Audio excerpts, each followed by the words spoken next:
G'day everybody and welcome back to Vulcan with my delightfully noisy furnace, which I need to deal with.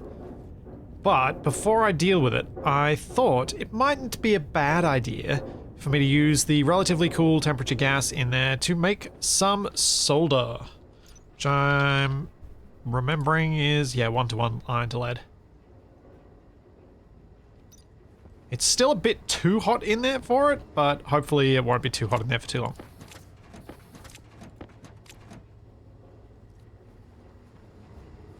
But I figured if I make some more solder now, it's going to be another one of those materials I don't need to make any more of for quite some time. Let's go a bit more.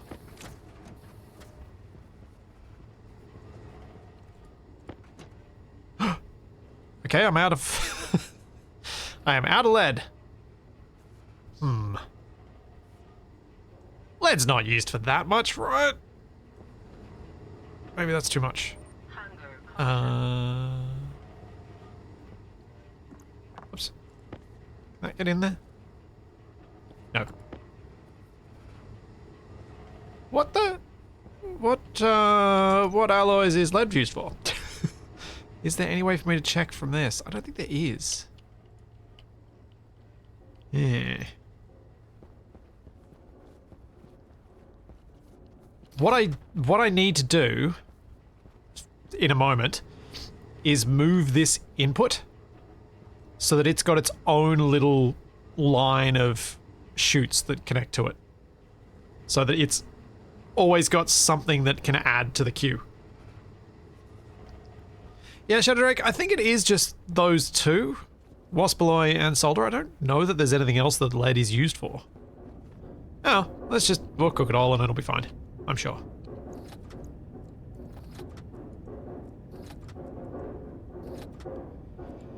I did finish making the wasp alloy last week, yes. I did indeed.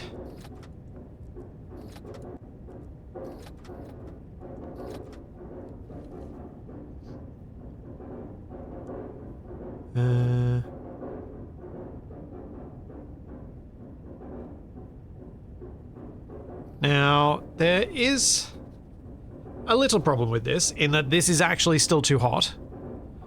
But we are still connected to outside air right now, so I should be able to pump some of this out.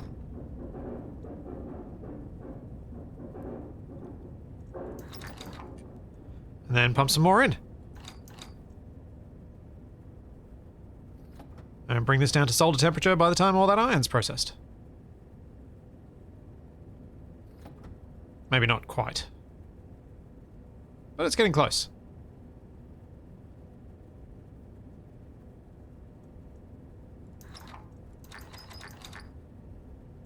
Down it goes, down it goes, down it goes.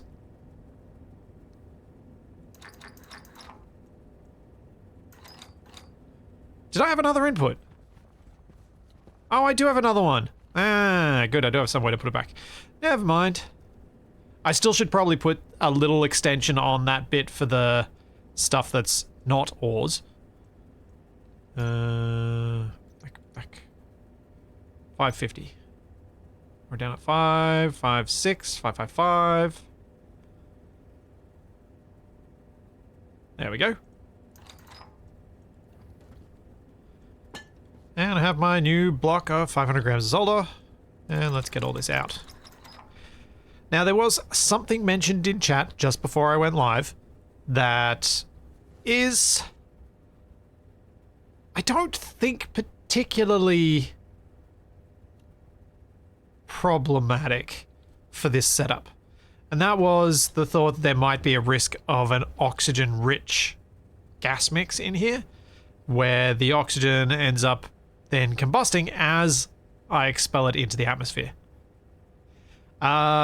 Because the temperatures in the furnace are usually going to be high enough, and I'm using almost exclusively deep mined ores, I think the risk of that is teeny tiny.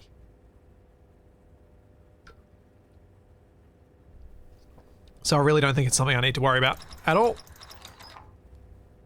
But what I would like to do is potentially think of a way to set this up so that I've got pumps or valves or yeah, maybe just valves to switch what I'm inputting into the furnace, whether I'm inputting outside gas or whether I'm inputting fuel mix. As I feel like that's probably not a bad idea, even though I have just smelted the two things that require it to be cold.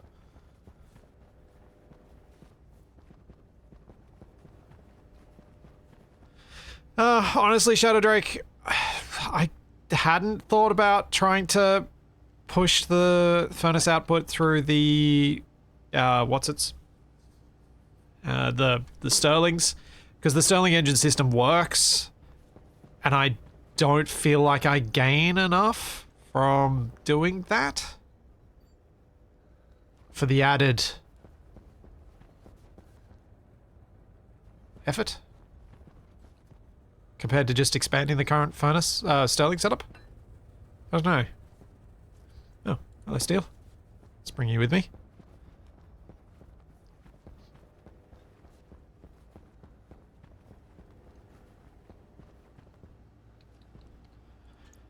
Yeah, a slim chance is kind of one of those things that I'm like, eh. I'm not going to worry about it. Could set up a separate one dedicated to the furnace, yeah.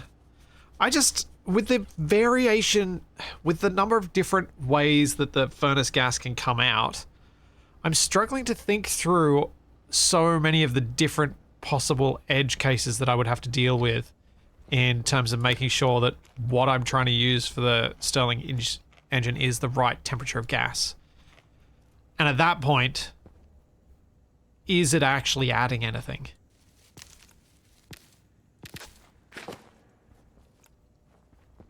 If I had nothing else to do on my base, absolutely I'd be doing it. But I've still got a trading system to build, I've got a water system to build, I've got so many little things around here that I need to still build that I'd prefer to spend time on, when I clearly am not particularly struggling on the oxygen supply, or absolutely not on the volatile supply. Would a hot and cold furnace be easier? In a different setup, yes. It was asked in one of the comments, I think, last week as well. Basically, when you build your next base, will you think about doing a dual furnace setup? And my answer was yes. Yes, I will.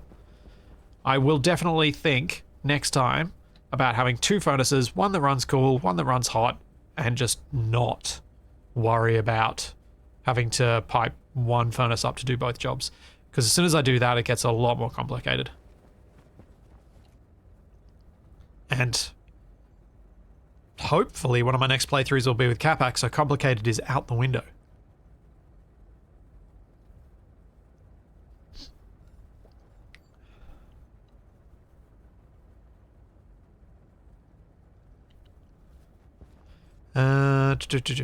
So, let's do a couple of things. What do I need to make a whole bunch of centrifuges? And are they made here? Yes. I need some more copper. Let's go make some copper. Thanks, Daz. Thank you for 18 months. And thank you, Krasil. Thank you for the Prime sub. For more than 4 years. Thank you, Chamish. Thank you for the Prime sub as well. And Ratfink. Thank you for 30 months. And Tony, thank you for 29 months. And thank you, Charity, for the Prime sub as well. Let's get some copper. I do love just dispensing stuff this way. It's really quite satisfying. Being able to go, I need copper. I'm just going to go collect some. I need this. I'm just going to go collect some. I need to go fix up the furnace system, so I'm going to go do that.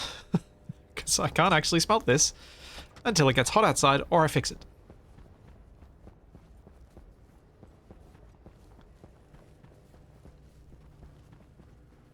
Ew. Chipsticks? Ew. Gross. Ugh. Ugh. How could you say such a thing? Vending machine? Pfft, please. Vending machine would be a pain in the butt. Because I'd have to scroll through 20 different items to get the one that I actually want. And then it'd get stuck in the little wire screw thing. Ugh.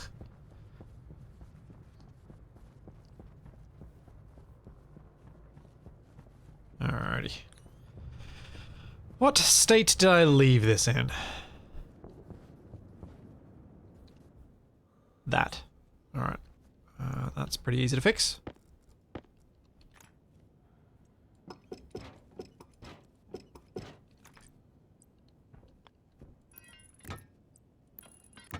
And done.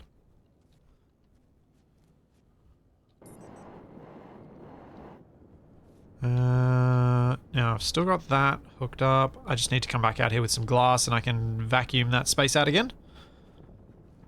Which is easy enough. Alright, and how are these going? 9 megapascals, 17 kilomoles, 52 kilomoles. Then I'm going to need overflow from that overflow back into a trader system that I can sell the gas at. But that trader system's going to need to be cooled down to 20 degrees because they pretty much only buy at low temps like that.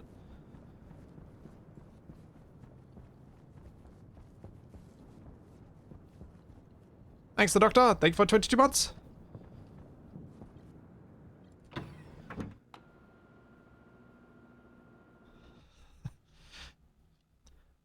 I don't know about wise, but yeah, I'll take strange. Australian person who gives Capac, who bribes Capac with food gifts. Yep. Or I tempt him. There's no bribe. The food never arrives. It's all just temptation.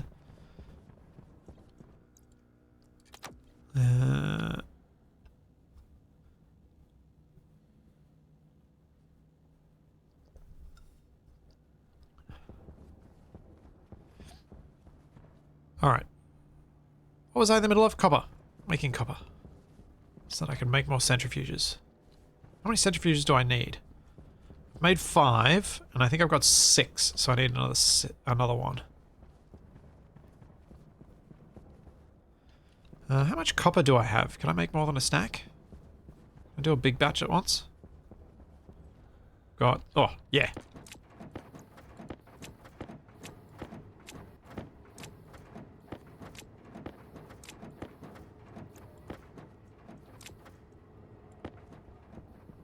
Definitely. Alright, so I'll do this massive stack of copper because then I should have enough to put some in the electronics machine, some in the other thing. Get a good pile of it going. And this is probably why I should have focused much earlier on than I did on actually getting the proper furnace up and running.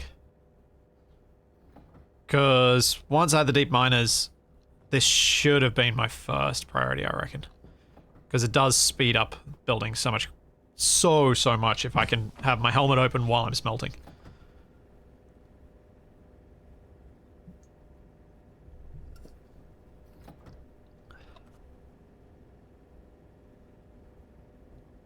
Overflow the oxygen line would only need a back pressure regulator on the overflow line from the base tank, and you would not need just cooling. Yeah, fair point, BJ. Because I just have the overflow set at a higher pressure than the one that goes to the fuel tank. The oxidizer tank for the furnace. I'm not sure how long it'd take for the pressure to end up so high that that's a problem. Ooh, actually, can I do that? I don't know that that'd work.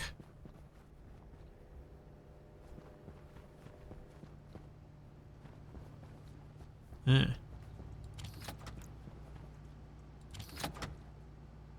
Yeah, I don't know how that would work.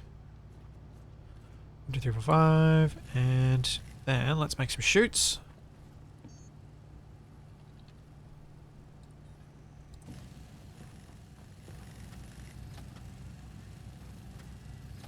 Thanks, test unit. Thank you for 32 months.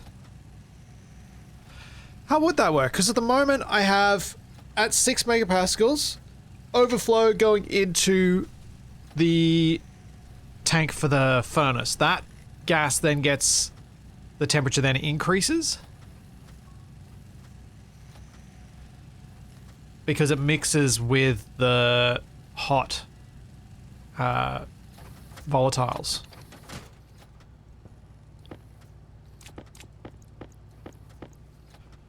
So I don't know whether that would work, because then if I had it set at a higher pressure, it's never going to reach that higher pressure unless the other line is well over pressured, so that the back pressure regulator, so the pressure regulator can't even, or back pressure regulator can't even push past it.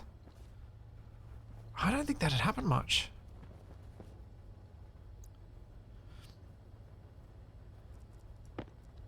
Like, I don't think that'd happen in a safe way at the very least.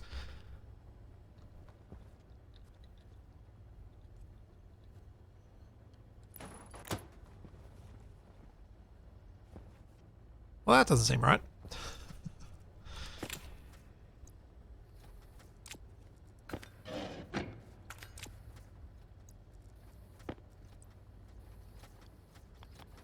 That's better.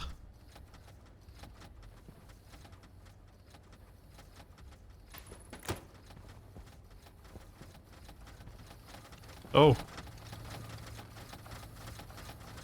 Am I getting more lead? None yet. But the clicking has begun. The sorters. Time for a new script. At base O2 above pressure. Turn pumps on. 1 to fuel system, 1 to trader. No, I really... What I think I should have is a pipe sensor on the system for the fuel. And when that reaches a certain pressure, the back pressure regulator that pushes into this pipe turns off, and a different one turns on to go into the trader system. Because I feel like that's a safer, more certain outcome.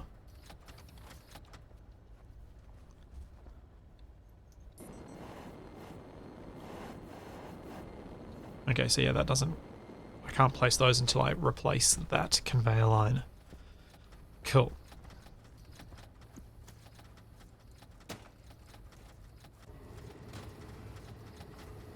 So my thinking today is I'm going to get these centrifuges set up, and then I'm going to work on getting my suit thing set up.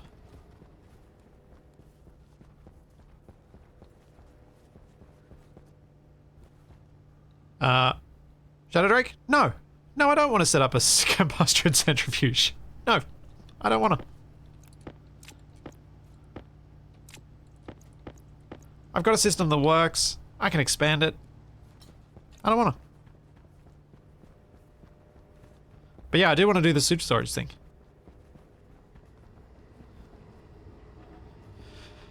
Oh, poop. The valves are in the wrong spot.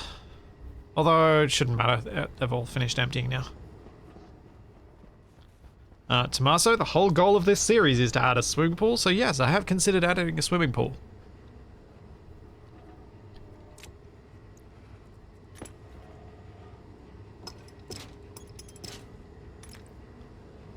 Now we need a valve.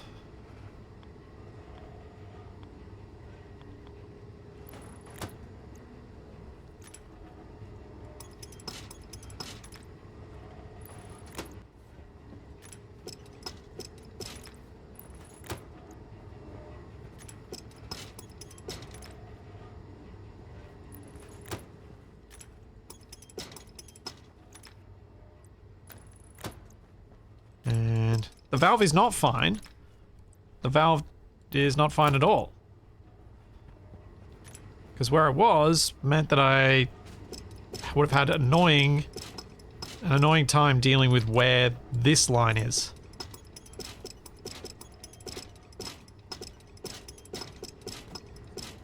Whereas this gives me more space.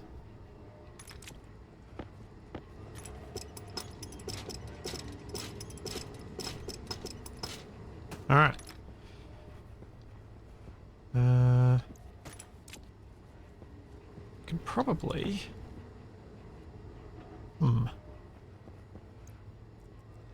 Oh, didn't want to do that.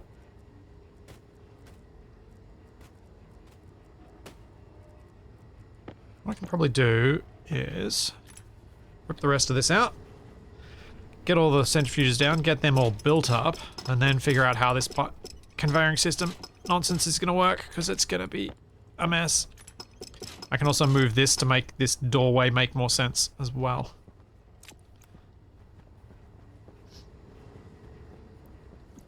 Alright. Centrifuges. I can place you now.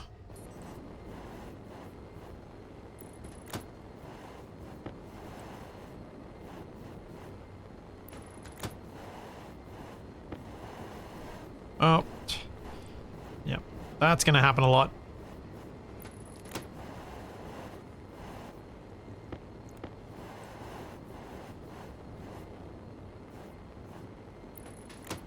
So the reason I'm anti the combustion centrifuge isn't because it's got any particular difficulties right now. It's because I've got a aesthetically pleasing way that I want to do this, and I don't want to mess with something that's going to change that. It's got nothing to do with any complexity around it or the effort required. It's entirely, I like the look of having lots of these centrifuges the way that I was planning these out, and I don't want to change it. I like it. I want to keep it that way.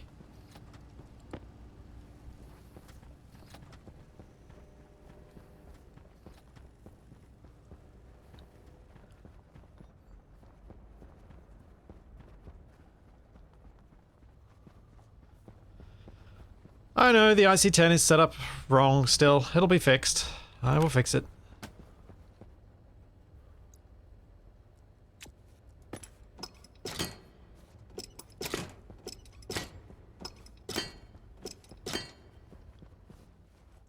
It'll get there. We'll get there. Yeah. Wait, yeah. I do have aesthetics before function as a tag. That is true. I should probably change that to form before function.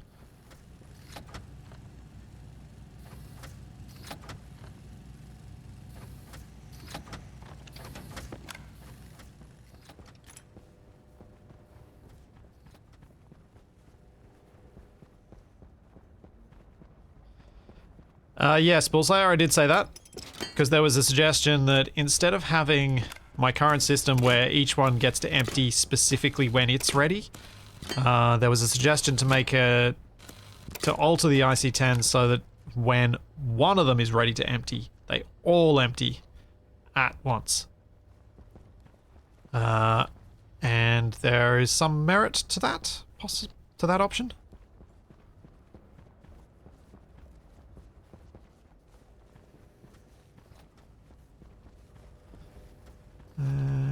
Do I still have those stacks of cable? Yes.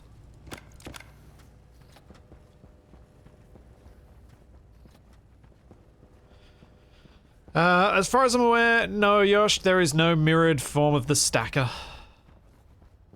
You're stuck.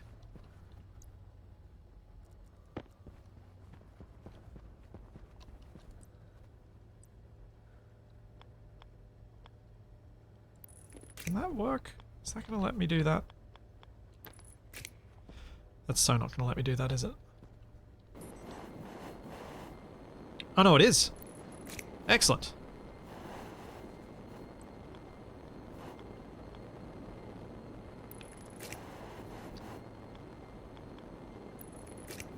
I don't know if that looks better or if that looks worse than having the floating cable all the way along the front. I think that looks better. At least it looks more interesting. So I'll stick with that. And if I make these grey instead of red, they'll look more interesting still. Oh, that's the other thing I need to do today. I need to set up my proper pollutant filter for the base. Something that just squishes all the base gas into a little tube and squeezes out all of the pollutant.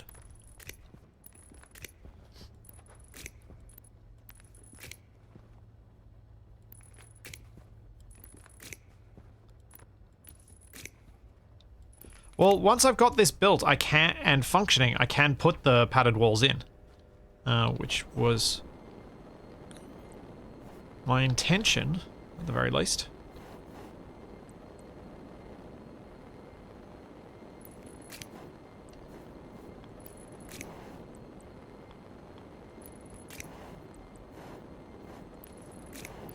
And we go.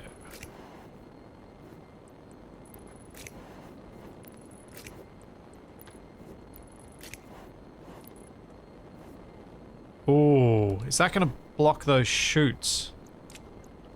I think it might. Oh no. Curved chutes are allowed. Cool.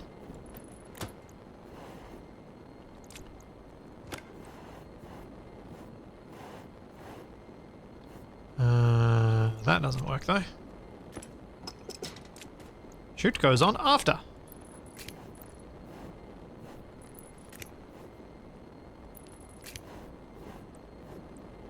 Yeah, I'm a little surprised it lets me place the cables where it is, but I am not complaining.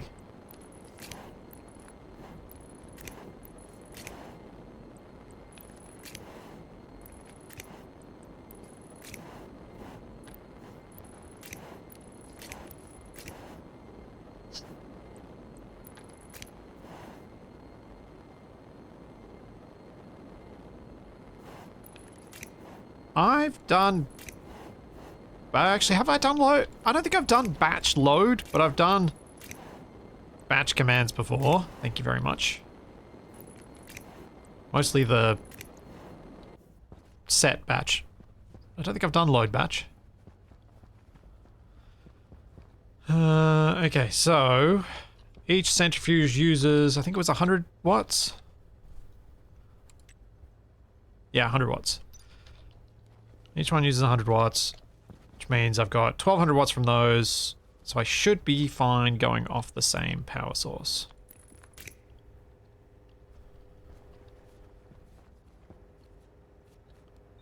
Hydration critical.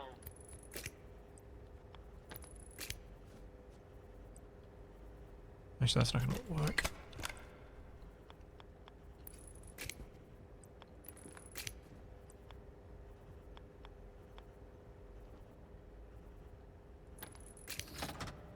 There we go.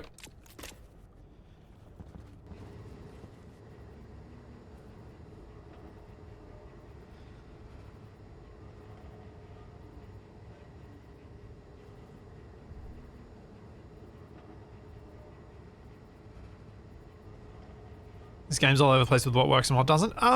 Yeah. Yeah. It is a bit. There are a lot of things in this game that I think were intended to go one way and then plans changed and design ideas changed. And they haven't gone back to tweak them because then they're working on something big that would break them all anyway, so there's no point. It's very much that sort of thing. Now, I think I need to use this valve. Close that. Because I need to pop this here. So what I'm thinking of doing is... Or maybe I pop it back here. Yeah, I'll pop it here. So the top row will be an overflow for the whole bottom bit.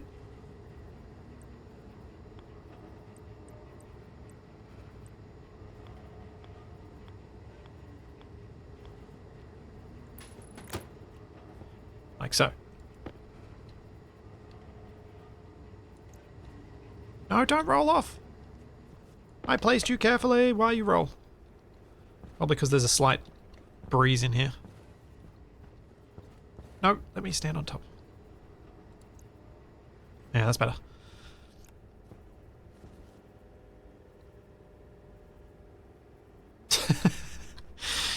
You got some Survival Impossible recommended on YouTube. You were sure it was a scam. Wow. Wow.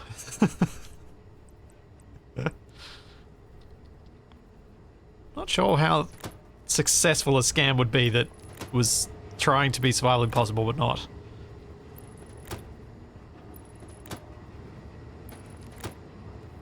Oh wait, that doesn't need an overflow. Nor does that. Oh well.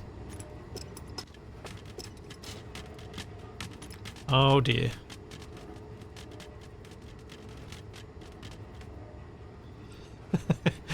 Oops.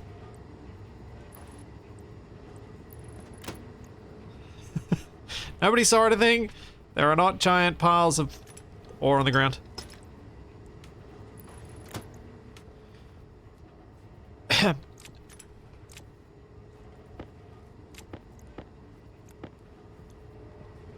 I am sure I will be able to get this back into the system by some means.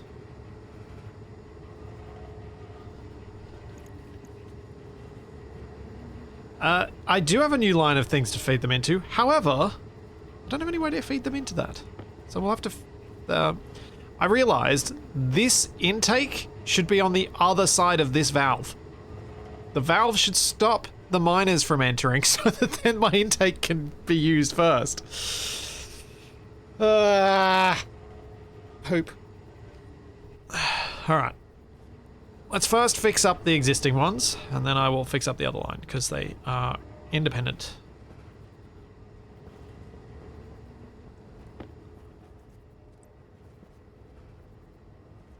Seems like all I need to do is this.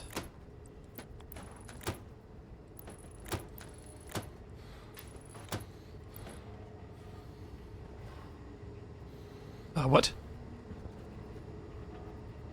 Okay. Just didn't want to place there.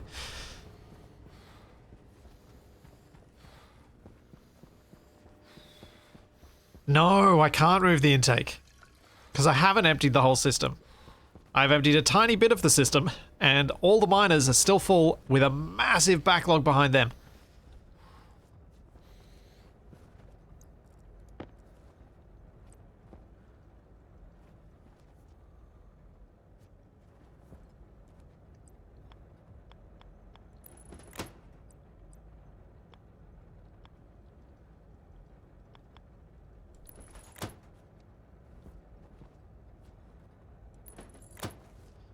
Guess I can put these junctions down.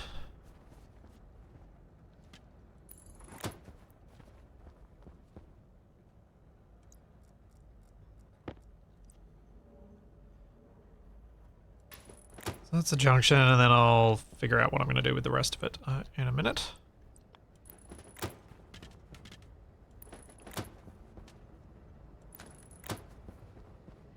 You'll be fine. What's the worst that could happen? I mean, nothing too bad. Just annoying, because I am probably going to be finding these bits of ore for weeks now.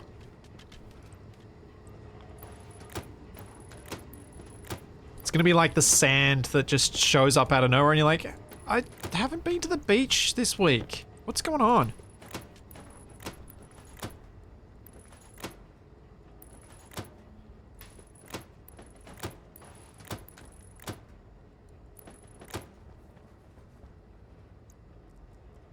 It's times like this you wish items despawn.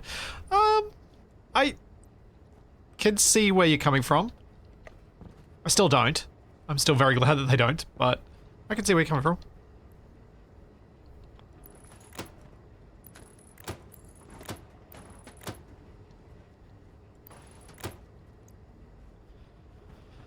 Okay.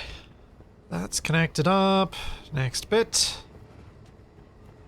Valves. I did put valves in. There are valves after every single centrifuge has a valve.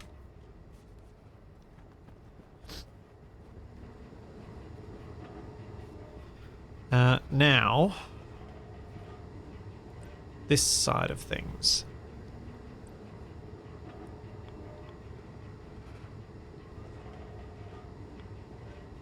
Can we go down? Ooh, can I go down? So I can still have reachable valve. If I go... Let's do it on one of these ones. No, I can't. Because I can't have a straight... Oh, maybe I can. It's a bit more convoluted, but...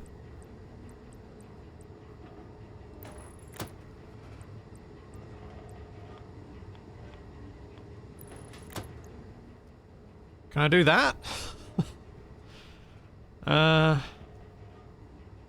Kind of makes me want to move this line so that it has the same... But I won't. Then the cabling gets... Then I have to redo the whole cabling as well.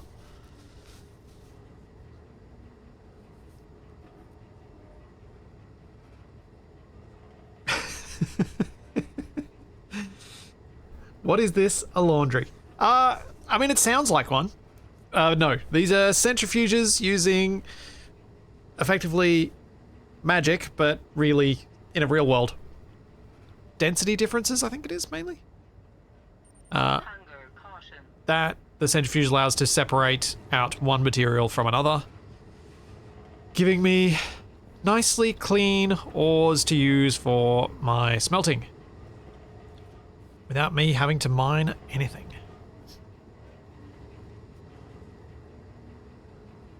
Why can't it output into the same as the lower one? It probably can, actually. I can probably put junctions in there.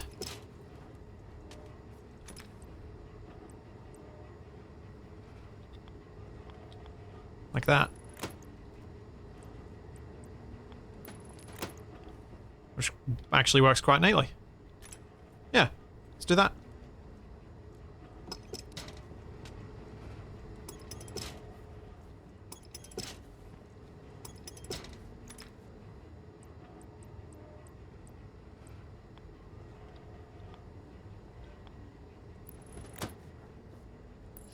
That will work quite well.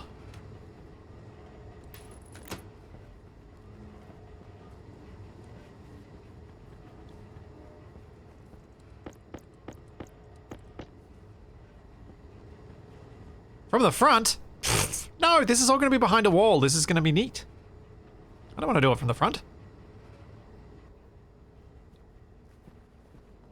Got to be tidy.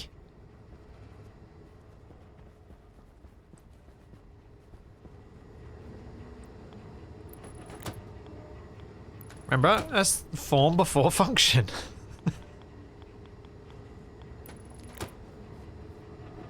Ugh, that was too many rotations. I'm just going to do this in a group. There we go.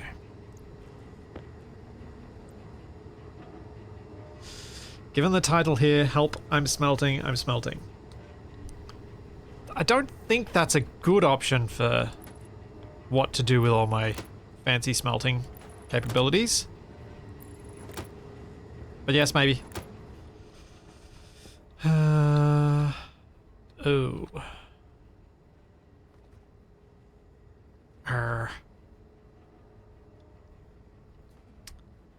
Well, that's irritating. Alright, fine.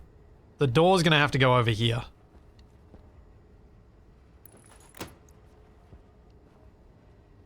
Which I guess is okay.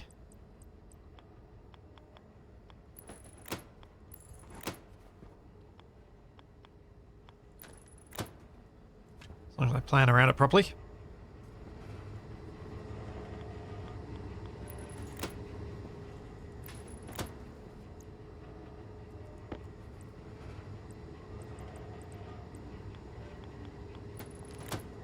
Alright.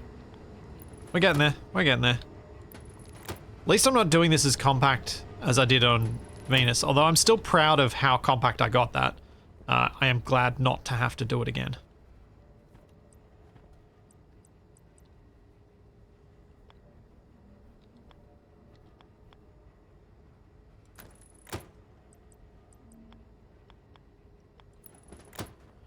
We do that. Then it can go up and over. So that's all of the outputs piped. Now I just need to pipe the inputs with overflows.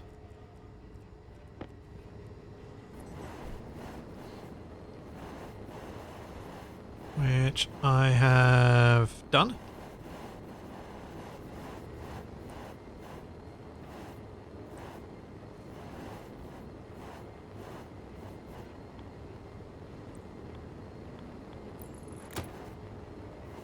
Oh, hang on. No, that's not going to work. This is going to have to be a... Oh, wait, what? No, that exactly works. What am I saying?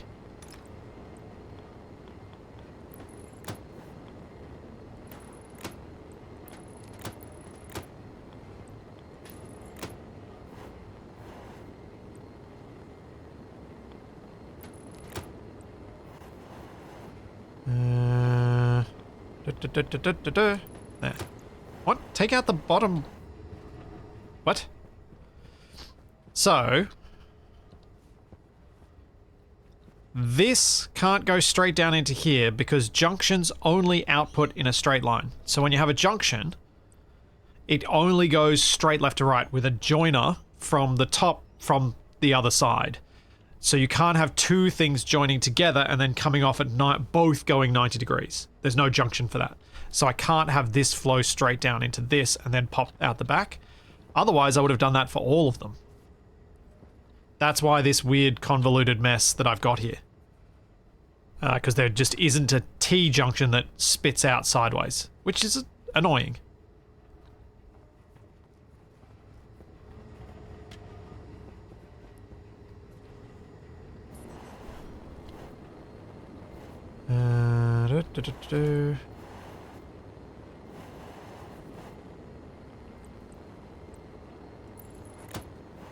Oops, don't want windows. Don't need windows.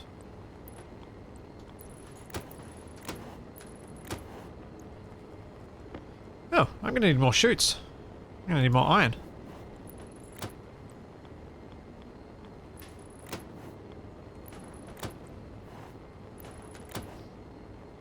Oh, that would help. I have missed...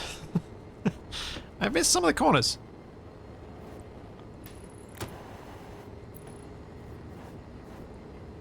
Eh.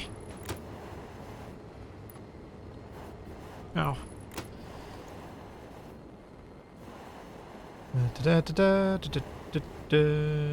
Okay.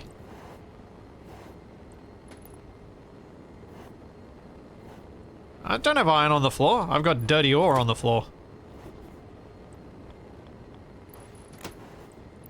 So... not particularly useful.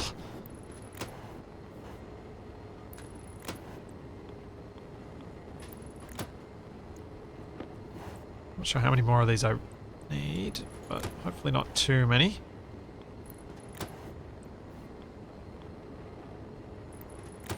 Power low. Yeah.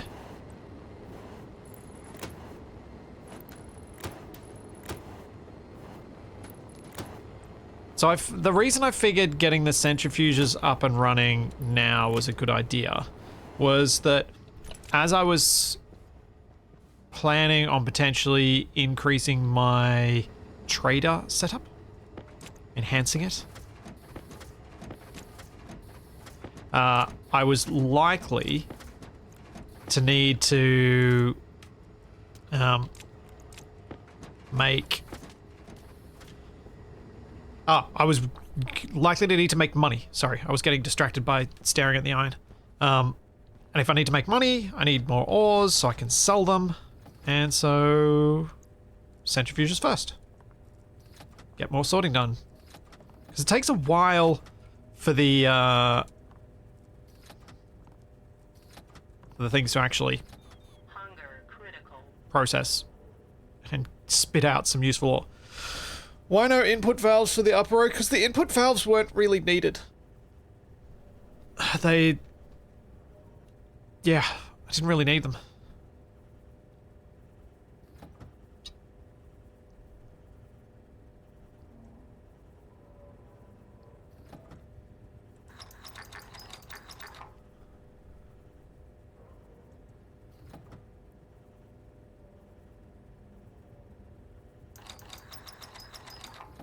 Given that people have suggested that I might have issues with oxygen-rich exhaust from my furnace, I'm kind of hoping it happens now. I hope I get oxygen-rich exhaust. So I think it'll be funny to see just how insignificant or significant it is. There you go, 500 grams. Spit it out.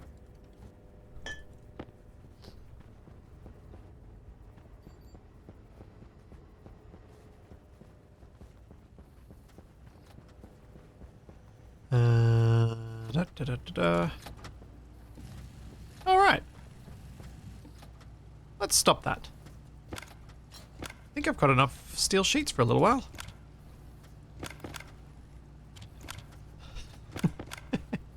Perfect.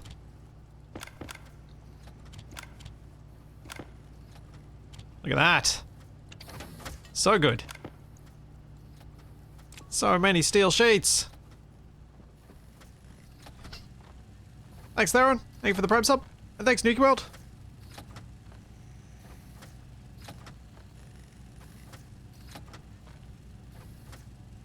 Just figured out why Splitsy is on this rock on his own. His other crewmates stuck him in a pod and launched him because he wouldn't stop tumbling rocks for his collection. That would get annoying.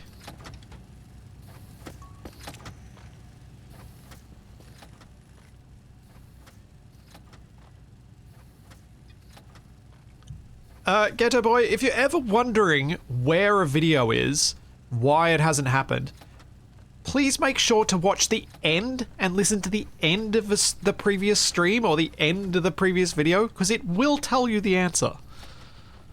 The end bit, you know, that bit that everyone's like, nah, this isn't important, I'm going to skip this on YouTube. That's where I put that information. It's always there.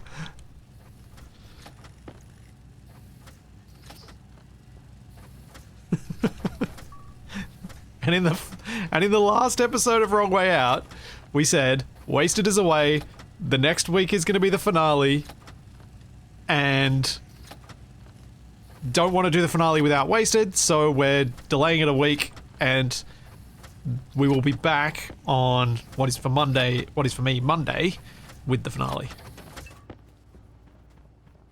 Which means buckle up and get ready for the possibility that it might run a bit long.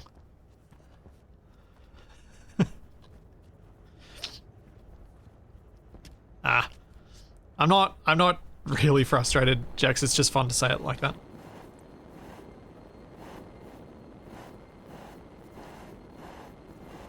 But it is something that comes up an awful lot. Like everyone who's asking what happened to AA, when it says at the end of the last AA, it'll be back after Wrong Way Out. It'll be so back after Wrong Way Out that we've even started recording it again already. Unfortunately, I'm doing some, well, fortunately, I'm doing some fun stuff with the return, which means it's not going to come back straight away. I'm probably going to need a couple of weeks before it's back, but when it's back, it's going to be a fun season. A really fun little season of it. I don't know how long the season is going to run, but I'm going to try and do it a bit more seasonally, where we run for a while, take a break, run for a while, take a break, sort of thing. As I think that's going to be more sustainable and allow us to do some more fun, silly, creative things with it over time.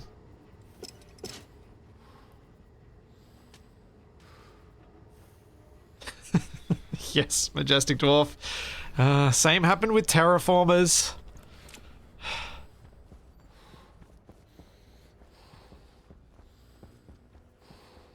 Yep. I don't know how to fix that either.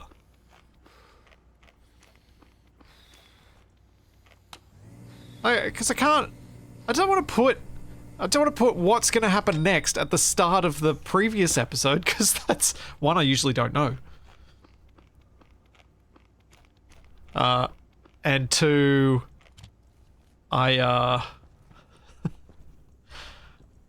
spoilers.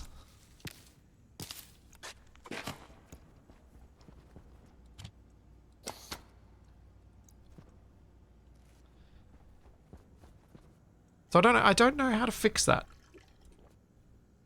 Because yeah, there are things like what Ghetto's Boy's saying, like falling asleep because it's late, especially this time of the year with those streams, because Capac doable stream times are not good for Europeans during the Australian winter.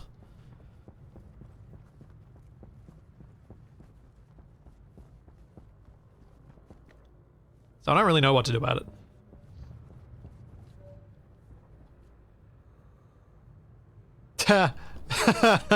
Oh, Krasil. Your innocence is so sweet. Who reads descriptions? I just heard creaky sounds.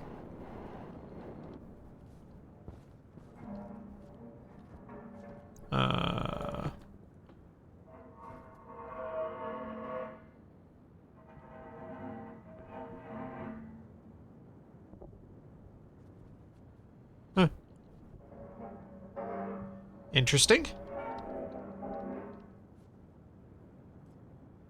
Okay, that's fine.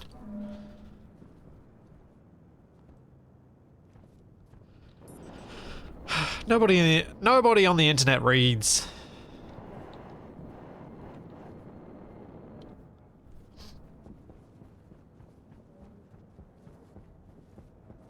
Didn't claim that it would be particularly effective, just was the only thing I could think of. Yeah. I mean, I try and put stuff in pinned comments, I try and put stuff in descriptions, I put it in the end of the video.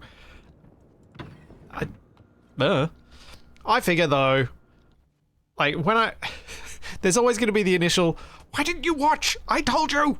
Reaction, because that's just human nature. But, on the other hand, it's kind of cool that people want to know.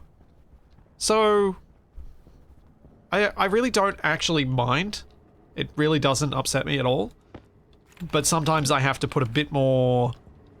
I have to wait a moment for my brain to catch up with that part of the logic.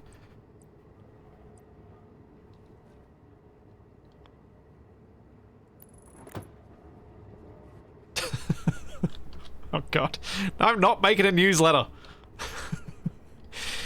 Although, I do probably need to start... Oh, I don't want Windows. Why am I using Windows?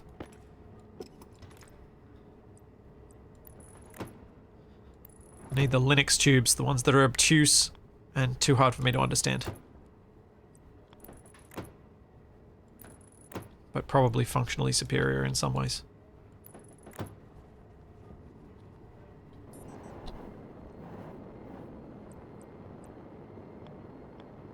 And I know that's going to upset some people, and I'm okay with it.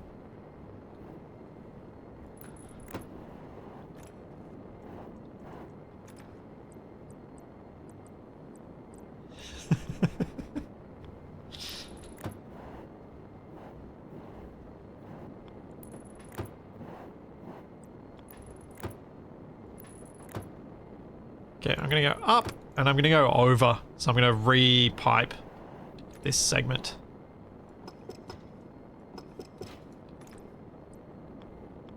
Go. Oh wait, I don't want to go over the roof. My windows are there. Nuts. Never mind. Back outside I go. And more people wishing that I built an airlock on this side of the base.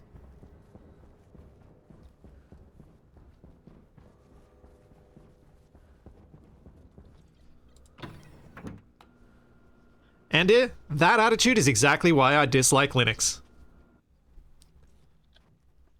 Although, I will happily express that exact attitude with regard to Apple products.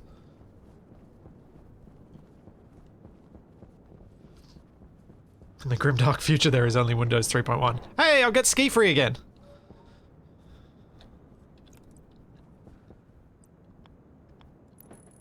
It's the only game I can remember playing on Windows 3.1.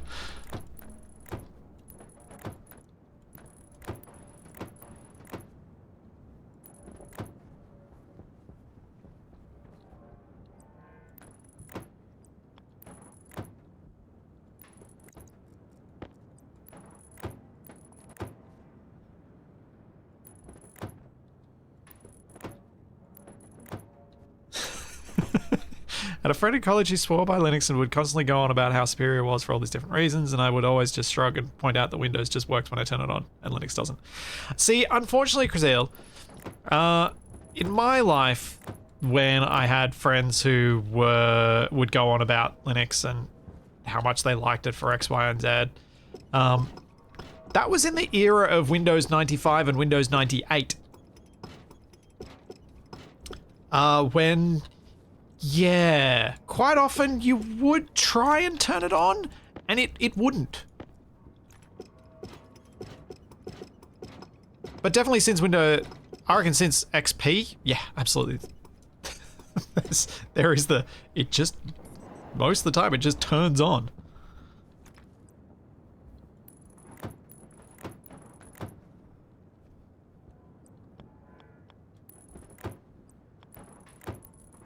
Just works. Except for the sound. The sound always breaks. Stupid sound. Always breaking in Windows.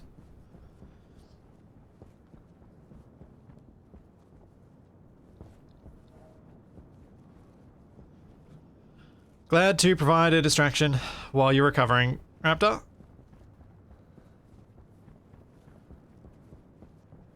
Hard disagree, Grunt Blender. Hard disagree.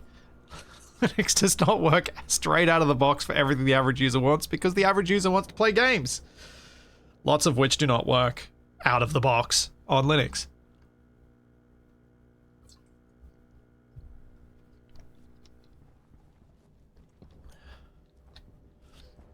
But this was not a discussion I actually wanted to have. I just wanted to poke fun at Linux people. Because I've had many friends who were Linux people over the years. And many of them fitting the stereotype. Alright, so now I need to fix this input system.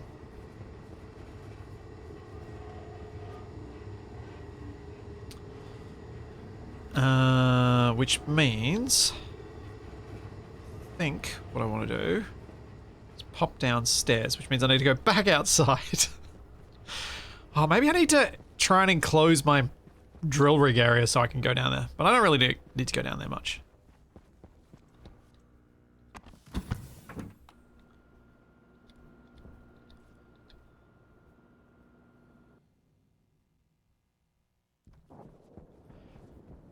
Yeah, I've always been a gamer at heart, and that's why Linux never did anything for me.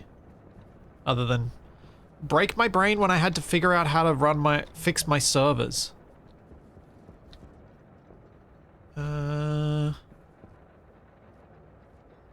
don't think I have any valves down here, do I? No.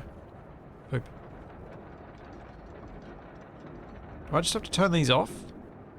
Turn off the stackers, they'll stop.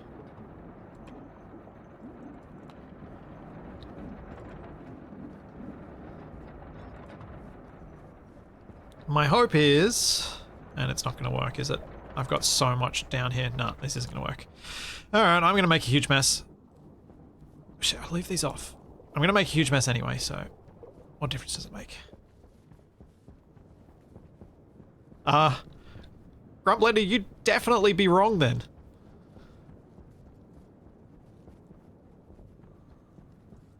The average person plays games on their mobile device.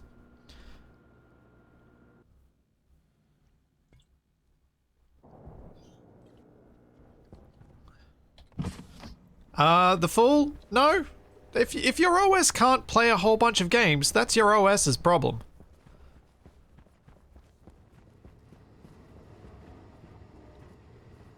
Wherever the problem presents for the user is where the problem is in that instance. Like, if we're talking commercial product, because you're trying to, but obviously Linux is not strictly a commercial product.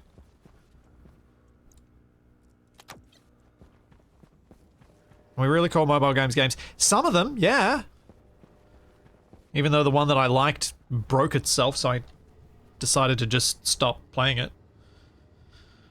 So I was playing Code Names on my phone with Capac and some of our friends from PAX, and then all of a sudden it just stopped working in a really annoying way. I could play with randoms, but I couldn't play with my friends.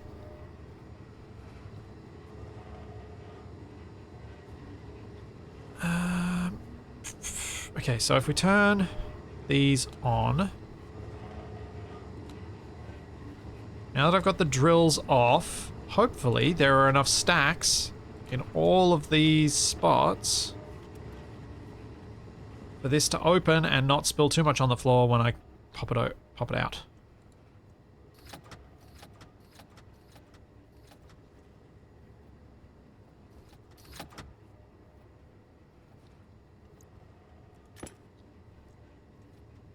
Because that's what I'm about to do.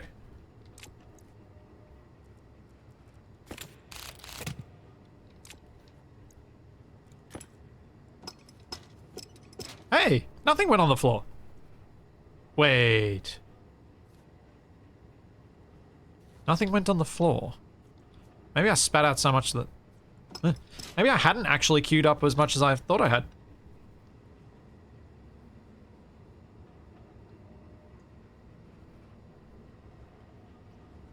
had such a Gamer Geek moment the other day. I was working in my pet shop, playing Baldur's Gate 3 in work hours, when a guy came in, saw what I was playing, pointed to the screen and was like, "Oh, one of my friends worked on that."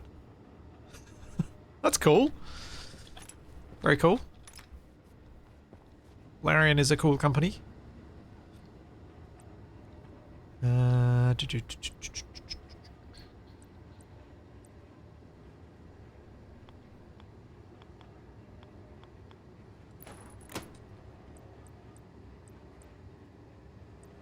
Ah, this is a spot where a window might actually be useful.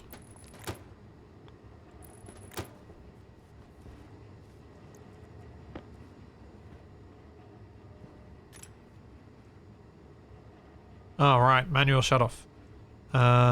Poop. That's where a manual shutoff would be useful.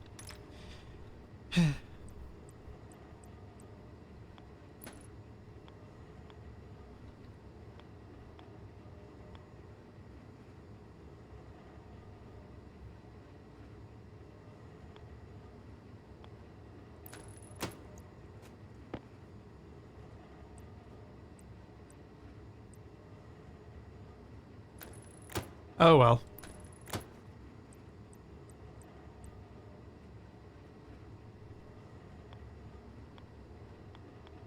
Come on, get the right rotations.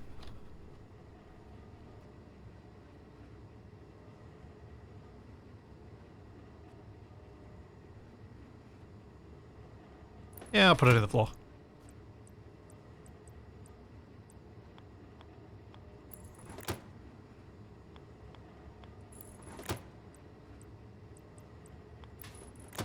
And done.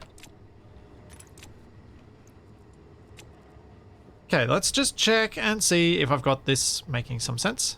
We can open that. So that goes through. We've got an overflow into, which will push the main line.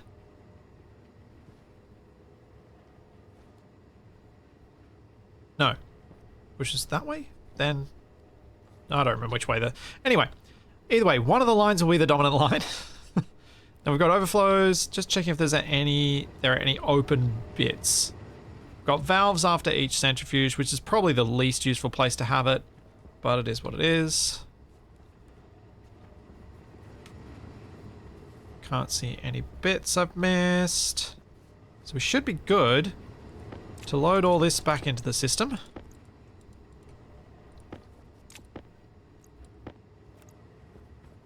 Clean up some of my mess.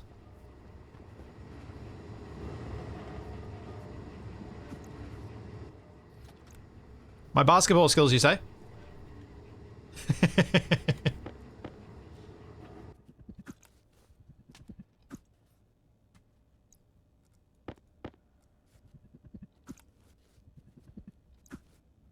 I'm in the perfect spot.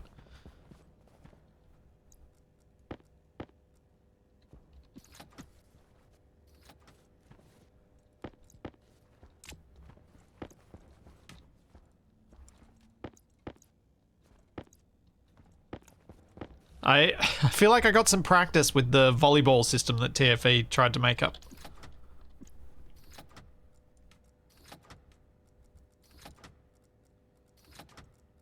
Yeah, I should stick a hoop above it.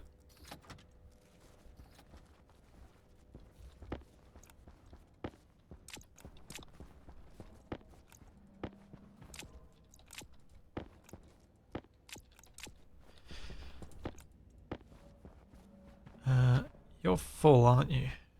No. Why was I hearing grinding noises and now I'm not? Why did the sound effects cut out?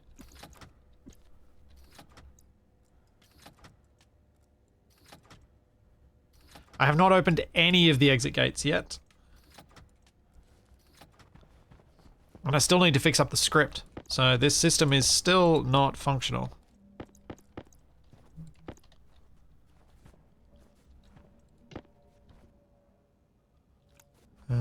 Any more I can see around here? Yep.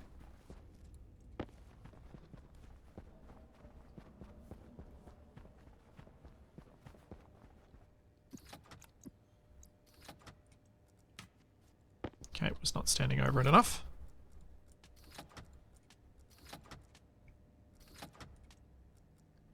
Yeah, oh. Oh. Well, that's not good. Poop. Let's just hide it in the corner.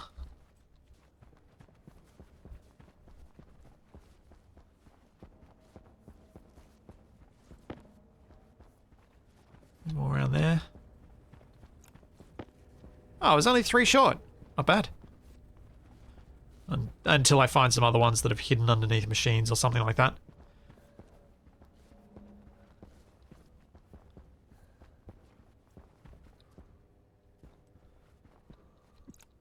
There we go.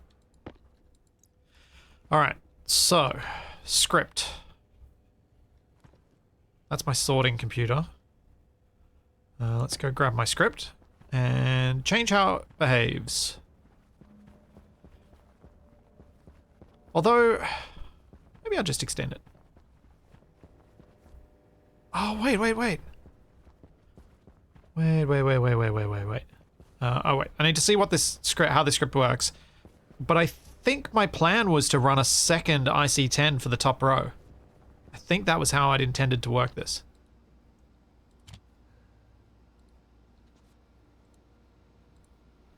Yes. Yes, that's right. That's how I'd intended to do it. Okay. That's easy enough.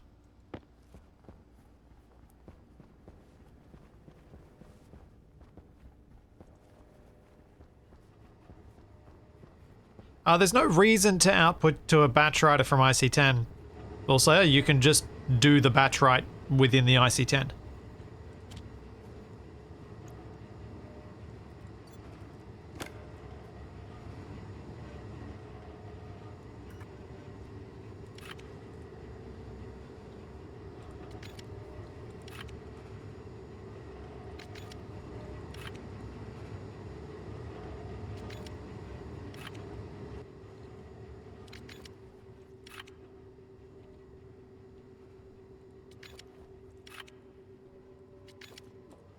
There we go.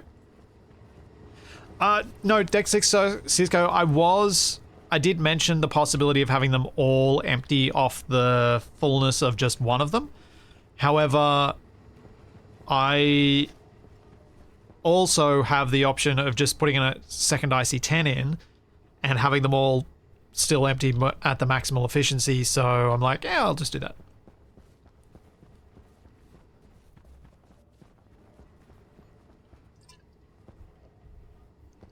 That computer looks suspiciously like a wall-mounted Game Boy. Yep. It does. I like it. Alright, edit. No, that should all be fine. I just need to make a new chip.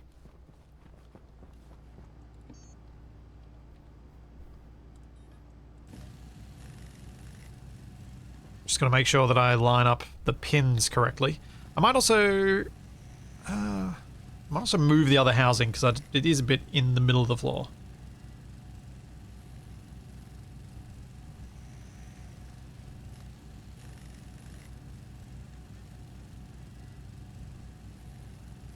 Well, Dex, I think my plan at the time, I may be misremembering, but I believe my plan at the time was I will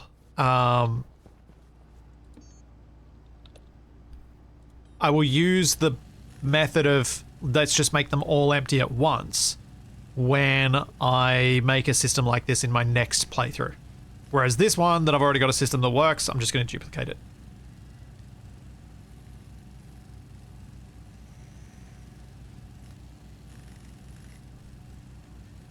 My hope is that the terrain update comes out relatively soon so that I can follow on from Wrong Way Out with some Stationeers with Capac.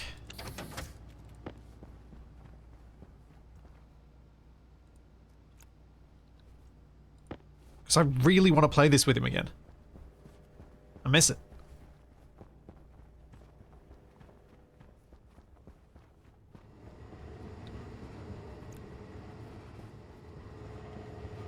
And correct, I do not need to break the network. The pins are set.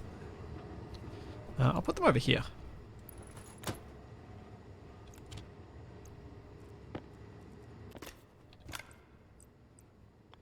might put the computer in front of them.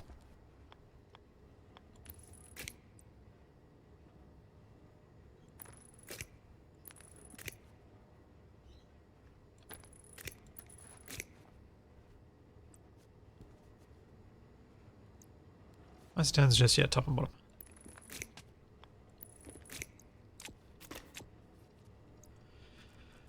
Alright, screwdriver. No, not 10. Not 11. 2. 3. 4. And 5. Now I can turn that off. Turn that on. And I can make this one the second one.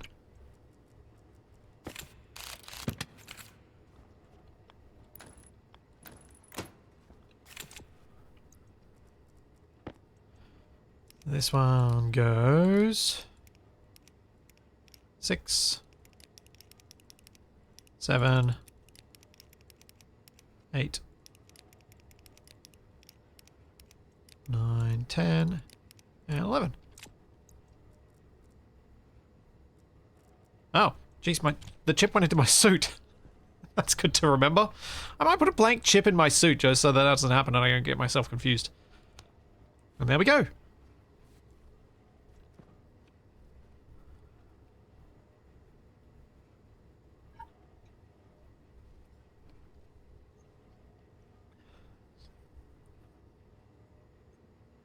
With the sorter setup, do you still need the computer or is that a design choice? I do not need the computer with the sorter setup, no. It is just a fun little... I think it's kind of nice having the sorter here as part of the sorter computer in here. I think it's just a nice little thing.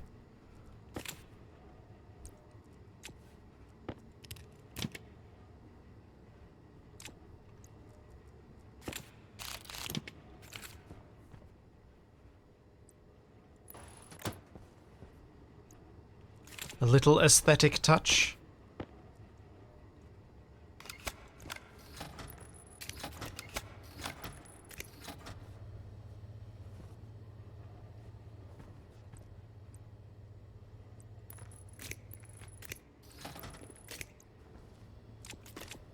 Oh, right. Need to clean this bit up too.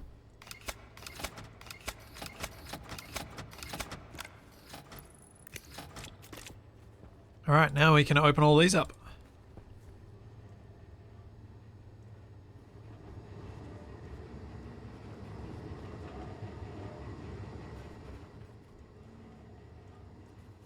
And since the padded walls don't actually line up nicely anyway, although they do not look the nicest. Hydration critical. Yeah, maybe I will stick with the padded. I'll do padded for each section, then I'll do flat ones in between just so I can see this open.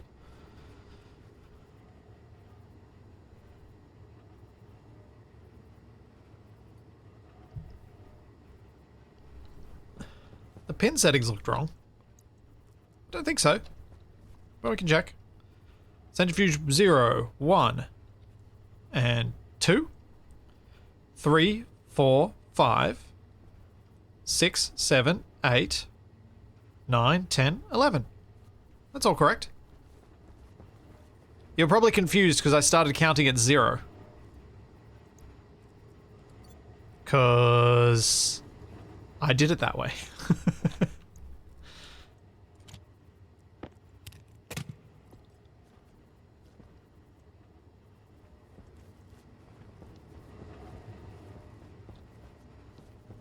I decided to be like that.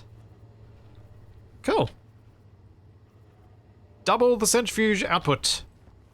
I will not turn on the drills yet, but I will have to come back to this when hopefully I'll be able to get the rest of this ore into the system. Oh, one moved. One moved. More than one moved.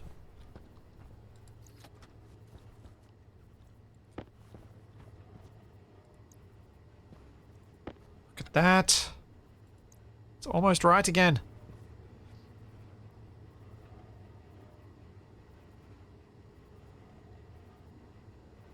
There was one chute valve you closed to reconfigure the last centrifuge chutes. Did you remember to reopen it? I don't... I think I've removed it. I think is the reality. I think I've removed one of the ones that I closed. But I can now go turn the drills on.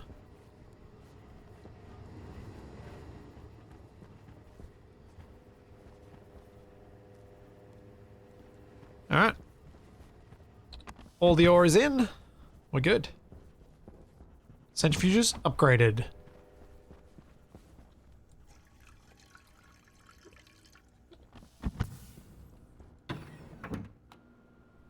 Bullseye, Grabby Hands is fixed again.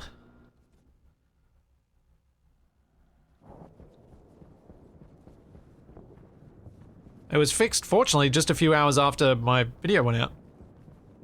Or at least after I uploaded it. Which is good.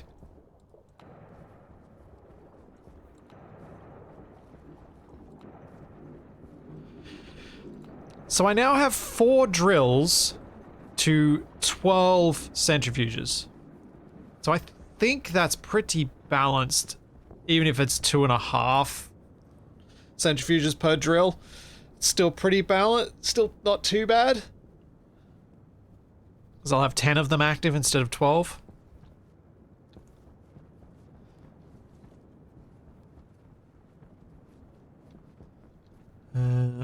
Yes, Avenger, there is some uranium under the stairs.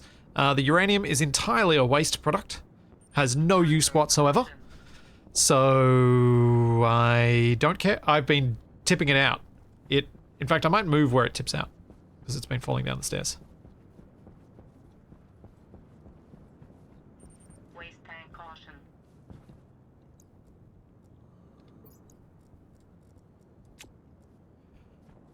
So, what I'm going to do...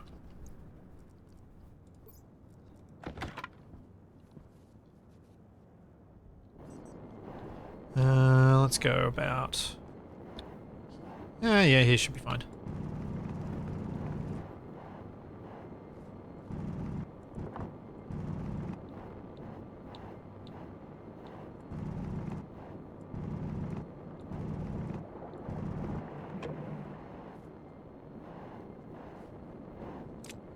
That'll work.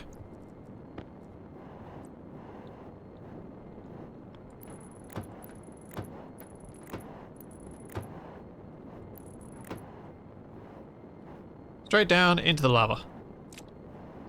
Perfect. Splitsy tires on day 151 building a doom pit. Yeah. Yeah.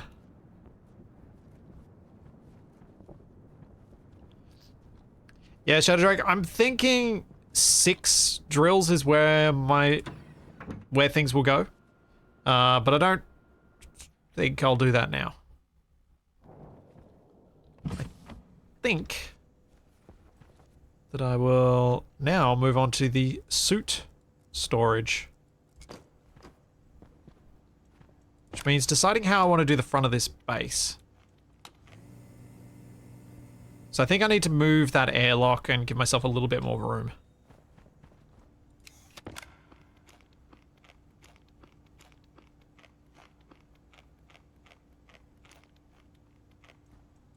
Uranium into lava is probably perfectly fine. I don't see a problem with it. I actually genuinely don't see a big problem with it in this setting. Maybe there is. Maybe there's something I'm missing. Thanks, Killer Otaku. Thank you for the Prime sub. Will you try an indoor trader pad? Eventually, yes. In the near future, no.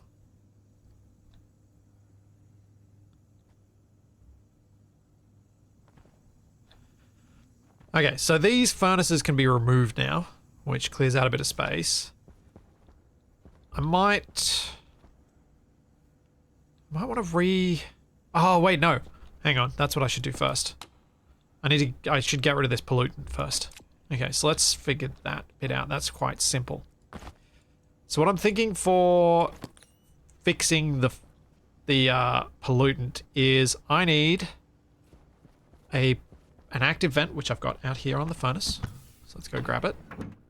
An active vent. I need a drain valve for liquids. And then I need a back pressure regulator. May not even need the back pressure regulator. May be able to do it with a passive vent. Or a cow. A cow might work because it's a bit slower. The active vent might overpower it.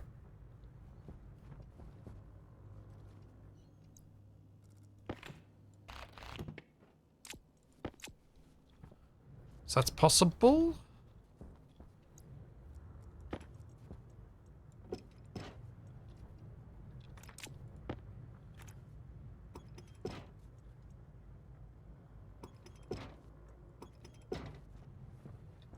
Yeah, cow could work.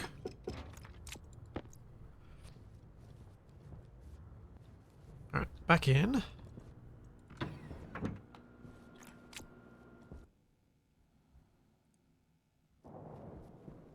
Yeah, one-way valve, slow it down even more if the cow isn't enough. Yeah, that could work. Alright, so if I'm going to set up a system to get rid of... Oh yeah, I should sort these out while I'm remembering. Set up a filtration system. Where do I want to set that up in this base? Finally disassembling the original furnace setup. Yep. It's only taken me 151 days. Like, as much as it's taken me a very long time to get rid of that furnace setup, I have, however, built an awful lot in that time by my standards. This base is substantial.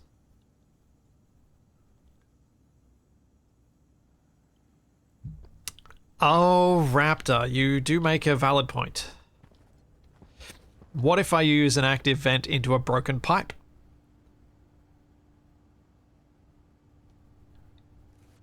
Broken pipes are slow.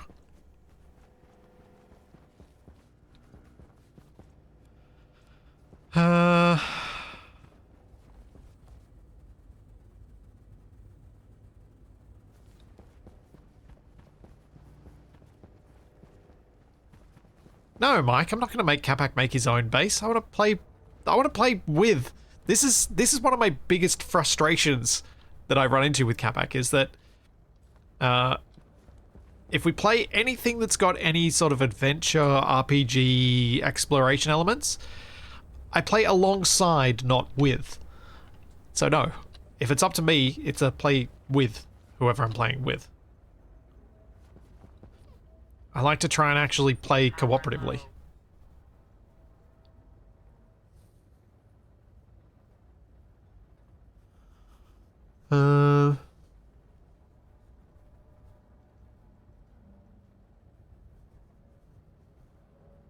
Majestic Dwarf.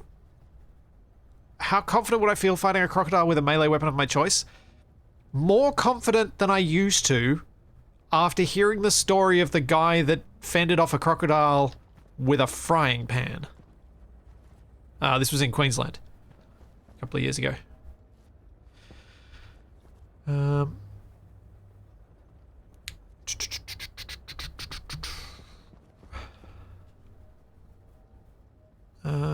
I was thinking of putting the filtration system somewhere out here because I was like, maybe there'll be enough pollutant to liquefy to end up pushing out, but it really doesn't need to be. I think having it somewhere more accessible makes some sense. But I don't really want it on the greenhouse. So maybe... I also don't want to use this wall. I was about to say, but maybe I could use the wall. I don't want to use this wall because I want to put storage shelves on that wall. So maybe in here. Remove these storage shelves and I put it in here. Yeah. Floorage, here we come.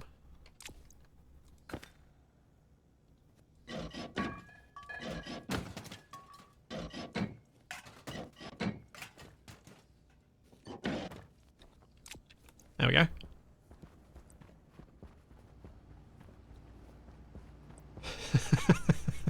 Put it in the panic room and call it the TFE filter. TFE. You're panicking.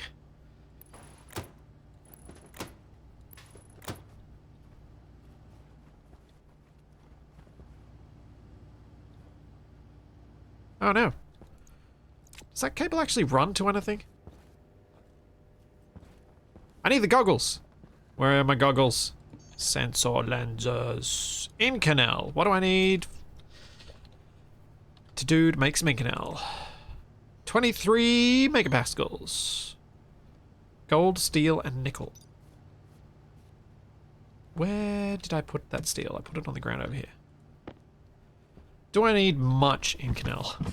That's the other question. I need a stacker just loose somewhere in here.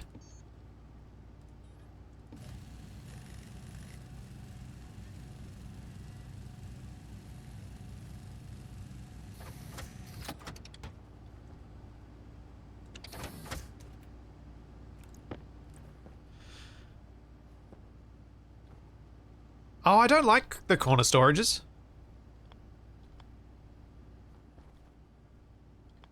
That's why I use the shelves. The single shelves, I really like how they look. That's why I use them. I don't like a lot of the other storage options.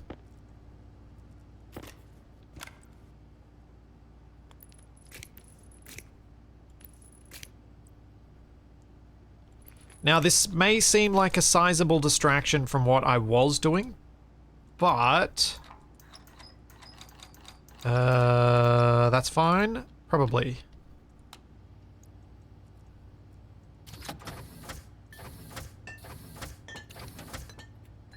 Hey, Broke. Thanks for the prime sub.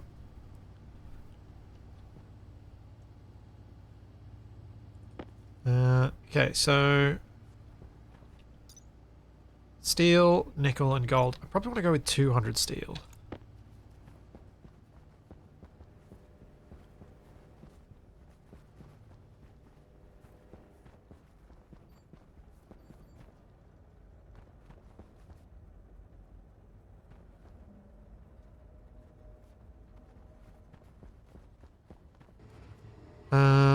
Now, also, I'm not sure Steve Irwin would be particularly keen on his interactions with animals being referred to as fights. That wasn't his style.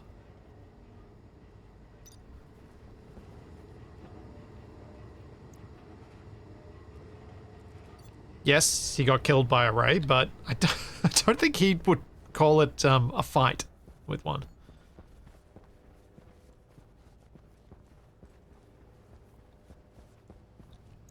As ridiculous as he was, he did seem to genuinely want to help.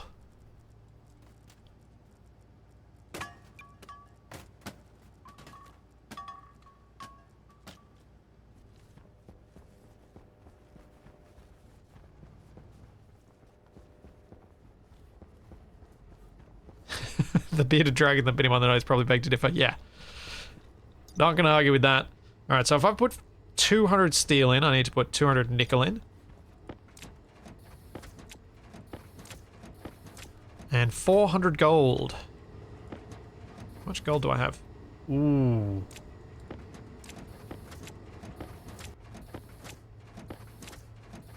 May have overreached. 1, 2, 3...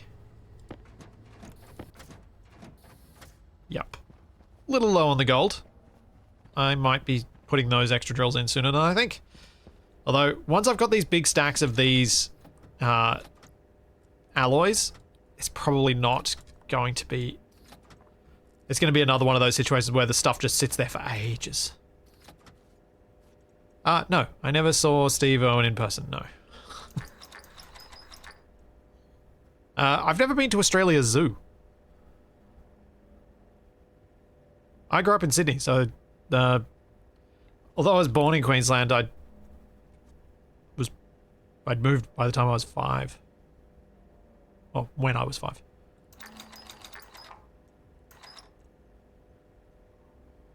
And when you're the youngest of 5 kids, it's not really particularly easy for your parents to go on holidays. So we never did. Oh, need more fuel mix. There we go. Boom. Heat it up. We need 23 megapascals, so I'm actually going to have to put a fair bit in there. But we also need it... Oh, not super hot. That's fine.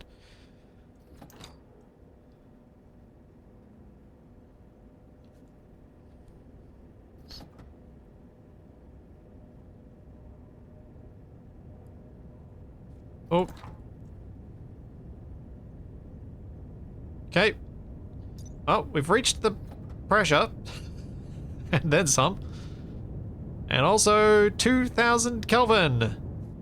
Woo. It's hot.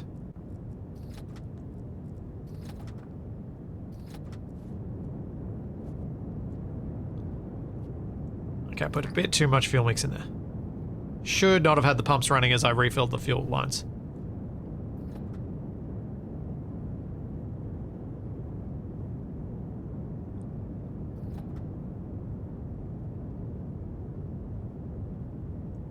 Stop pumping that out until everything's in.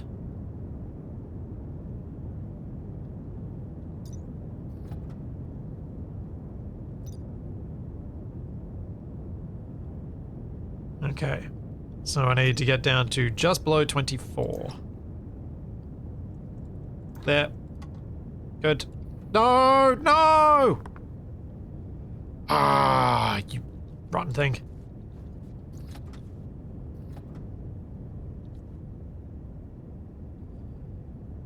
Temperature shifts.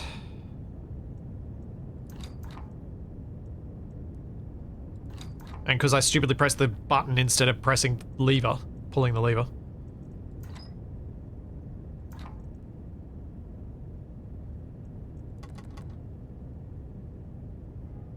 .1, 0.2, 0.3. That's going up slowly. Let's give it a little bit more. There we go. Aha! 200 grams of Inconel. Done.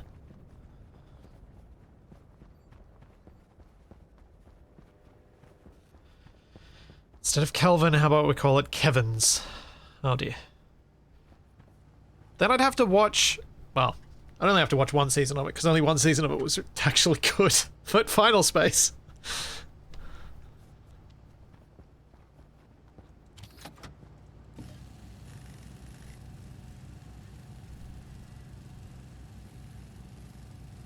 Thanks, Beldenek. Thank you for 30 months. Hydration critical.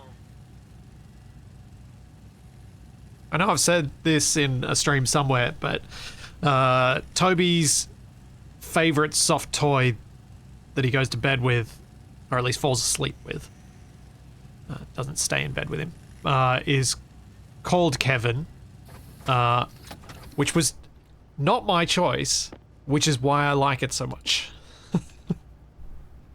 So my partner called it Kevin, and I was like, huh, that's fun. T-Ray, I need Electrum.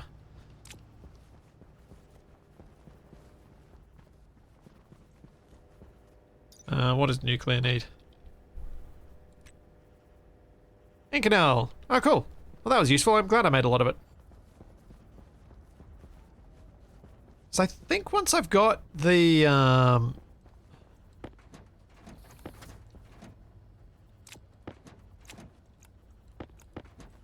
I think once I've got the sensor lenses, there's not much else I need to do from the tool printer, is there?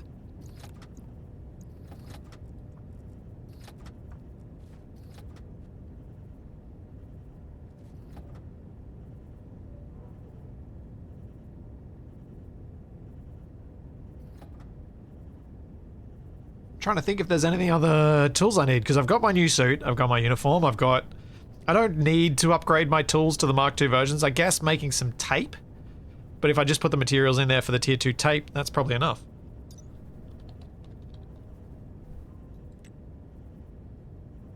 Ah.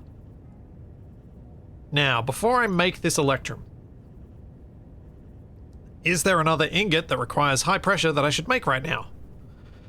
How hot is it still? Oh, it's getting cool. Alright, never mind. It'll cool down before I get to use it. Let's just empty this out.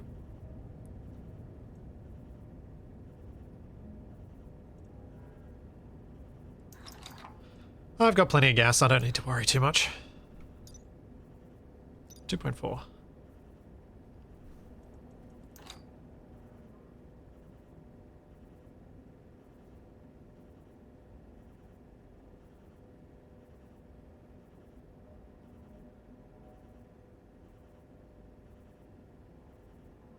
Come on. You can get there.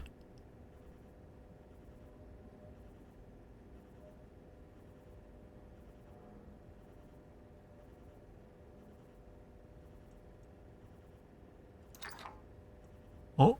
Oh. Just too quick. There we go. So the reason I'm making the Electrum, even though I know I've got an Electrum in the other printers, is that's the way I'm planning on doing things around here now. If a printer doesn't have materials, I'm not going to steal it from another printer and have to deal with all the popping stuff out. I'm just going to make more.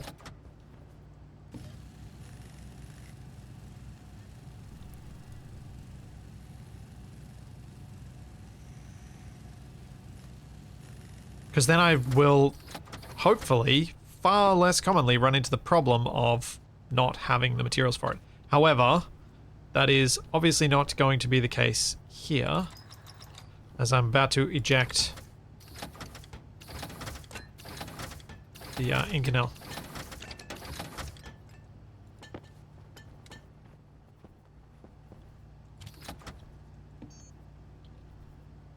So I can make these. Astraloid. Was there astraloid in there? Yeah. There we go. We can make 8 of those. I should also make another battery charger rather than a slow one, because it's going to take forever to charge nuclear batteries. But at least I can use one of these for the moment. Since I shouldn't actually need as much power for this as I used previously. Ah, okay. I'm glad I got these, because to fix this and allow me to put the shelves up, I'm going to need to run that along the floor. But yeah, since I'm not using the sensor lenses for mining, I don't think I'll use up anywhere near as much power. Use the glasses anywhere near as much, I should say. Oh.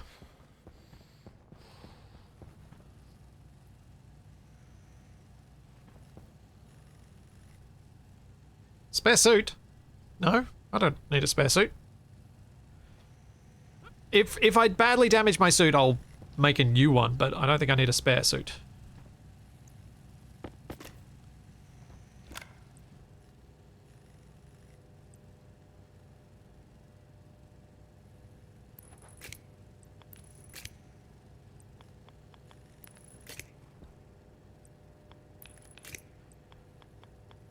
Largely because most of the things that I think would make me need a new suit can be sorted out when that need arises. Yeah, okay. That resets it anyway. And let's do this.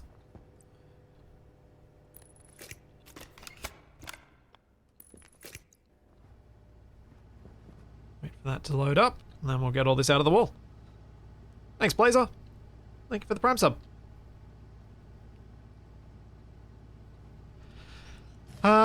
Tools could be run from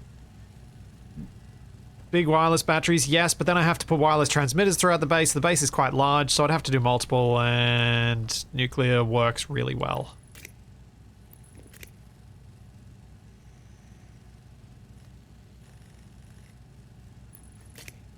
So I stick with nuclear.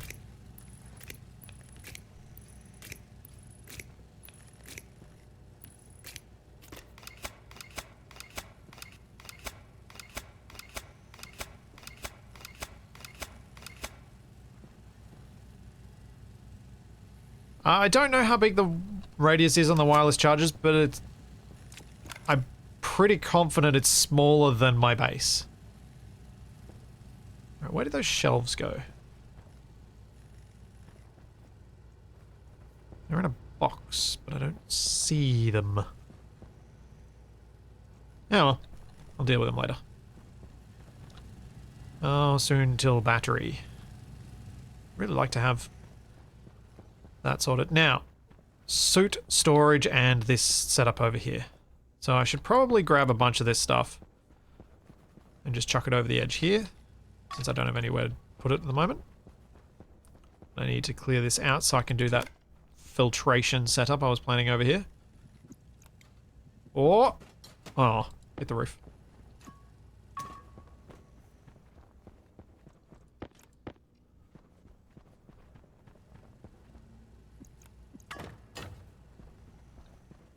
Shanadrick said, I think it could cover your base, just the edges would have very slow charging.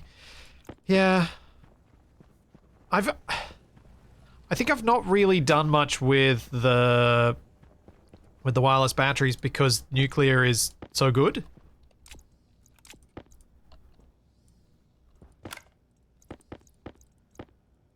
So I haven't really had the need to.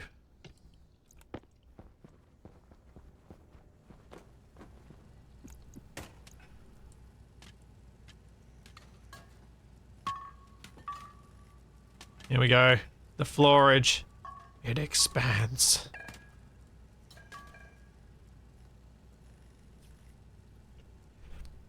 Oh, what materials do I need for Mark II tape?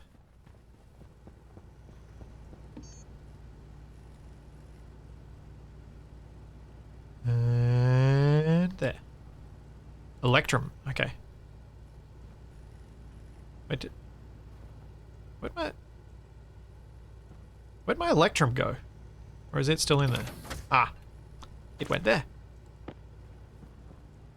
There we go. Mark II duct tape.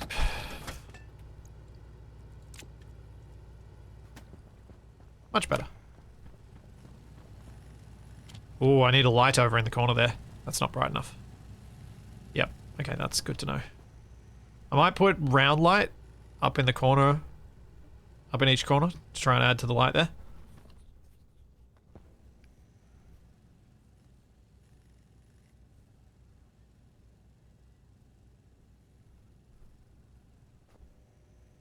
You've seen people using them for charging Amy's? Yeah, I guess that works. From what little I understand of how an Amy works. When an Amy works. So as I understand, they're a bit of a pain. Okay, so I should be able to quite easily put the intake in, have a little pipe that goes outside, with the drain on it, and then we come back in and come back into the cow.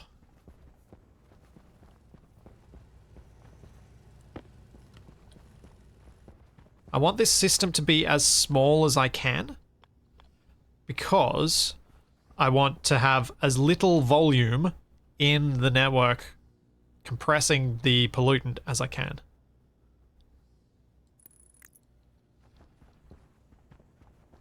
Because otherwise I'm going to have most of my base's gas in that system, taking it out of my actual base pressurization.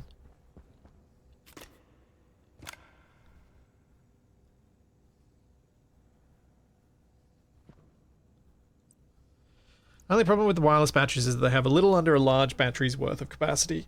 Under a charger they work alright, but something heavy like the arc welder or sensor lenses, it can't really keep up. Yeah. Active vents don't have an insulated variant. Do they? No, they don't. Do they? Pretty sure they don't. Passive vents do.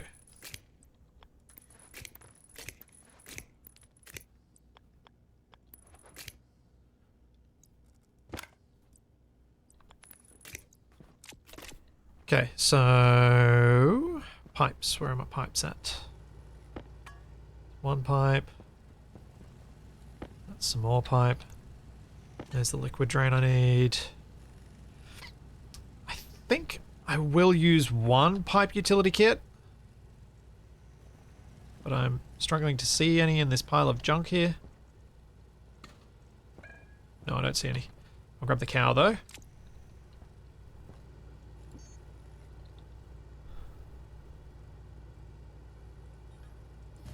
So we'll put one of these on the system so it holds a bit of volume.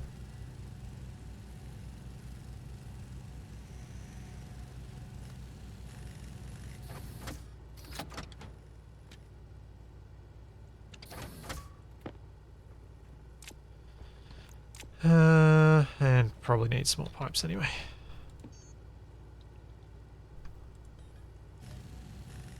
Now the battery's going. Aha! We have 3. No, I'm not going to place the cow straight on the wall. I know how cows work. I know the problems with them. I learnt my lesson from terraforming. And how it all went very wrong when I did that.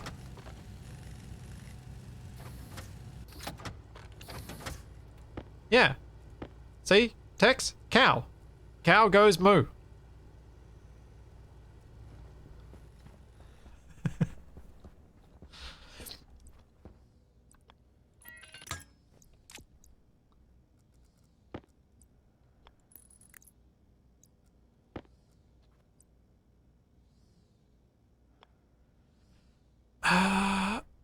Now, curious everybody,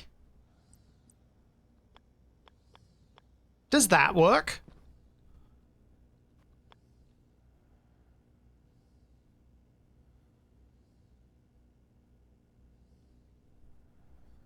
So the drain is outside, but the pipe doesn't have to be floating outside?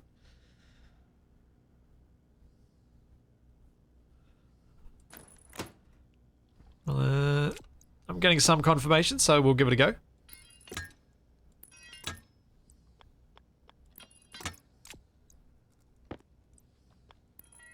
And cow goes moo. Set inward. Toggle vent on.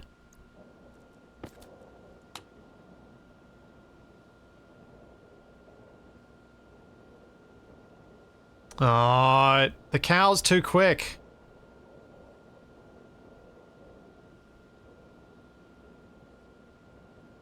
Equalizes at 600 kPa. Okay. So we need a valve for a one-way.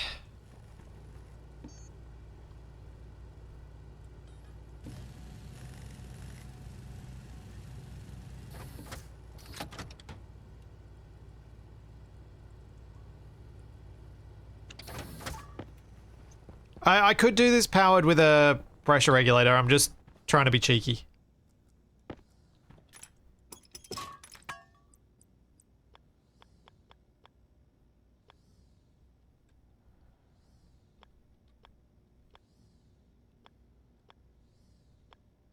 Oh dear. I'll eventually get the right key presses.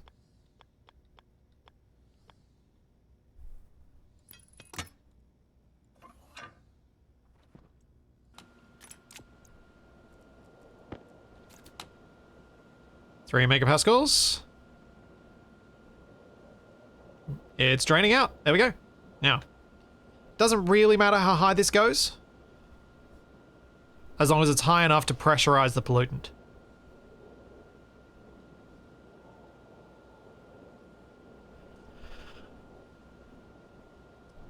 There we go, 4.7 megapascals. That's a really good balance point.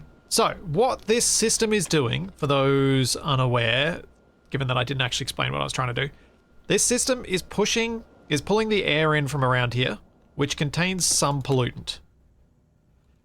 It's then pressurizing it in this section of pipe because this is slow to let gas through and this is slow to let gas through. So the pressure differential builds up to the point, hopefully, that the pollutant liquefies in this pipe segment. That little blue bit you can see, that's a liquid drain that is draining the pollutant outside. So this is a really efficient pollutant filter. It's just dumping the pollutant outside and should, hopefully, lead to me having the pollutant cleared from the base much more quickly than my current setup using an actual filter. So I will turn the filter off. I do not plan to collect the pollutants, no. Pollutants, I don't really need to collect them, except for the places where I'm specifically collecting them to use them as coolant.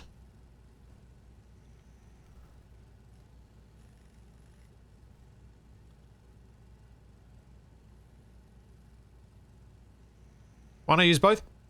Power, just to see whether this one actually works. Those sorts of things.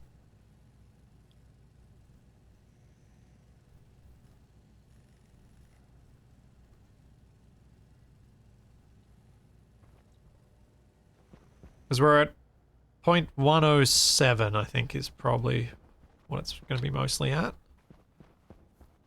Although it's literally dropping in front of us.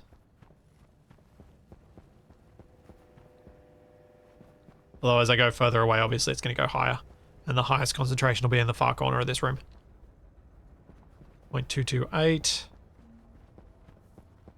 So if we check this spot in a little while, to 0.241 millimoles. So we're already down to millimoles.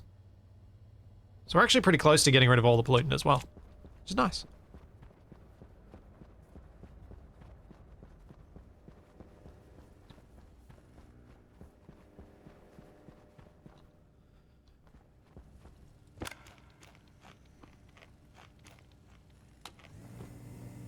At some point I'll start growing better foods, I imagine. This potato diet is, it's a thing.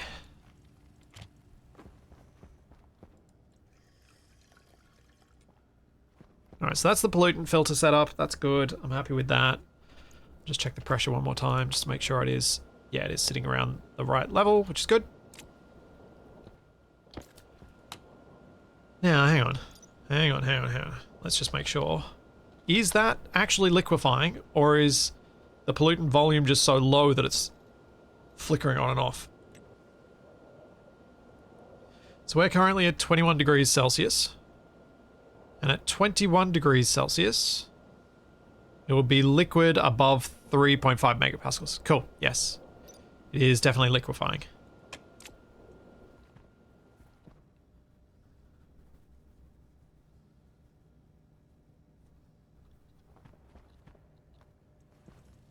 See you, Shadow. So I guess that means it's time for suit storage. Where is the suit storage made?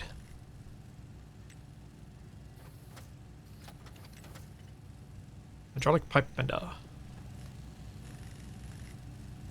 Last nuclear battery being made. I think that'll be enough for the tools that I care about.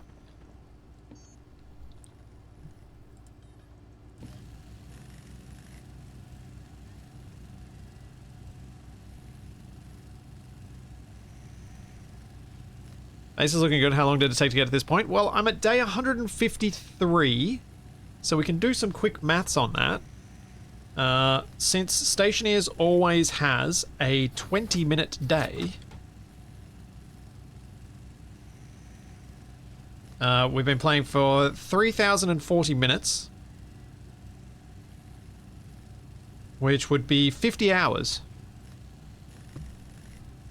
on this save that was meant to be a save that I played until the update came out, which still hasn't come out, so it's still going.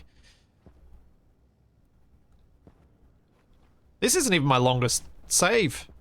My Venus one was way more than that. I think my Venus save, I had left it running a little bit when I was like wandering around doing other things to get some stuff done off stream. But this one's been almost entirely on stream. There's ours, so yeah, it's like the 10th stream or something.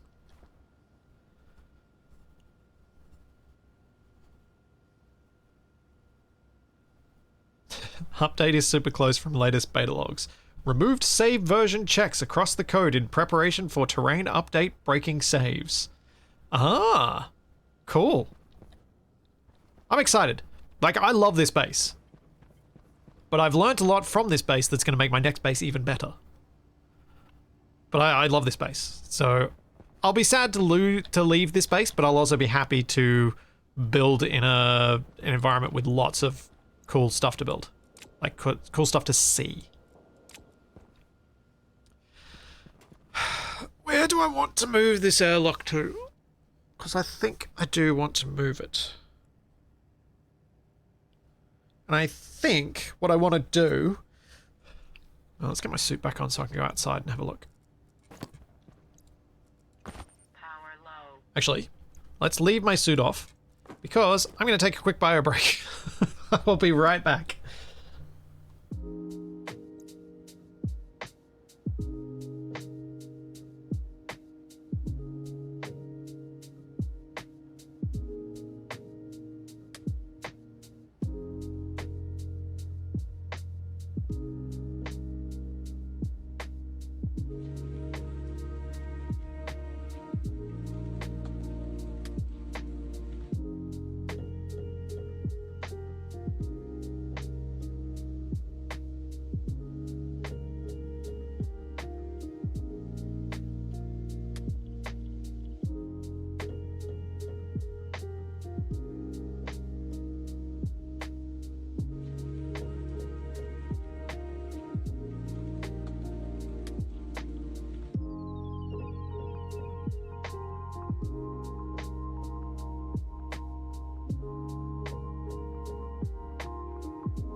Oh, whoops. Ah, come back and still forget to actually fill up my water bottle.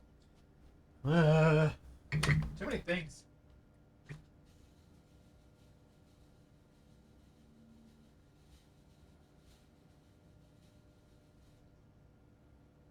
So, that break took a little bit longer than I was anticipating because I remembered that I needed to feed Charlie this morning, even though I normally feed her in the evenings. Because I'm going to be going away this weekend to visit some friends. So Charlie is going to the kennel, and she's not the best at eating when I'm not around. So one of the things my partner and I do is we feed her the day we take her, so that she's had a bit of extra food.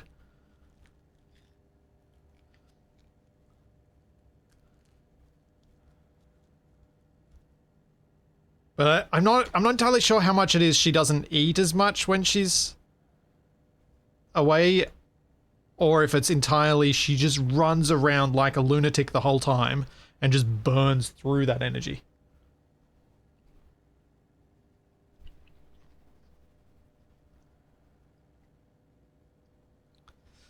Alright, so I was putting my suit on to go outside to see where things might work well.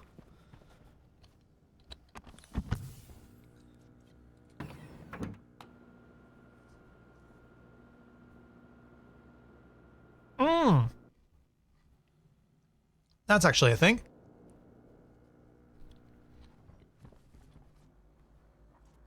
Suit storage in the airlock.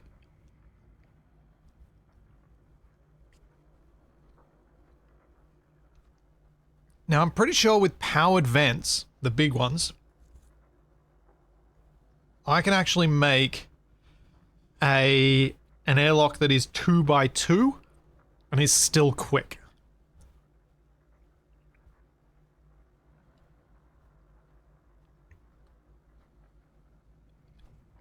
My trouble with the one on Venus was that it was 2x3x2, so it was just too big.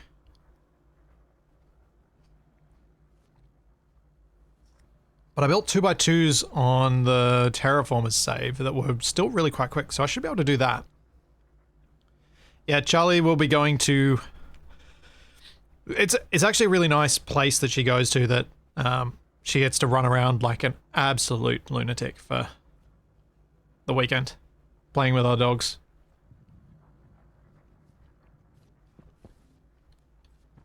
If I'm building a 2x2... I've got that room in there, which is like all my air storage cleaning. I could put it on this square here, or I could put it on these ones here. I think these ones make the most sense because then it keeps that straight line running down the stairs, which is going to keep me taking the wrong route around to the other room where I go down the stairs, through the production room, up the stairs, around the corner, back again.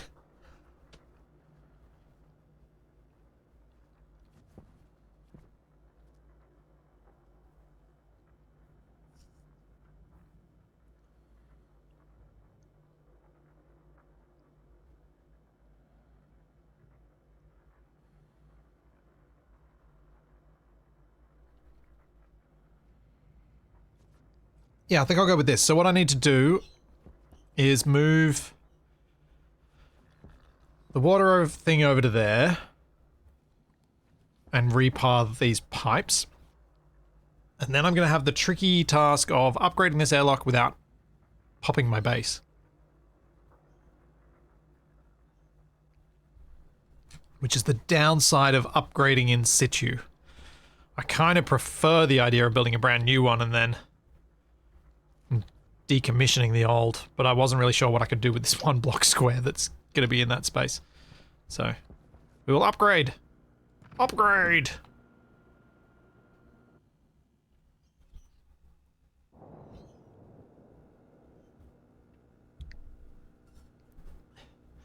Picked up our terrier after a week at the kennel, and your dad said he couldn't bark for 2 days. That's a lot of barking.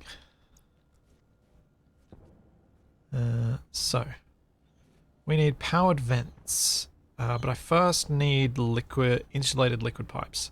I also need to build a recycler.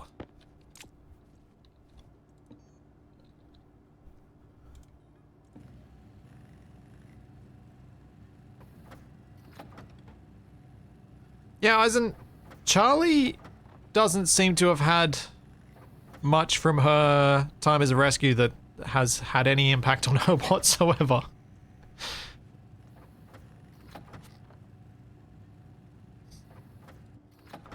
Which is why I think she was just given up because she wasn't going to be easy to train.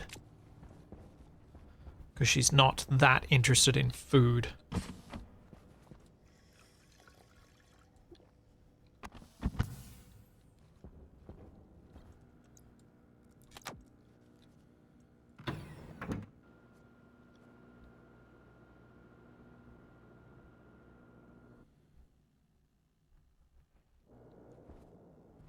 But I'm gonna try and do this with a replacement in place. I should be able to make it work. Yeah, Charlie was also a very young rescue. We got her at 13 weeks.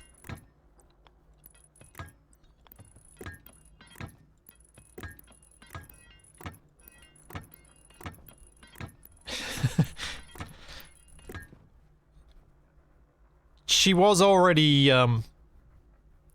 of a decent size by that point.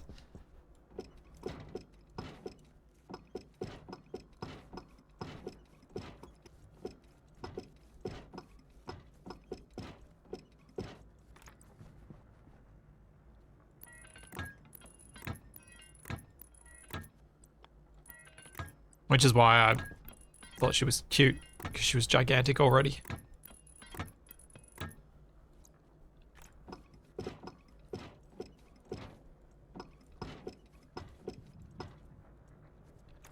Big goofball. Feels so strange when she's not in the house though. I hate it when I get home from traveling and we get home too late that we can't pick her up the same day. Because you're in the house and there's no dog and it's just sad.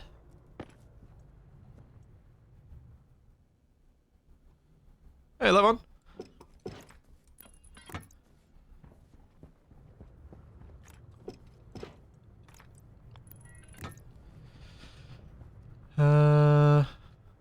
That was where the pressure gauge was, so that's a decent enough spot for this thing.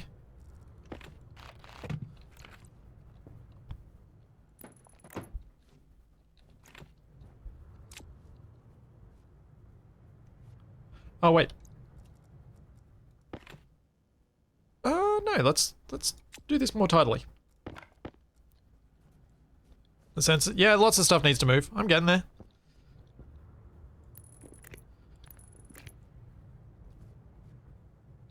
I'll get there, Takari, don't worry. I'll get there. Bit by bit by bit. Now, is that connecting up to the roof electrics? No, good.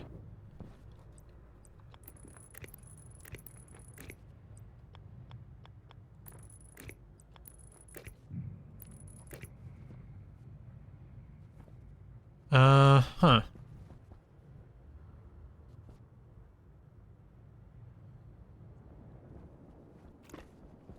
Well, that filter's not doing anything anymore, so let's get rid of that. I can probably tidy a lot of this stuff up.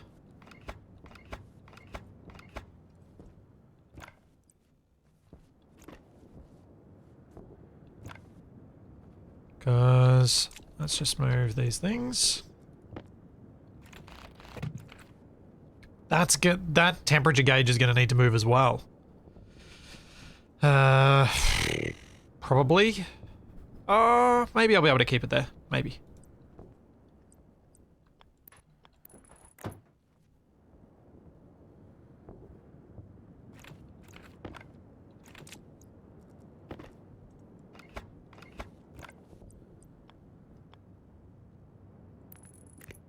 I think I'll try and isolate this network and connect it back up to my base through a different way. Oh yeah, I tidy up the built things. I just don't tidy up the unbuilt things. Okay, so that's on its own little network, which means if I pop it through the wall here, I can connect it up inside.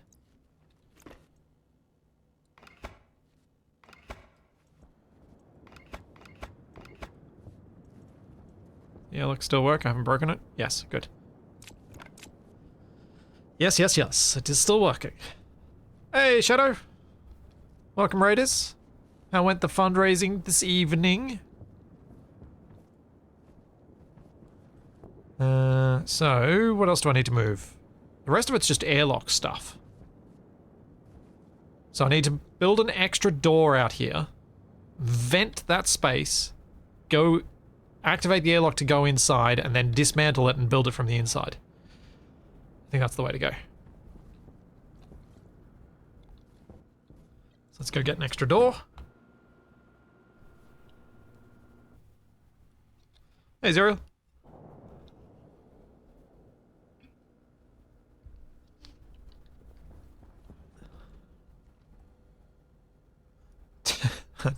I do love you doing IC10 programming. Can't wait for you to teach stack. Ah! I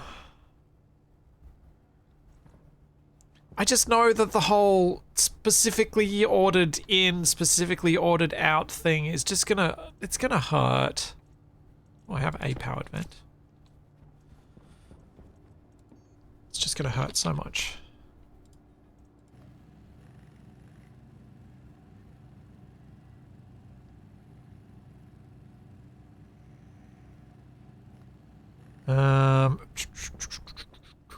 So,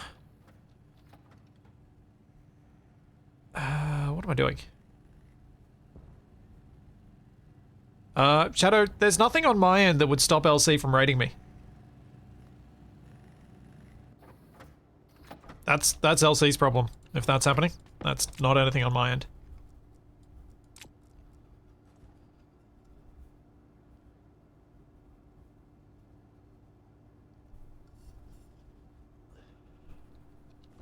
I do have an unused airlock in the hallway, that is true.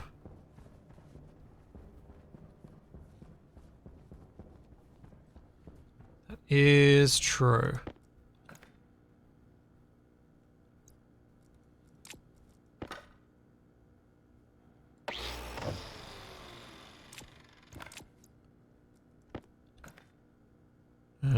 Small grinder?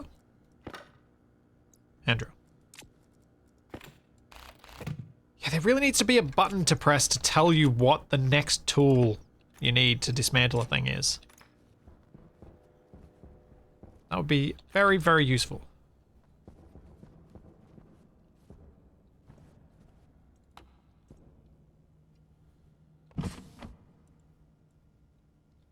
Cannot interact as the device is not powered. Alright, yeah. Can do this bit.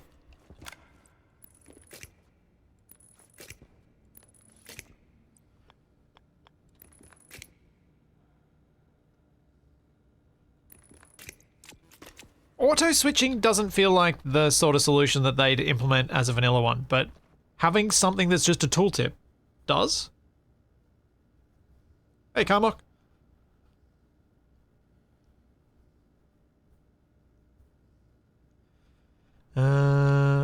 Temperature, nan. Disk. Where's my disk at? Disk is up the stairs. No, my disk is not up the stairs.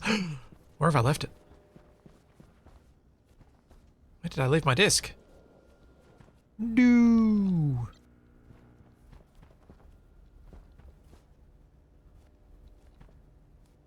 Where would I have left it? In the other computer? Oh yeah, it's in here. I moved it down there. Oh, that's right. I moved it down there because I was like, this will make more sense. I should move it down here. It's going to be closer to everything. I will remember where that is. Sure.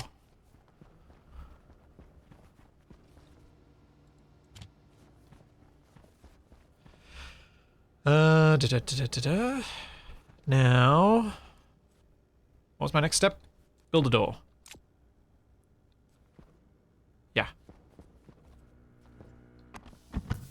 No, I need walls too. A door alone is not enough.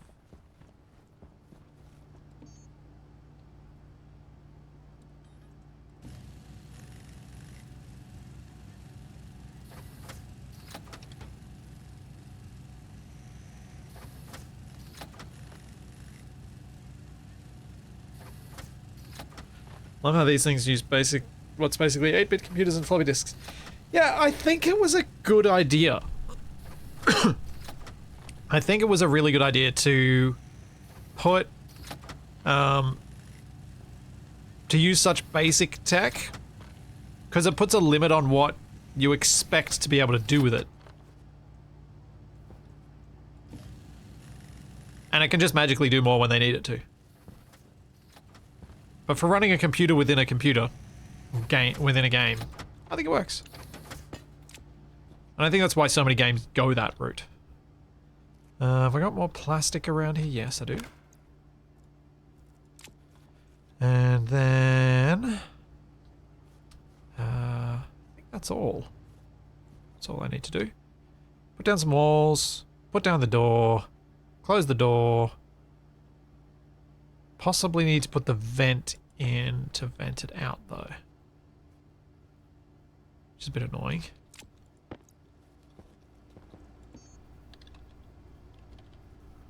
That is the wrong printer. This is the electronics printer.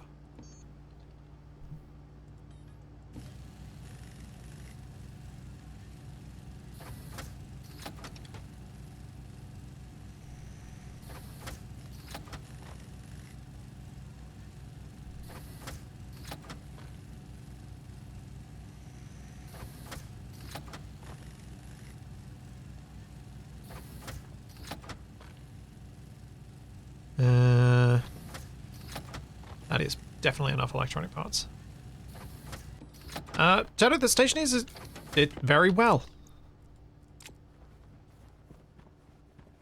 I'll deal with the charger later. That's distraction I don't need to deal with right now. Because that's a thing I will build into this airlock.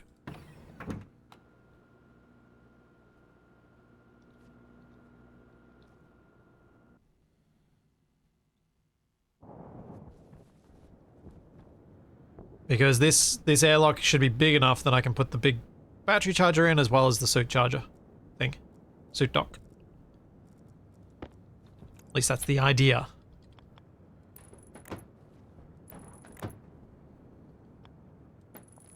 Okay, wall, wall, wall. Now, I think I will just do regular wall for the ceiling as well. Don't think I'll put a glass roof in. As tempted as I might be.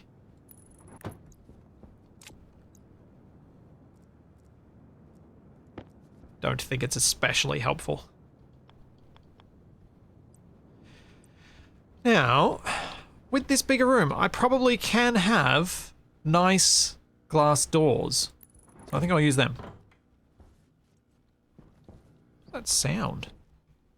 Didn't sound healthy.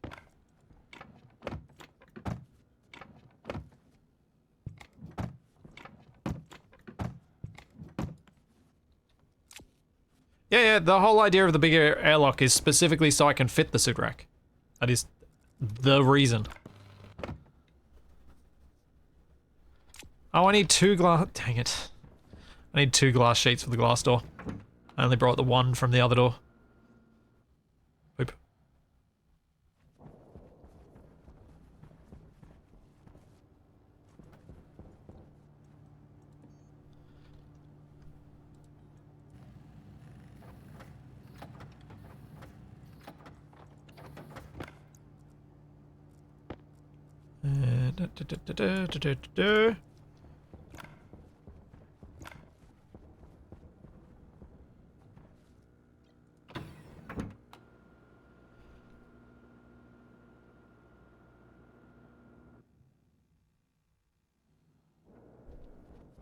Okay. Oh, crowbar, not that. I don't have the welder out. There we go. Open that up. Let's pop in these vents. So what I was thinking I might do... I'll have 4 walls here to put stuff on. And I've got 4 roof tiles to put stuff on. I was thinking the vents would go on the roof, because then I have the ability to later, or even part of this upgrade, set them up in such a way that they can pressurize like be pre-pressurized. Mainly for the going in, so that we don't have the gigantic whoosh of air. Oops, wrong thing. Hunger caution. That was my thinking anyway. I think the vent will go that way. And then the other one will go in the roof of here once I can build it.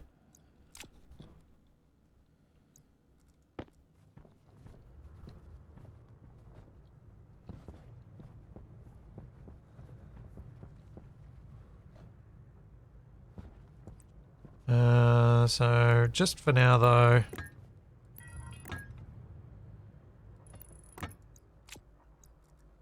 Oh, I've got a...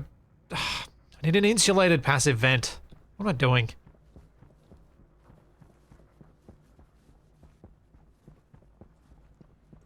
This is like the only place I really need them.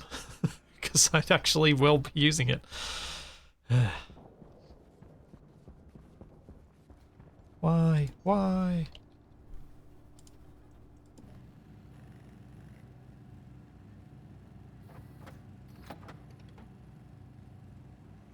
No, Andy, I need it there because I'm mounting it on the backside, which means the hot gas inside the thing will exchange with the normal room gas that's in the airlock when I'm inside.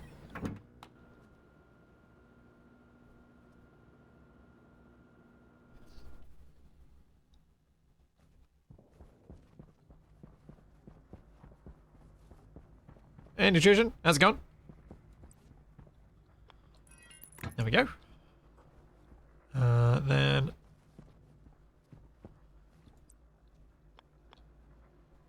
should be able to put one on the flip side of that. If I put pipes in here, I'll be able to see...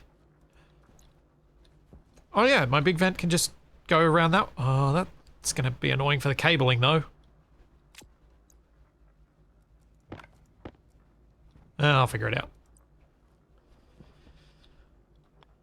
Won't be that annoying. I also need to put a light in here. That is something I may forget as I get further through building this thing. I would like to have a light.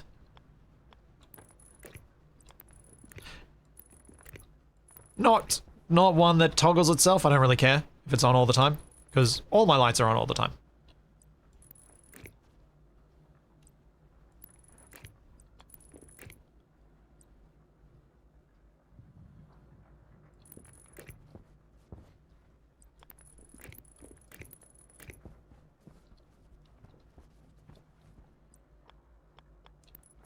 There we go.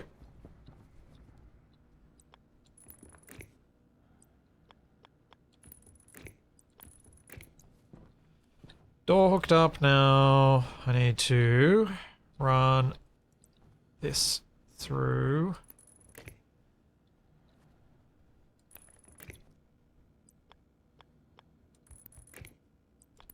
I can clean it up after. I've got this whole thing worked out. There we go. So that's now hooked up to the APC. If we finish building this thing. What does this want? This wants plastic thing first. And a welder. Nope, screwdriver and electron. Ah, I did have it the right way around. But I had the wrong hand active. Well, that's bright. That's real bright inside. Suit light, welder light. Cool. Alright. Close the door. I think that's everything I need to do in here.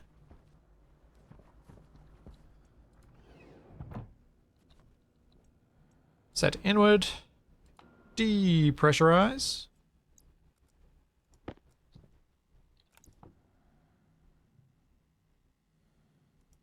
And we're good. Turn it off. Now we can go inside.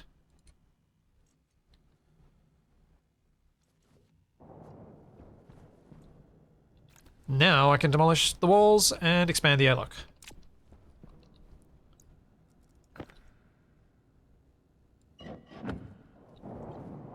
Ooh, that was a mistake. Almost. That was a dramatic pull towards a wall. Not the worst environment in which to crack my suit, thankfully.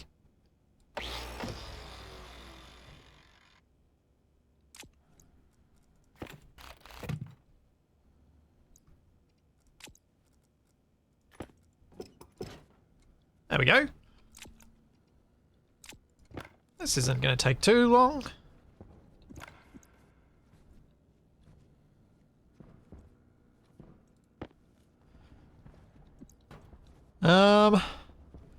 Yeah, I've never been big on having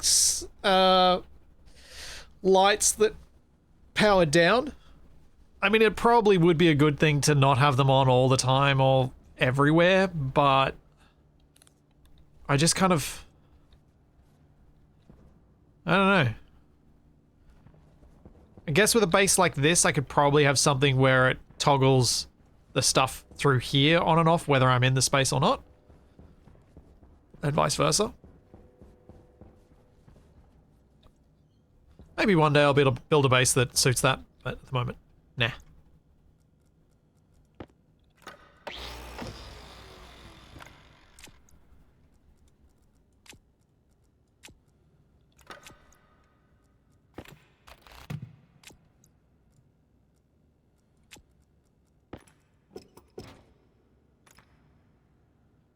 Alright. Now, let's start. That pipe is fine. Let's get rid of these vents.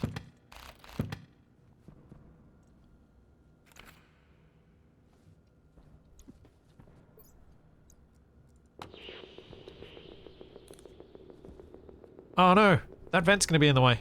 Can I get rid of it? Poop. I'm going to have to set up the airlock manually.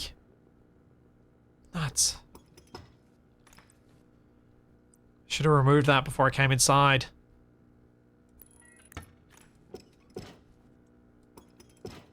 Because that is right in the way of my powered vent.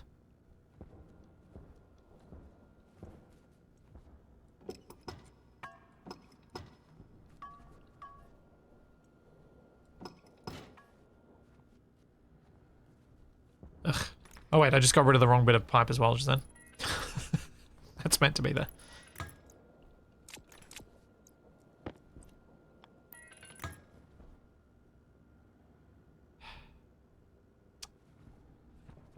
Well, anyone got any suggestions about, are there any ways for me to get at that passive vent? There aren't, are there, without going outside? Nuts.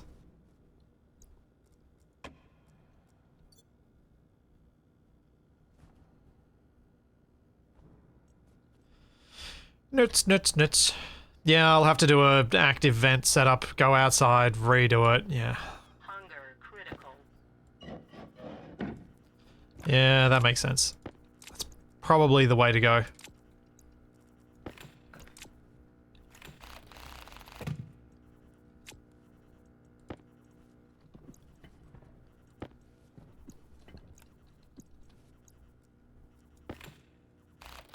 No, a second airlock's not needed. I can do this. What's needed is me doing things the right way. If you're gonna I told you so, Takara, you should make sure that you're actually right about it. Rather than just being rude.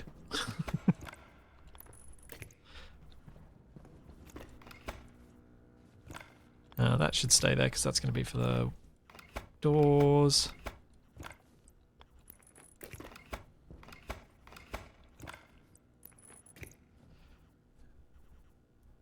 Sensor can stay where it is.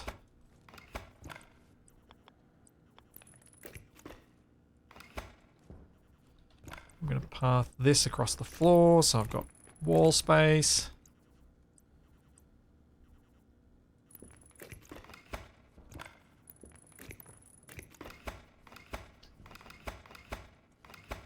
And do remember, Takari, I'm just messing with you. You and I have completely different priorities in how we play this game.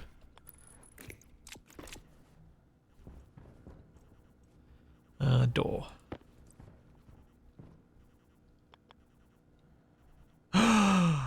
What's in the way? Oh, the power cable for the APC.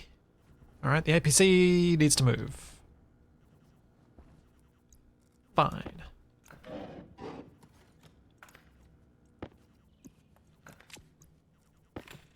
Hydration critical. Yeah, that'll work.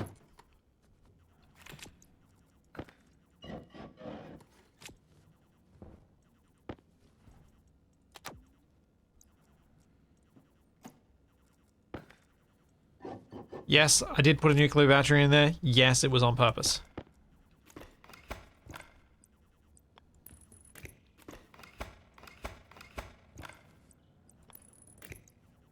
This is running off powered vents, which use more power, so I'm like, oh yeah, why not? Let's give it more safety power.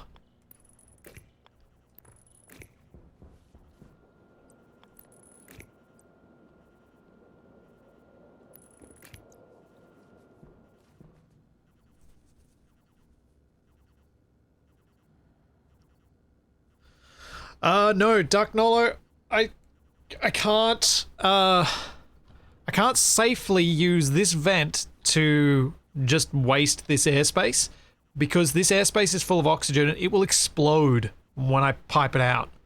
It'll ignite with the atmosphere. Which would be bad.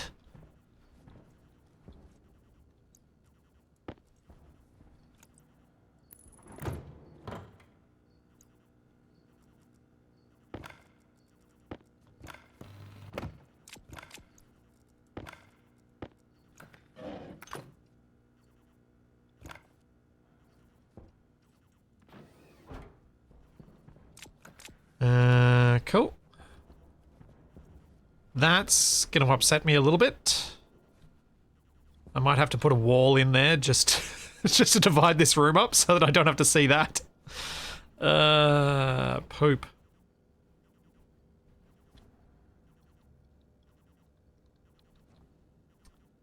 Could make it like an S-bend where you kind of walk through.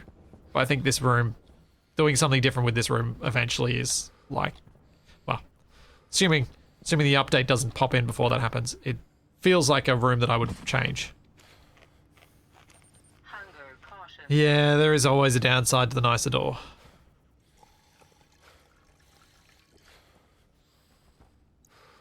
How is my pollutant going? There's no pollutant. Man, my new system rocks. It has processed it all. Look at that. We are clear. Everywhere. Yeah. Although power is a bit iffy. The extra centrifuges are probably taxing me a little bit there. Oh no, that's not the problem. The problem is I've just been charging up nuclear batteries. That's the issue. I need to upgrade those batteries to big batteries. And now I've got my smelter, I can. Okay, so suit storage.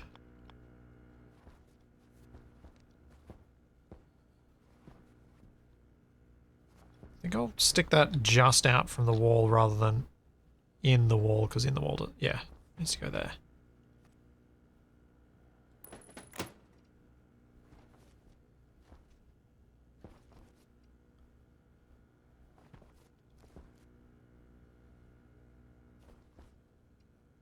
Okay.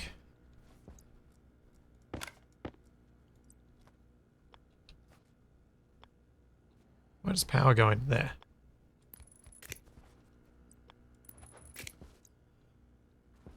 So that can hook up to the same thing as the temperature gauge.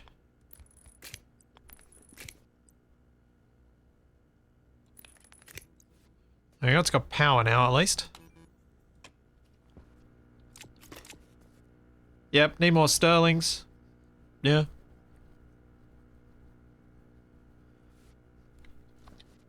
Let's put a light in now because it's annoying me because I've kept my suit off. because it was too bright with my suit on.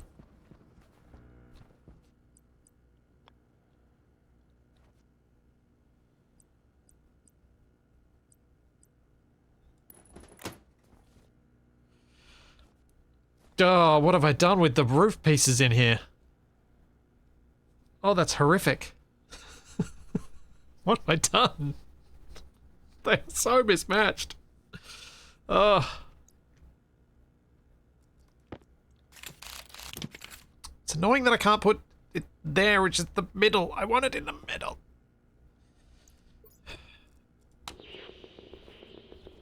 Can I put it in the middle? I'd have to I think I can.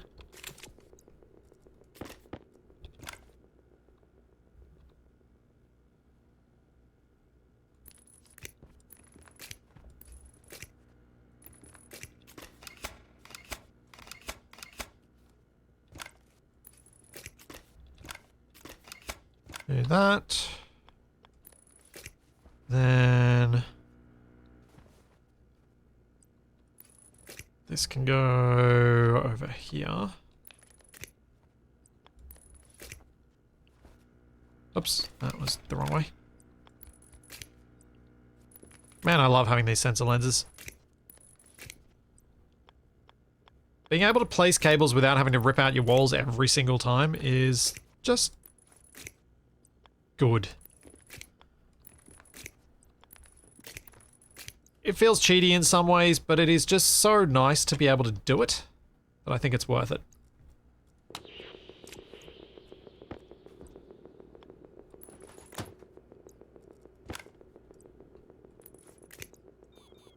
There we go. Perfect. Light. Okay, so I'll turn these off. Don't need them on for the moment. Now... No, I wanted to decide where the console went, which is why I wanted to put the suit storage in first. I might put the console on this wall, centered on that wall. Because I could put it there. Yeah, that'll do. On console.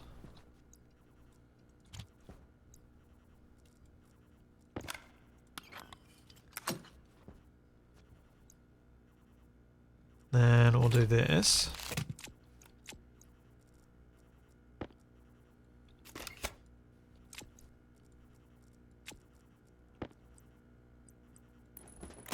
And there we go. Oh, hang on. Hang on. I don't think it matters with the powered vents, but just in case it does, I should probably have the sensor not in the same cube as the vent.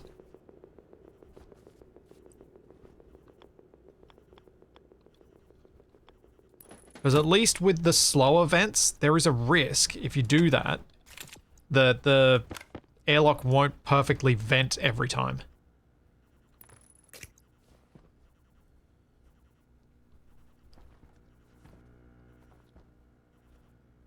Oh, now I want to do this.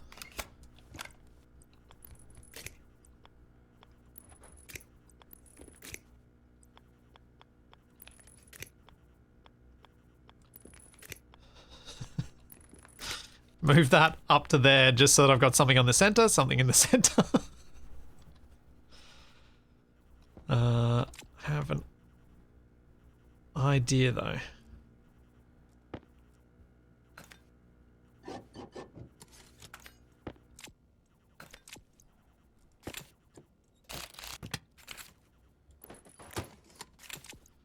This is silly. This is definitely silly. Just trying to make it look pretty. This isn't about perfection, this is about pretty and balance. And trying to see what I can do with that.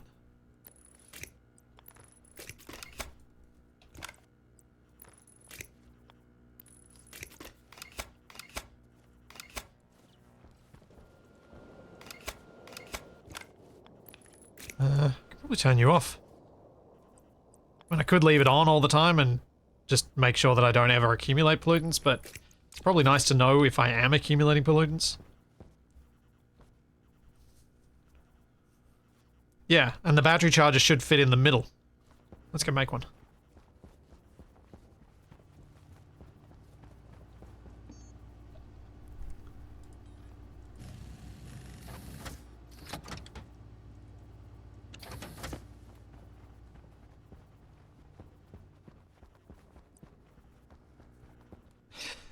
In fact, Damon, you say compulsive much. I reckon chat wishes I was compulsive much.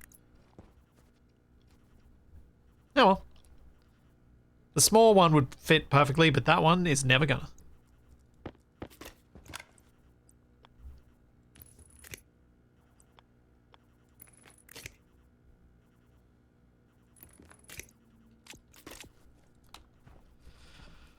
Alrighty, so we now need to put the... There's one of those active vents that I pulled off. Where'd it go? Passive vent.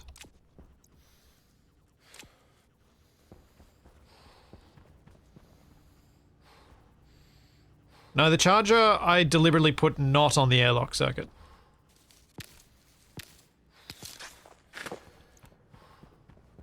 It is connected to mains. Oh, no, sorry, yeah, battery charger, sorry, I did do that the wrong way around. You're right, you're right. Yeah, I should easily be able to do that, because I can just hook up to there. Yeah. Sorry, I did that the wrong way around. Thank you for the observation.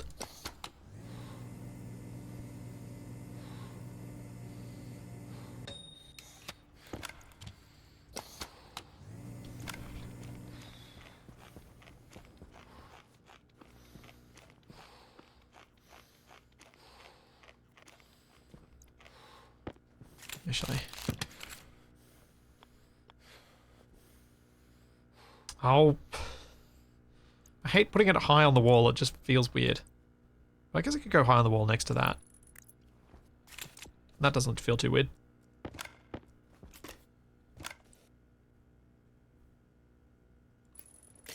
There we go. Charger set up. Let's go get those batteries.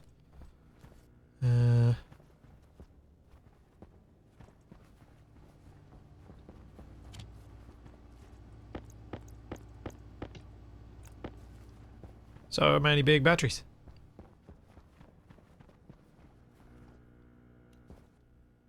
Where is the suit? I don't know where all the inputs and outputs of the suit thing are, so... If I have to move the battery charger, I have to move it. No biggie.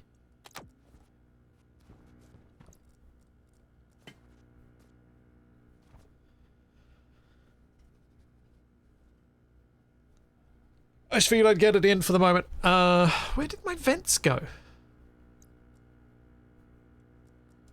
How did it... You go away.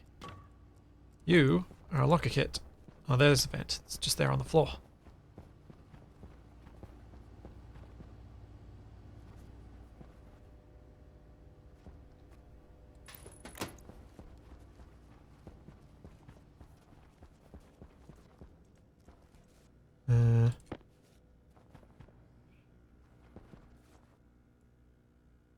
If they're on the back, then I don't have anything to worry about.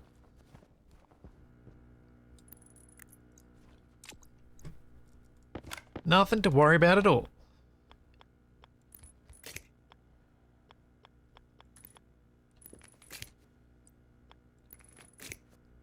Hey, Danny.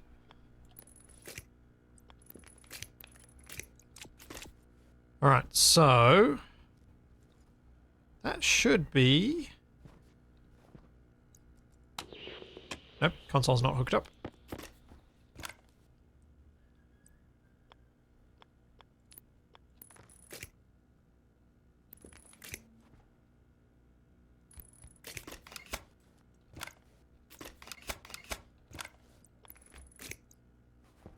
All hooked up.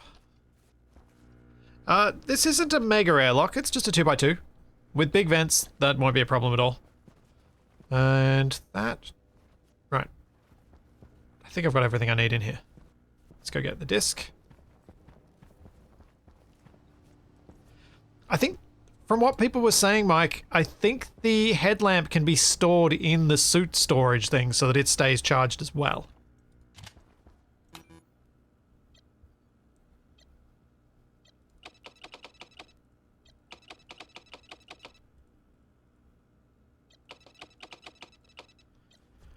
Okay, let's name these doors.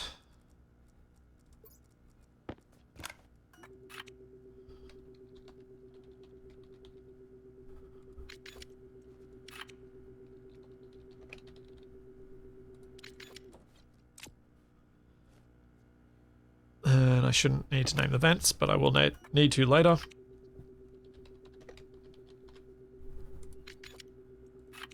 Don't need to worry about that one. That's it. Okay, so gas sensor. I may need to reset this chip since it's not behaving.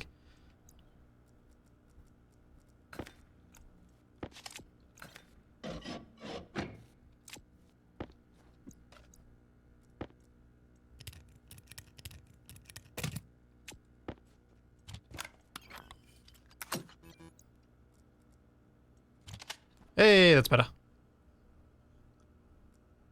Gas sensor, sensor. Exterior vent, exterior. Active vent, interior. Outside door, exterior. Inside door, interior. Pressure 0. Pressure 0. Excellent.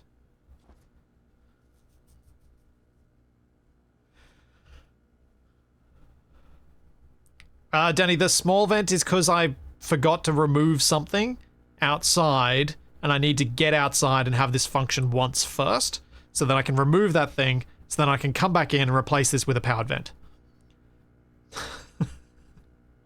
It's basically because I stuffed up.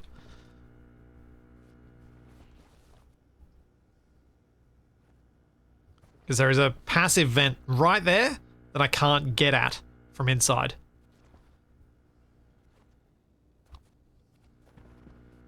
I done stuffed up and need to fix it. Cool. Yeah. How is my battery situation? Do I need to pause that charging of those nuclear batteries for a little bit? It's okay. Maybe soon.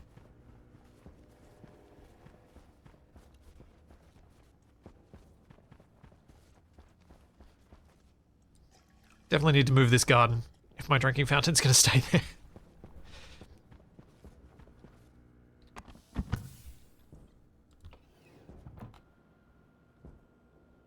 This is going to take a while.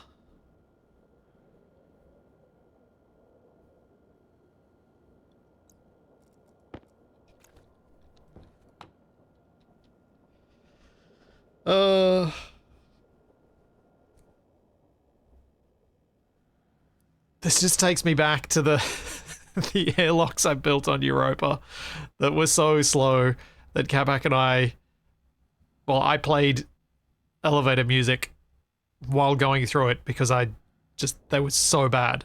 Oh, that didn't fully vent.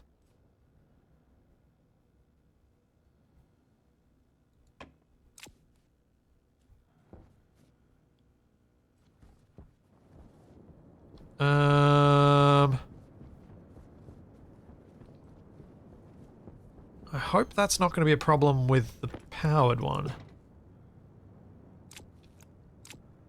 I was standing in the sensor block.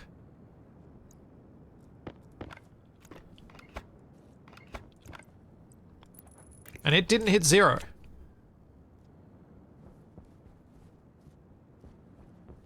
Okay, I should be able to remove that from the inside and everything else is ready to go. I can remove the cable from the inside. Let's see if it happens with the powered vent, because if it happens with the powered vent, that's real bad.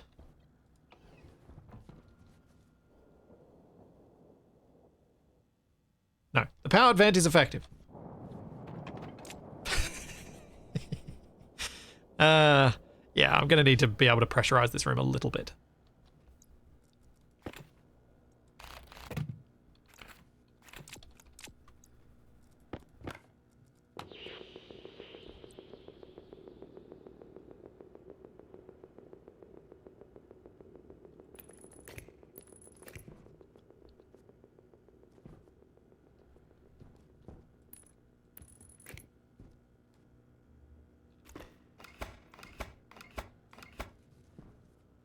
That should do the trick.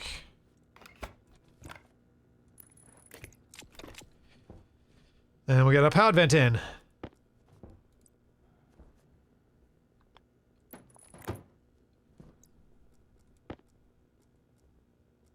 Oh, why? Why am I doing that so many times today?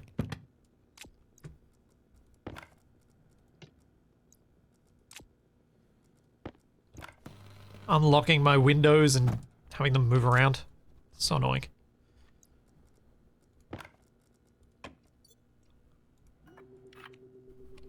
Interior vent.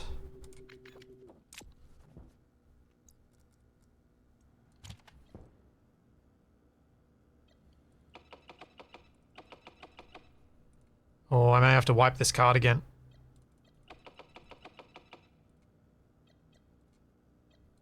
Yeah, I'm gonna have to. Oh, that's annoying.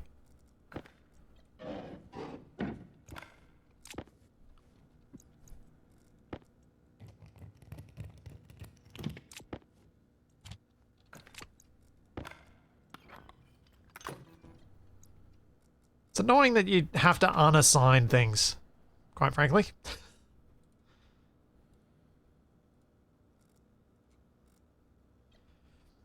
External pressure is 0. Internal pressure is... Well, I'll set it at 0 for the moment, because I don't have an ability to pre-pressurize it. But if I make sure at least the stuff on the floor is further away, it shouldn't end up coming flying in the door.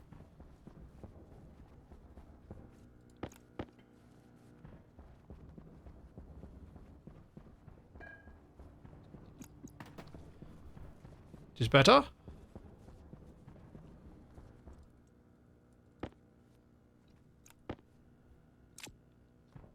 Man, this is going to take so long to charge. 25%. Oof.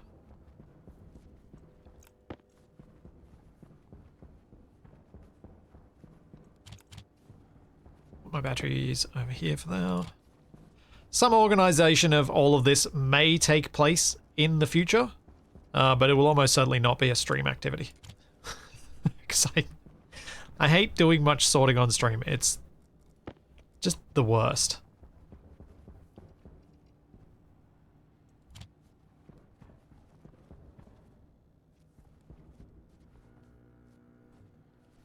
Okay, cool. This airlock now works. Next thing I need to do for it, and it shouldn't be too slow, let's just make sure.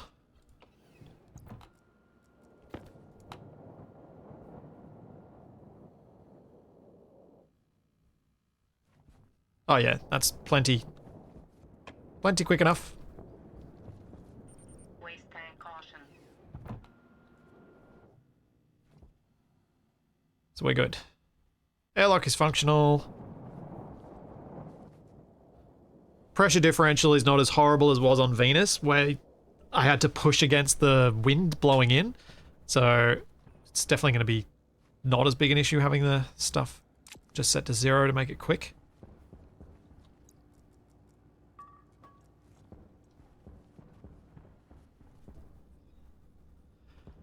And let's open up. Now, we need to set up this suit thingy. I'm going to pop it out from here and just have a look at how it works. So we have propellant for the jetpack, we have waste, power in, and data connection. And then we have air in on that side. Now, what is the data connection for this suit storage used for? Is it for setting the pressures of these things? Or do I need to set the pressures externally?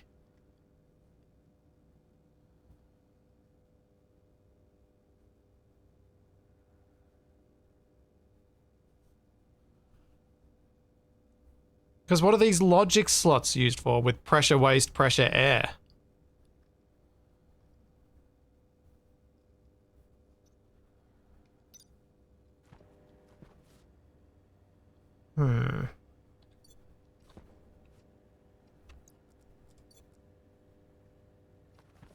reading those values. Okay. Okay, so I need a waste management system that isn't just dumping it into the... I mean, it can just dump into the space, that's fine.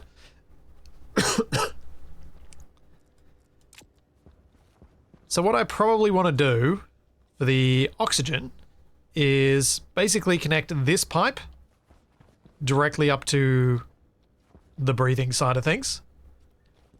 For the waste pipe, I can just have it set up with a... oh, what's it called? What's the thing called? A back pressure regulator set to 0. So it keeps it at 0. And I could probably have a wall canister here to empty out the other tank as well.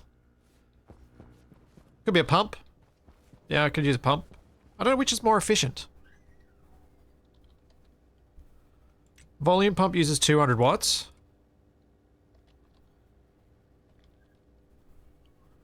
Back pressure regulator, 100. So we'll use a back pressure regulator. It doesn't need to be quick, though.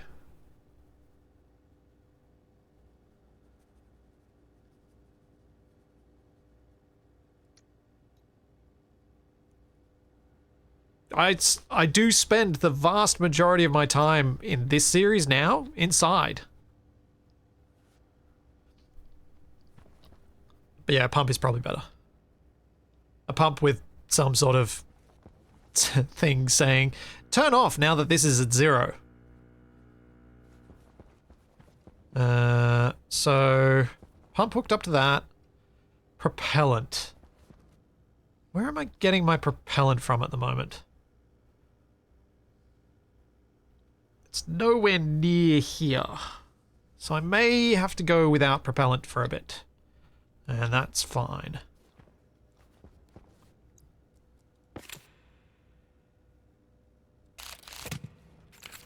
Volume pump power usage scales with speed setting too. Ah, okay. So if I set it slow, it would be more power efficient. To leave it on all the time. If it was left on all the time.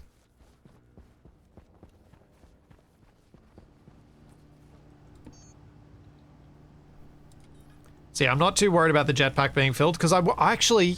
No, I don't need the propellant at all, because I don't take my jetpack off. I leave it on. I just need my suit side of things. So yeah, won't worry about propellant. Just need the waste and oxygen going in.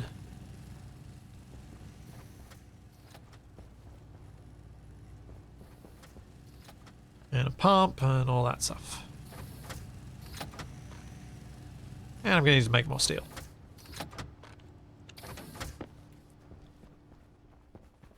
See you, Tufty. Now, am I going to just directly link it to this? Yeah, I think I will.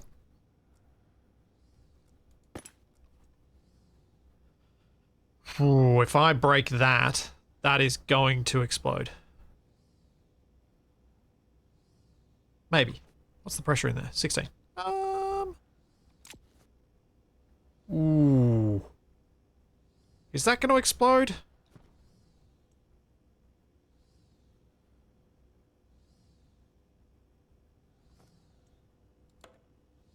I turn that off.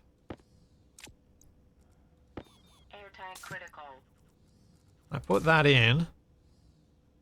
It's dropped 1 megapascal.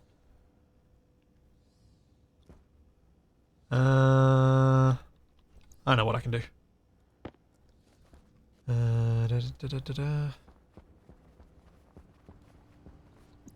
Where's my white spray paint? There it is.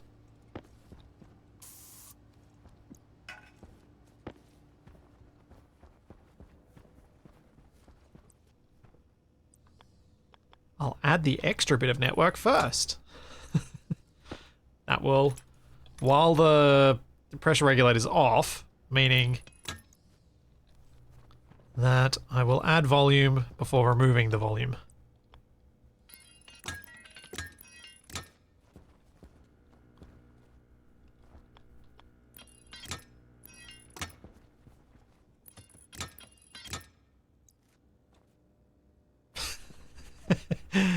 That's not good. There we go. Power's back on.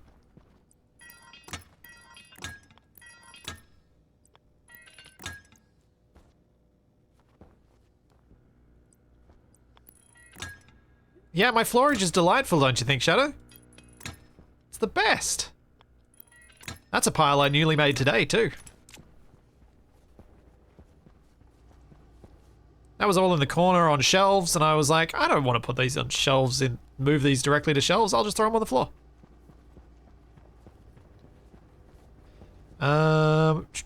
Steel. Yeah, I need to make steel.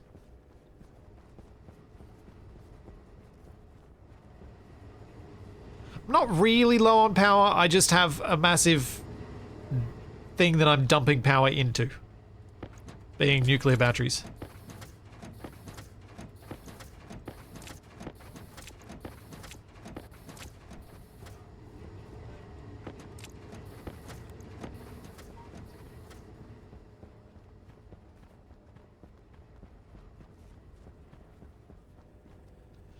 Oh, annoyingly, my garage does have shelving because the house has so little storage that the garage is full of storage shelves to try and give us some semblance of storage, like, space for things. So IRL, my garage is both full of storage shelves and with tons of stuff in it that I wish didn't have to be in the garage.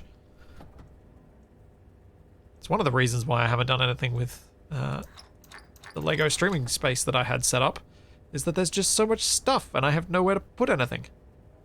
And the garage is flooding with all the recent rains.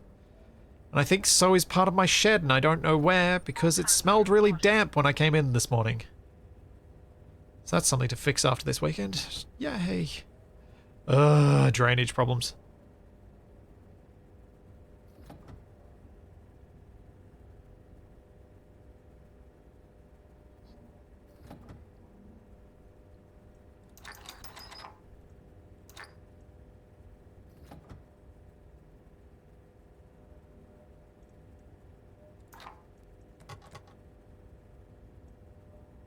Alright, 600 grams of steel.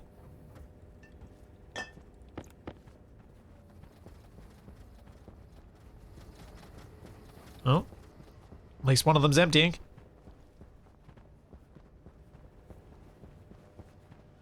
Well, the house isn't damp and moldy, or at least mostly.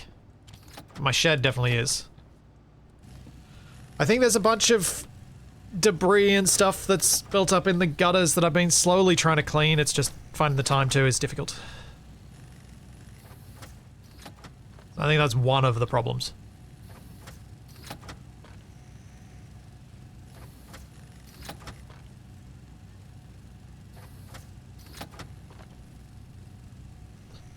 Not to mention the rats that briefly called my ceiling their home. The shed ceiling, that is. Must have driven Charlie nuts, sleeping in here and hearing them. Probably smelling them too.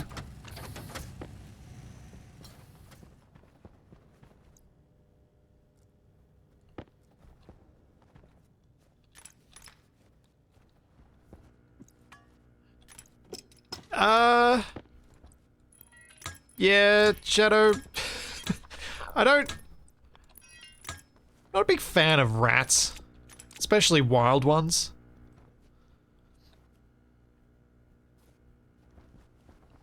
Okay, what's the pressure in here now? Down to... Aha! Perfect. 5, 4, 3, 2, 1. Hey!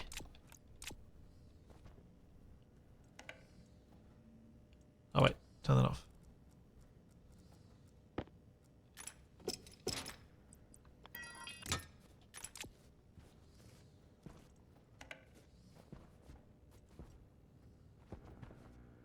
I have paused the charging. That was already done, Ceramend. All the lights switched off in my base, which told me my power is critical, and I immediately switched it off. Was the first thing I did. I was expecting it to happen, which kind of helps make sure that I do the sensible thing first. Hydration critical.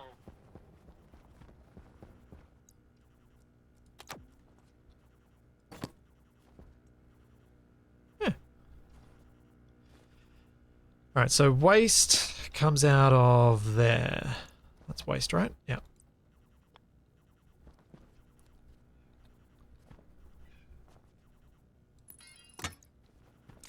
Now I need a pump. That's a liquid pump. Don't think there's a pump in there.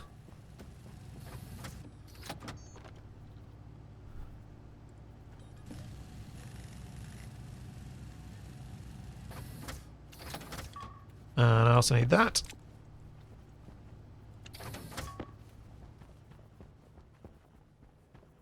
No, no earth shattering kaboom. It's almost like I've learned things and and have some idea how to avoid some of those problems. Ah, the battery charger's got to move. It's in the wrong spot. Because the cable has to move.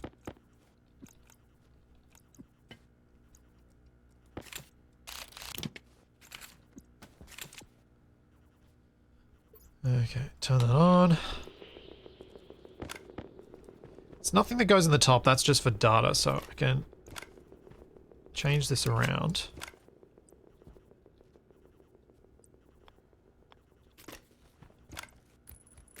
Get rid of that.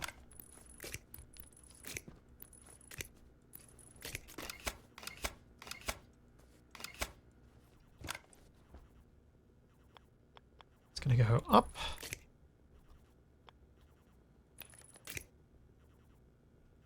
And I'm gonna sneeze.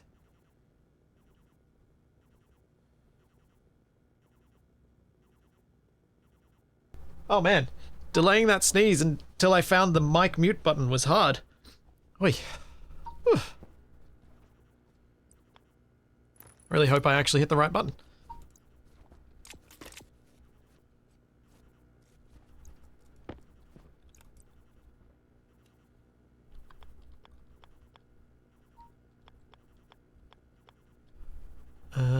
So I think I'm gonna do that. Or that? That looks tidier. Looked a bit too cramped before.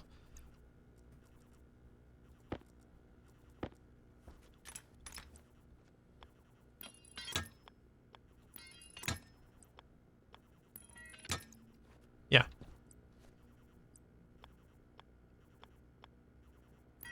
And go back up. Go get some more pipe. 1 second. I will be right back. I need to take a quick bio break. And also blow my nose because it's driving me nuts.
Hunger critical.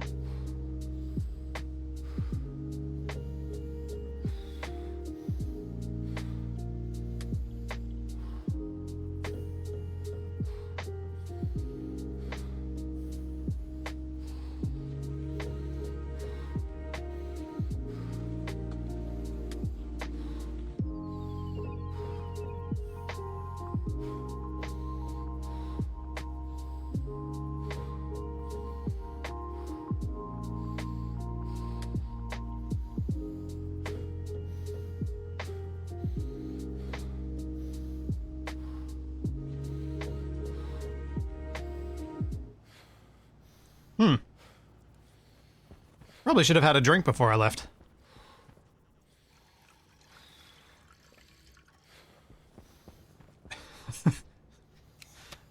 Apologies about that. It's not the most pleasant sound to hear, the character's heavy breathing.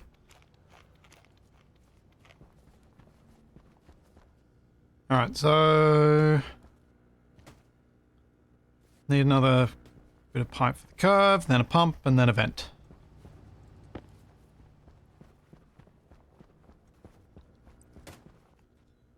Also, probably need to make this not white, because it's waste. I don't have any brown spray paint, so I'll just leave it orange.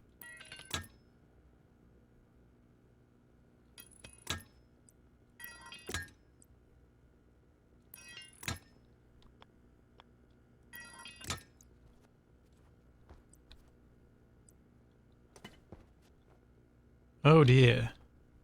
What was... where does that go? Nowhere. Okay.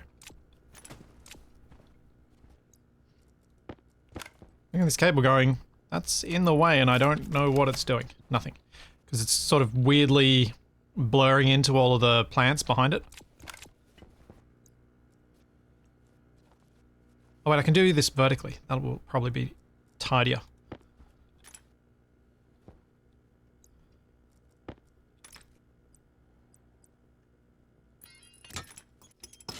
So if the pump comes up vertically, then I can put a bend in there, and then the vent. So need another fancy vent. Turn this things off. Insulated passive vent. No! Silicon! More smelting.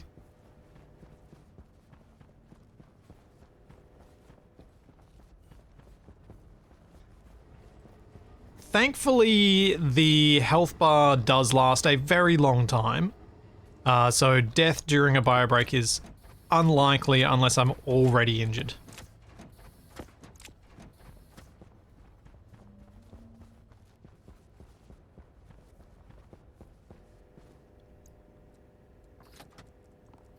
Thankfully.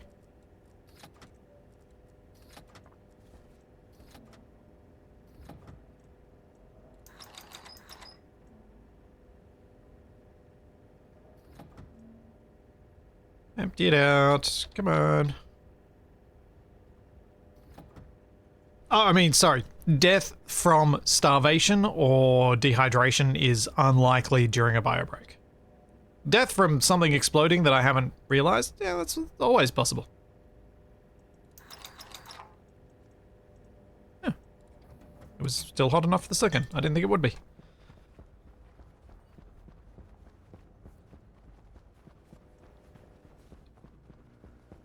Vent to in or out mode, not airlock. I'm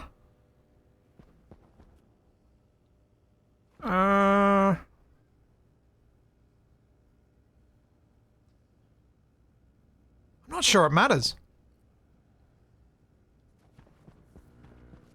Because there shouldn't be a waste tank in there unless I've already come inside.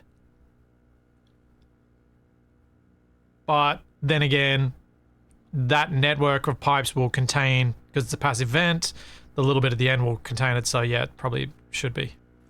Yeah, you're right. There will be issues. Issues.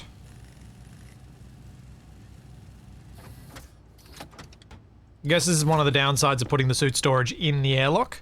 The upside, of course, being that if I make a terrible, terrible, terrible mistake, at least I've got the suit right there.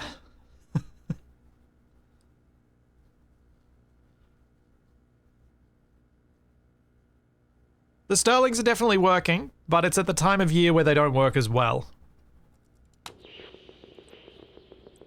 They work less well during the astronomical summer.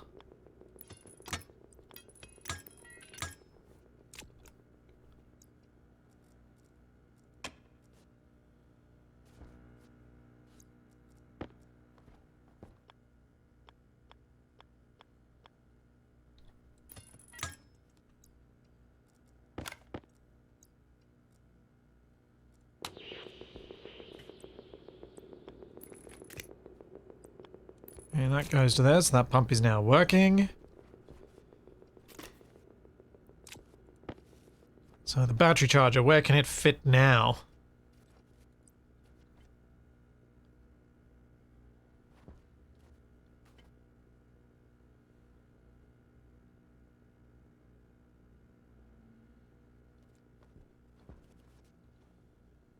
Do I flip that sensor around and put it on the wall there?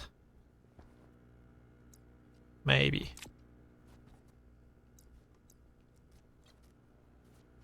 Let's go get the disc so I don't do the thing again.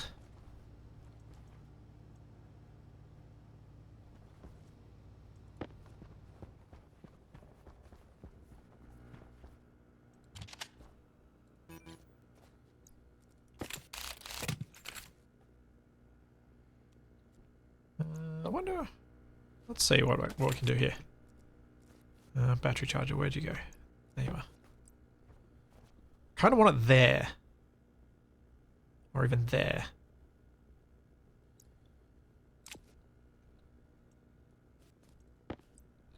So I could put the sensor up here.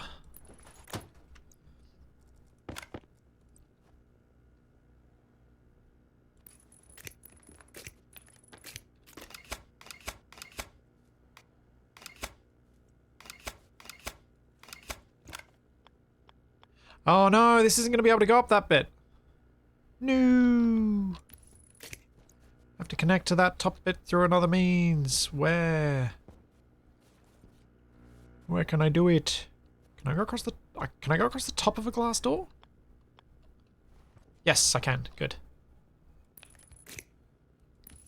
You can't go down the sides of glass doors right next to them because they stick out so far.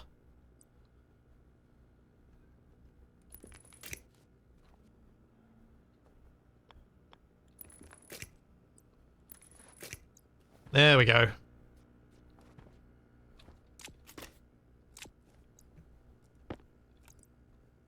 And that sits on the wall. And I need to hook this up to here.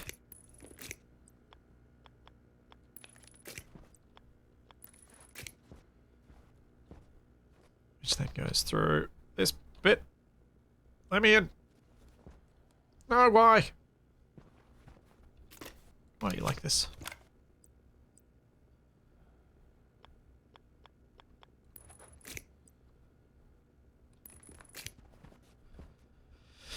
That goes down.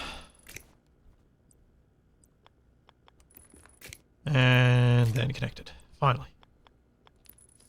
So much reshuffling in this place. Probably because I've never done one of these before, so I had no idea how much space I really needed around it.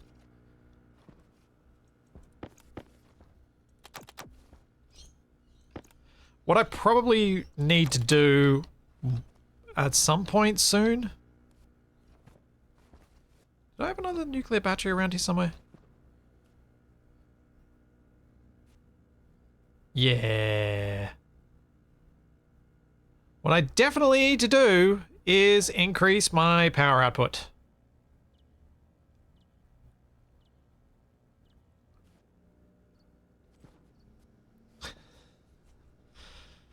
I think the Sterlings might have just kicked in. Power low. Power critical. Your health is critical. You know what? Oh, those guys don't have a disc, do they? Nuts.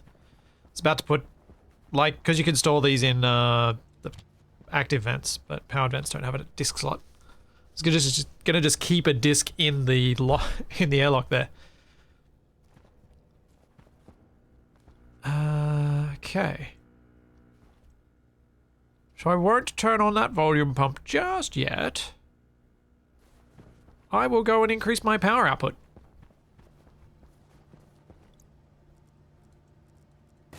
I'm gonna go make sure that the Sterlings are still working efficiently, because they might not be. So there may be some improvements that can be done to them right now, but I think the Sterlings are still going to be my most significant power producer compared to solar.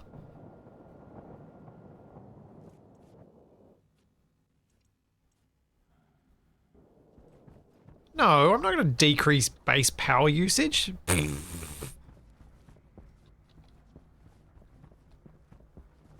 That's silly. Increase production. So these are working. They are producing a decent amount of power.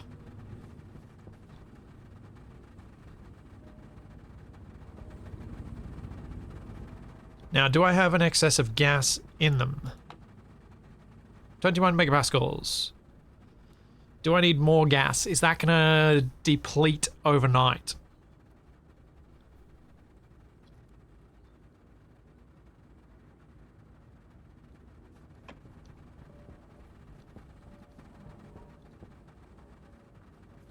It may do. That may be part of the problem. I may not be putting in enough gas during the day. Also, the gas isn't as hot.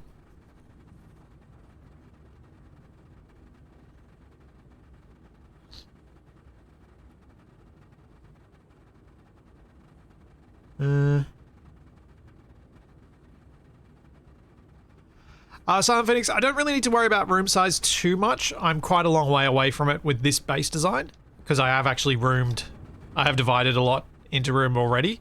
The blast door bit that I was only thinking of doing was around the furnace as a safety blast door.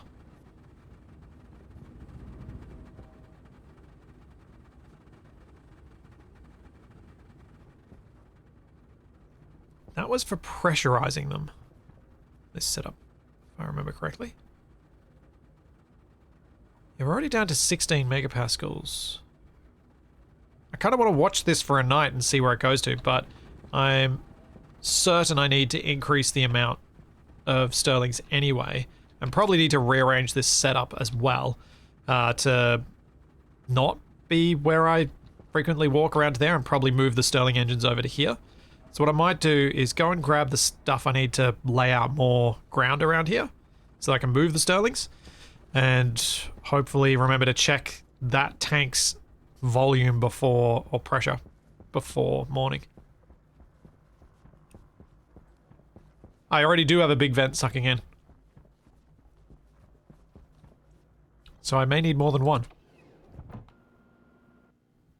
But also it may be reaching its pressure cutoff because it's achieving that pressure, so I may just need a larger tank.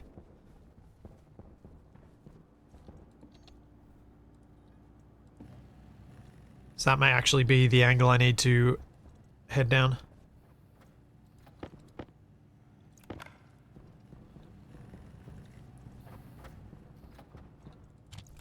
Junk, junk, junk, junk, junk.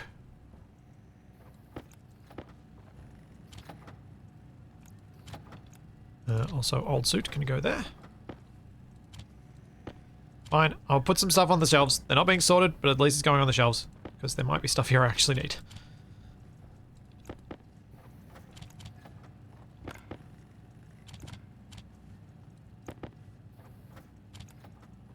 And this pile was actually, even by my standards, getting a bit too big.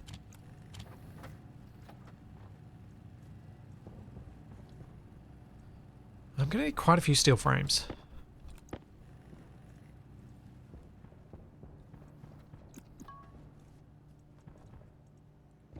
Steel sheets there. Nuts. I should have ordered up a bunch of steel frames as well. I've got heaps of steel sheets, so I'm sweet on that front, but need quite a few.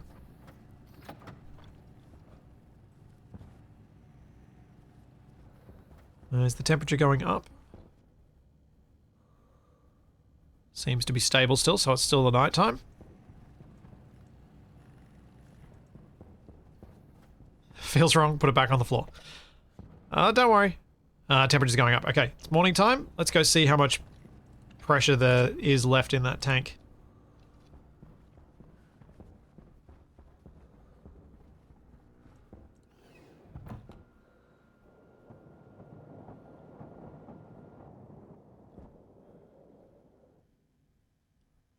Come on.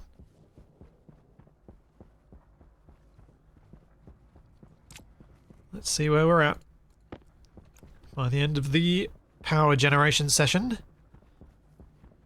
Sterlings are still running. We're down to 9 megapascals, so I haven't run the tank dry.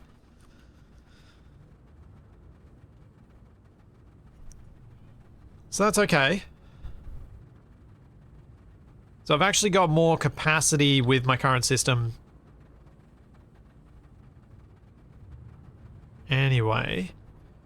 Now, do I have a system automating this vent? And if so, where have I got it? Here. Okay. I need to go check what that is. I'm pretty sure I've got a safety on here. I'm not sure what the safety setting was. Sterlings are off. I'm just going to steal this for a sec. Because I might be able to increase the pressure in that tank.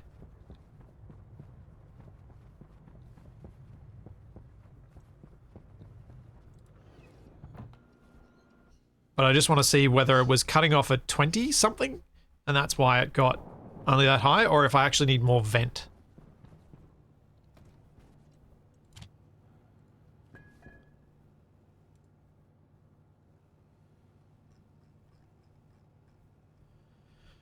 Tank pressure of 30. So it wasn't actually at 30 at the start of the night, but maybe I missed that bit.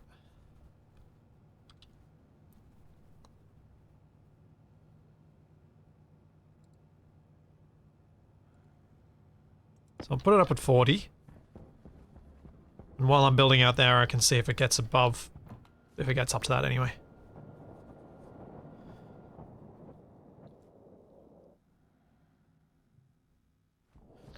Raptor, the way the Stirling engines work is they generate power against, well, using a temperature gradient. And so the temperature gradient they use is the gas that I give them against the gas that they're surrounded by. So that's the atmospheric gas. That's why they operate at night when it's cool, and I've got hot gas that I've pulled in during the day. So once the temperature out here gets above 600 degrees, it should start pushing into there.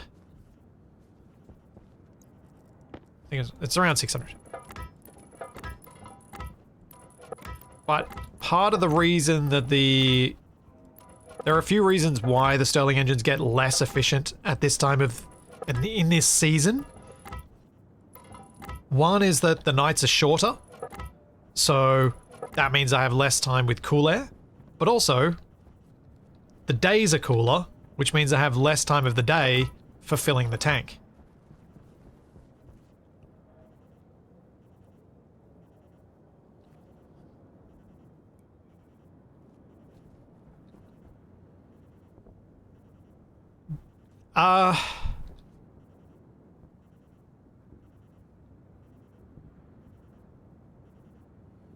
The Stirlings here,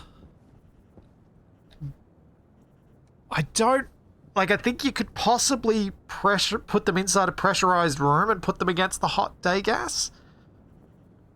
But I don't know if that generates power with the Stirlings in game. If that temperature gradient would generate power. But you'd need basically pumps and changing things to which gas is surrounding them. which is a much more involved setup.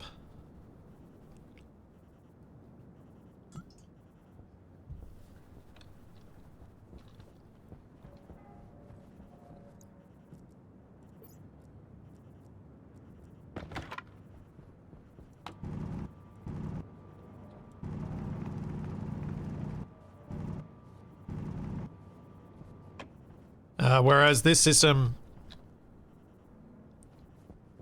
works half the day. I just need more of them, really. I think if I get another 4 frames, maybe, yeah, 14.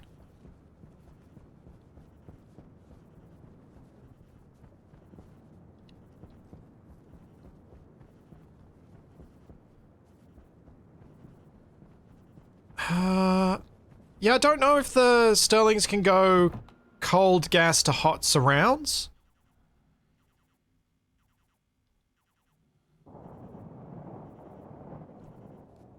Can they go cold gas to hot surrounds?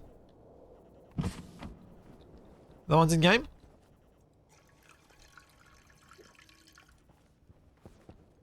Because yeah, if they could, then yes, I could just have a setup where I switch and during the day it runs pushing cold air through, and in the night I push hot air through, and so they produce for more of the day. I guess it's something worth testing?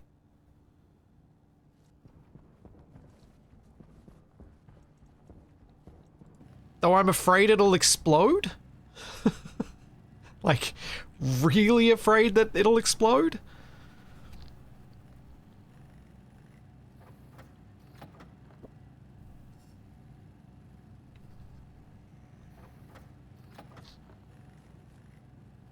I feel like this might be something I will...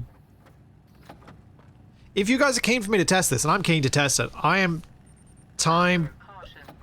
I'd be happy to test it if we accept beforehand that if it explodes and it kills me, it's a reload. If it explodes and it doesn't kill me, I'll just play on. But I definitely do not want to do something that is that experimental in a hardcore mindset.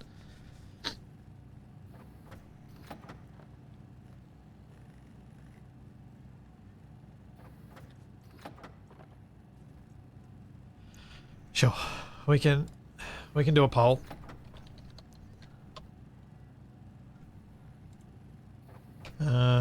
What type of science? Safe science? No science. Those are your options. Because if I can't do it safely, I'm not doing it. To be perfectly blunt.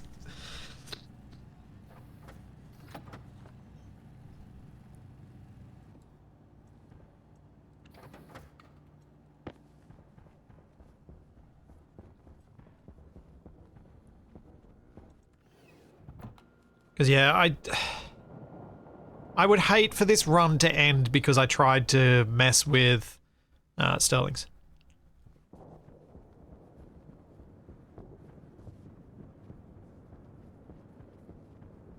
Let's check something. Yeah, it actually specifies high pressure hot gas is supplied to the input pipe. So I would need to put them in a room.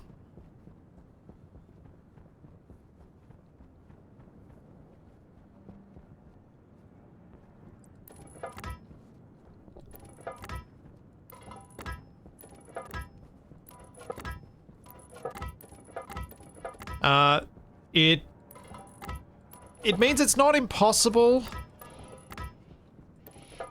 to run it during the day off night gas, but it would sort of mean a duplicated setup, which maybe I am on board with setting up. Maybe that's okay. Maybe I have just 2 separate setups so I don't even have to worry about switching over how they're running. One's run outdoors, one's run indoors.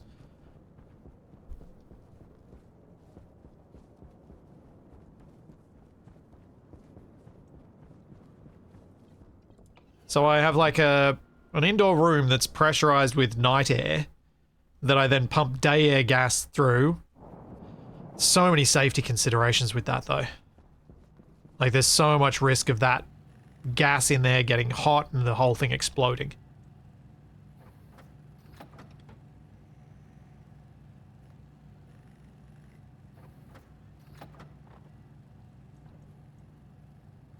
Like so much.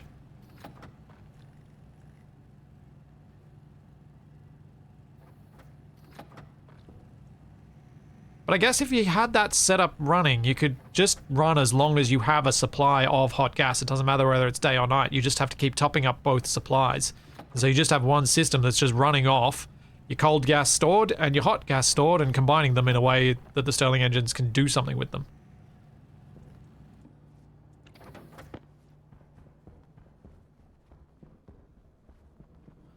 Yep, safe science wins, but also game says no. Well, Stationpedia says no.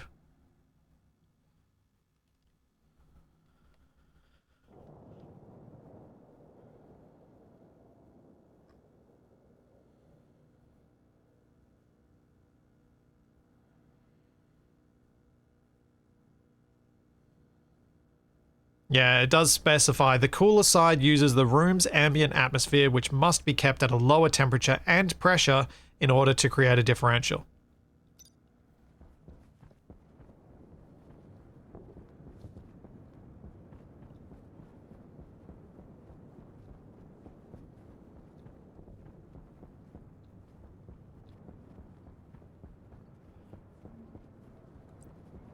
But, you know, still could set up a system that runs more continuously by having rooms.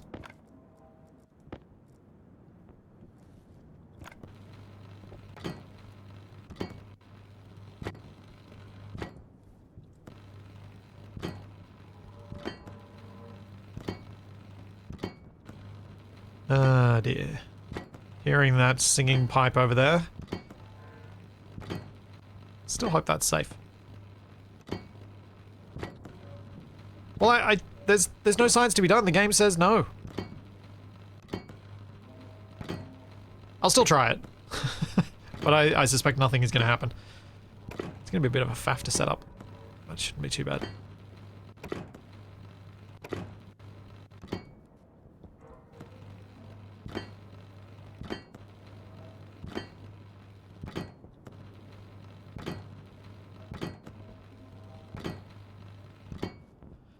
Yep, pretty much because just pump night gas into a big tank, fill the sealed room with the night gas. That's where the Stirling engines are. Stirling engines run, and I mean, you could even, as you say, you can do stuff like having the brain.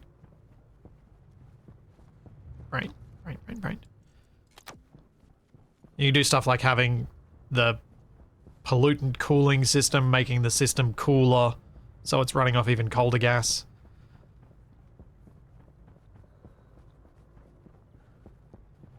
It is adding to the power costs for the generation, so I don't know if you end up with as much extra power, but you might end up with so much extra power during each day that it doesn't matter that each thing isn't producing as much overall. Well, the room will heat up, and it'll heat up rather rapidly.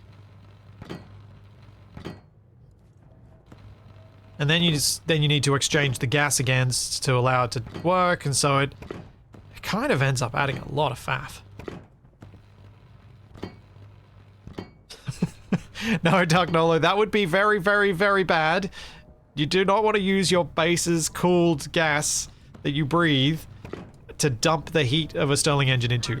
Because that gas is cooled, and you will then dump a whole lot of heat into it, which you're then paying power to cool again. That would be bad. Very bad. Very, very, very bad.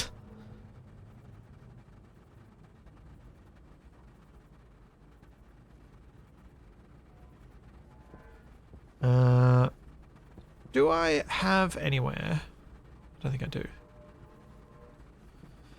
Alright. We can run a bit of a test though. All I need is a tank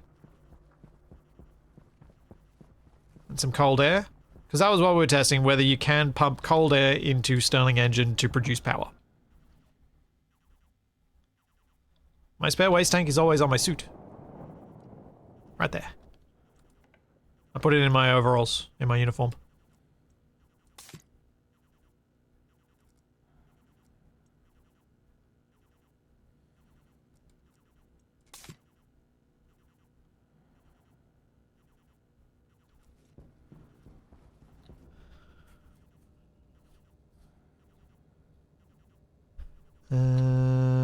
Eat. So many beep beep beep beeps.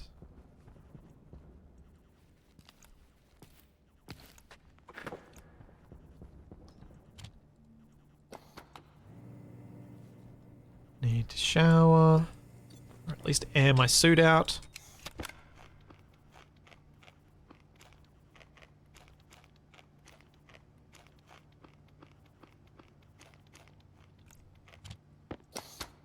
But yeah, so moving heat to places you've moved heat out of is usually considered to be counterproductive.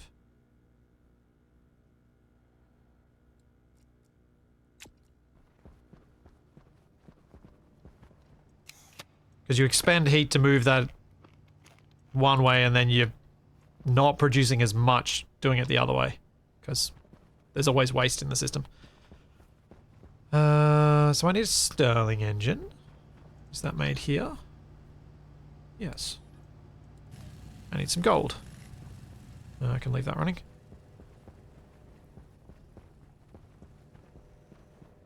Yeah, my suit rack's not set up. Oh wait, it is set up. My suit rack is set up. Why did I dump it on the ground? I forgot my suit rack's actually set up. If I turn it on.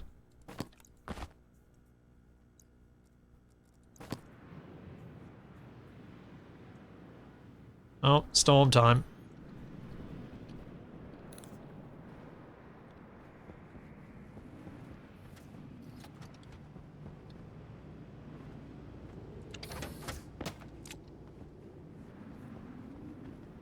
Yep, just habits. I think I just didn't register that my suit was, my thing was set up. Gold. Will storm help or harm the power gen? It will harm it. Overall. Unfortunately.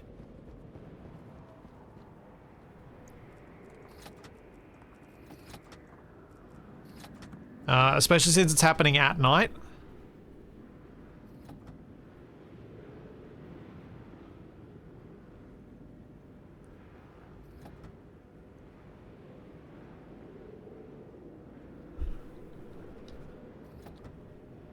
Uh-oh. Yeah. Yeah, this is a problem.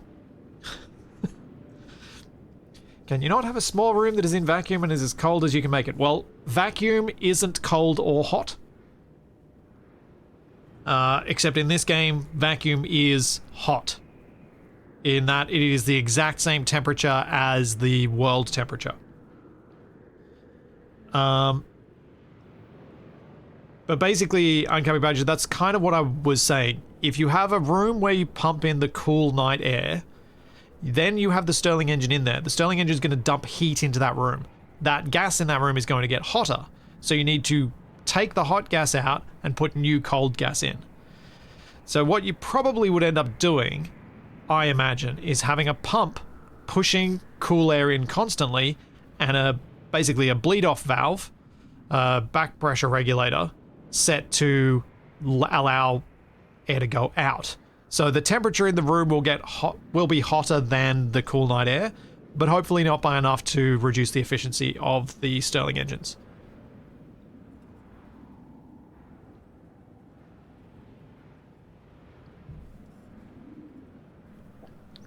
I very much doubt that you do not need to pump in air, because the amount of heat that the Stirling engines put out, you are not going to be able to use just a standard room and its volume before it gets so hot that your Stirling engines do nothing.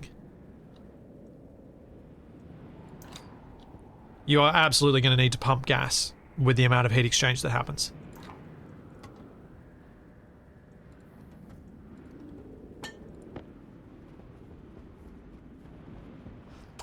Okay, Badger, what does air conditioning costs power? And so if you're using air conditioning to cool something down to generate power, you are going to have losses in that system, so you are going to overall lose power. You can't use air conditioning to then use a Stirling engine to generate power, to power the air conditioning to generate more power with the Stirling engine, because that would be a perpetual motion device. There are going to be losses in that system. And Stationeers does have losses in that system, so that you can't do that. I need more steel too.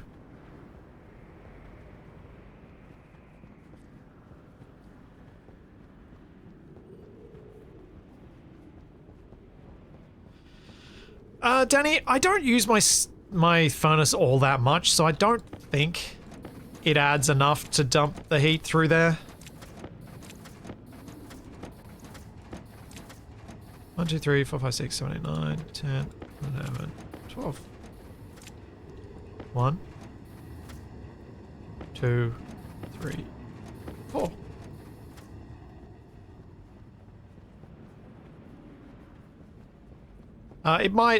There might be, like, if I was doing more processing, maybe, but I don't think there's enough gas there compared to what I get here on Venus. It would be a drop in the ocean.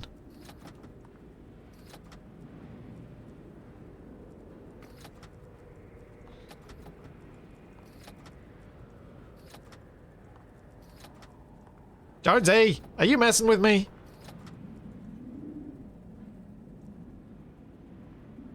I feel like you're messing with me.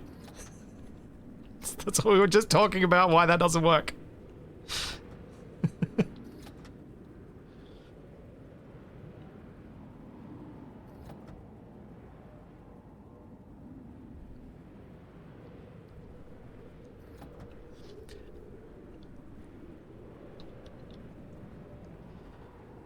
No, the power loss is not negligible. So, okay, Badger, let me give you an example with some numbers to help this make a bit more sense. So the Stirling engine, let's just say for the simple maths, is going to produce 1 kilowatt of power with the temperature differential you're providing it. If you then use 200 watts from an air conditioner to improve that differential, you're only going to improve it to 1.1 kilowatts. You are losing 100 watts by cooling that room down. The numbers aren't going to be exactly that, but there are losses.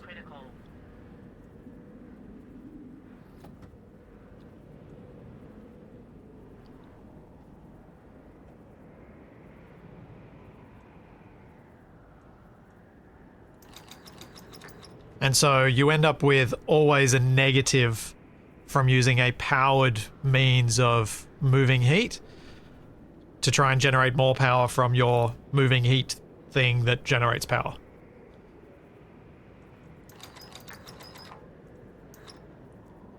It would also not surprise me one bit if there is a cheeky way you can do it where it does work, even though it shouldn't.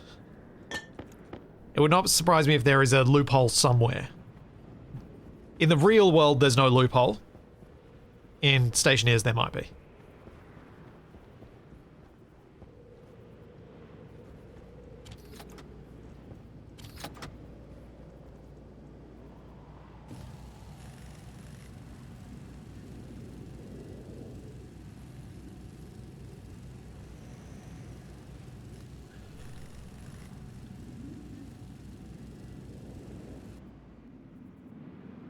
Uh-oh.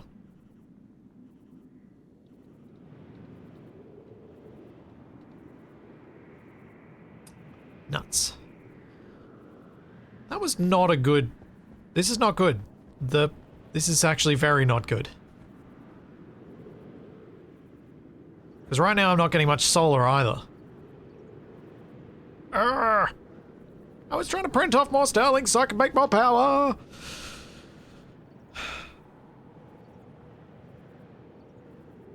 Because this time I was going to do them in triplicate. So they run it, so 3 of them run in a row. So I use the same amount of gas, but it generates more power. But I need the power to stay on long enough for that to work. It seems the solar panels are producing enough. No, I didn't bother with wind turbines this time because the Stirling engines are so powerful.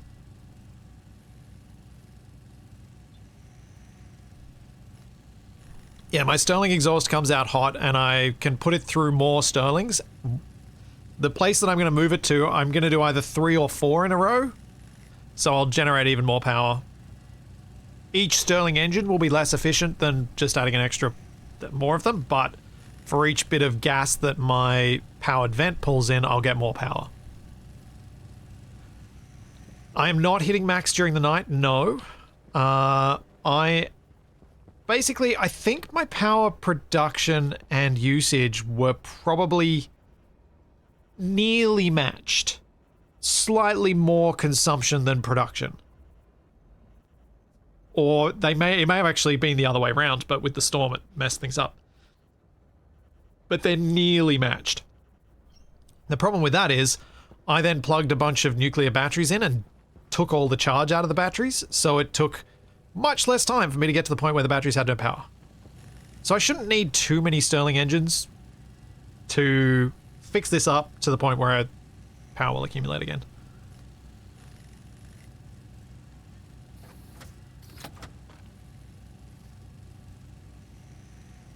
Yep. Jolly Roger, I very much love leaving things on for convenience. Unless my power situation is actually going to cause me to have some part of my base fail properly.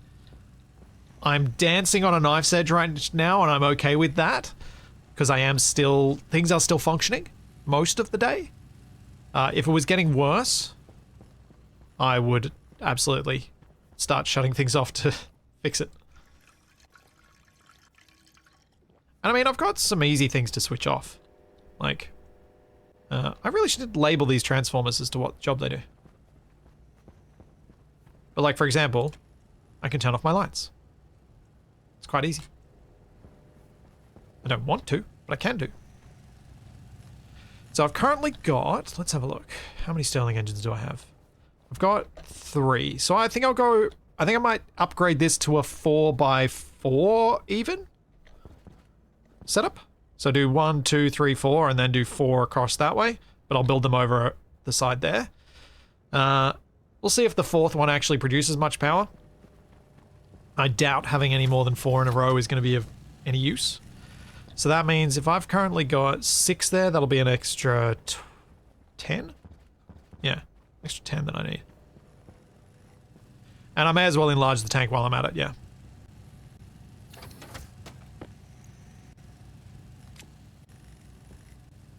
So let's get... We're going to need some pipes. What else do I need? What can I see? I don't need much pipe because it is just a direct pipe to it. Cool. But I will print off some more pipe anyway because I will undoubtedly need more. So we're going to insulated pipe. We'll get some more large tank.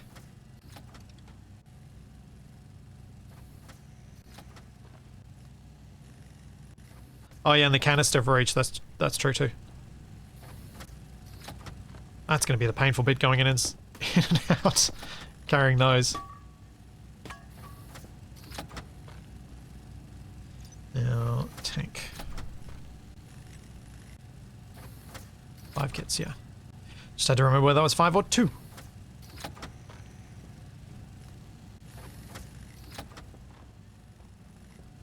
How many are we at now? Okay, so I got 7. Still need a few more.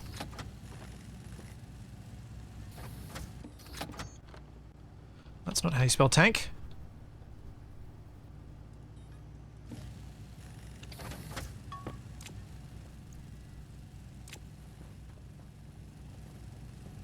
How much gas do I put in my Stirling engines? How many moles? I've been putting about 40 to 50. I think some of them have a little bit more than that, but that was about the level that I was putting in. Because I'm chicken. I need more heavy cable, but that'll... Yep, I'll do that after the Stirling engines are finished being made. Do I have much copper in here? Oh yeah, got a good amount of copper and gold.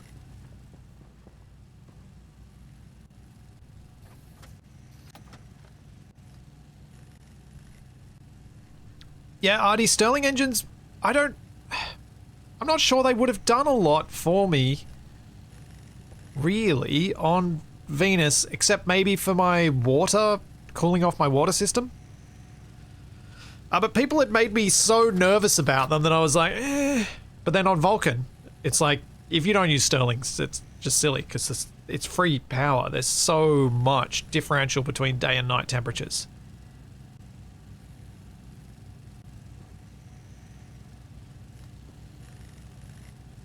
So that's the last one of those I want to build. And we'll make one more tank.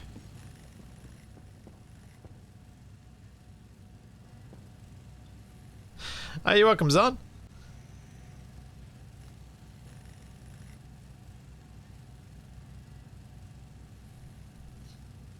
Damon, I wasn't running out of gas during the night.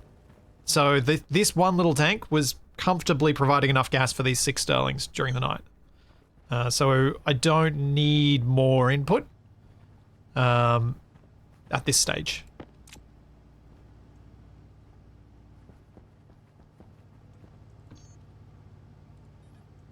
Not saying I won't once I'm running more Stirling engines, I probably will. So I might duplicate the vents and have 2 powered vents running. Which means I'll then probably need to change my script up. So that my script can handle having both of them and sending a batch command to turn them both on and off. Because I think it's just sending an individual command at the moment. In fact, I brought it in here, didn't I? Yes. So I'll need to change that to a batch command.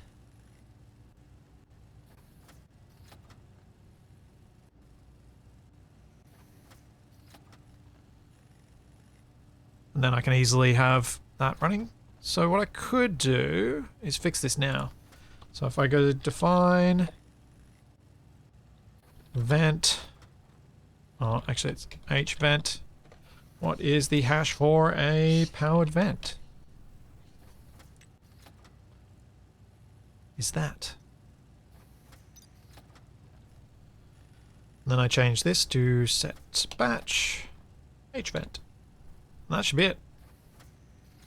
And that should now work for any powered vents on that network, which means I need to isolate that network.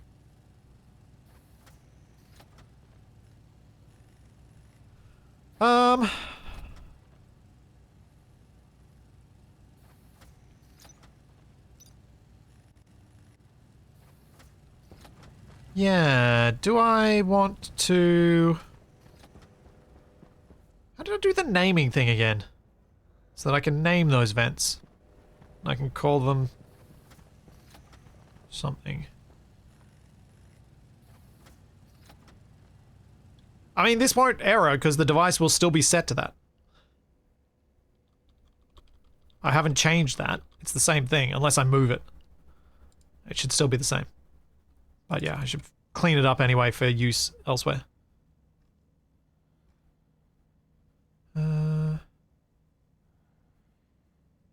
What?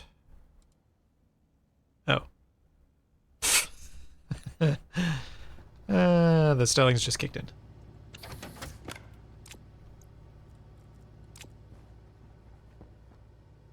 Oh! I wonder how much power this battery is pulling. Oh, it's full. Excellent. Cool. So at least that's stopped pulling power.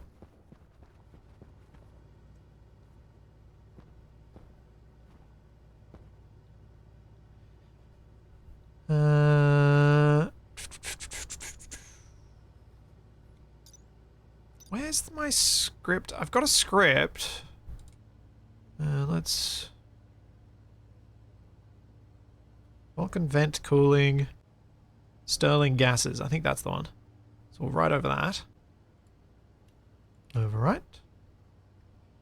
Now, one of these... Where's my solar?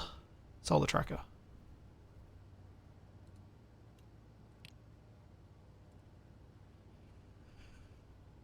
Define panel 0, panel... Okay, so that's what I want to do.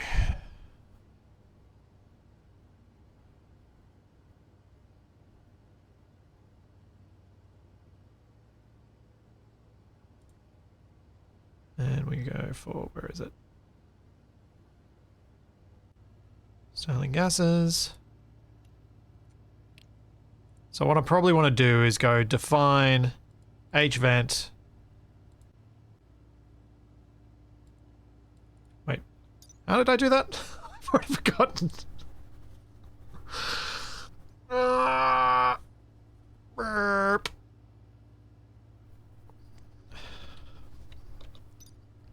Oh, my brain is not working right now.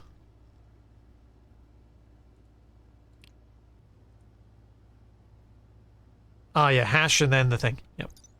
Yep.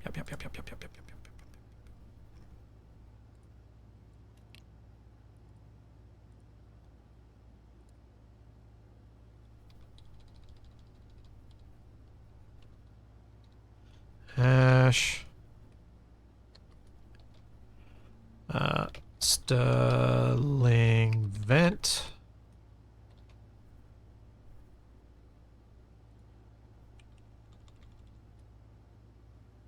Do I need that to be SBN or does that work as SB?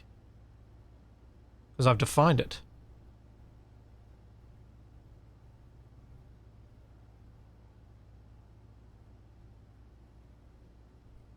Huh.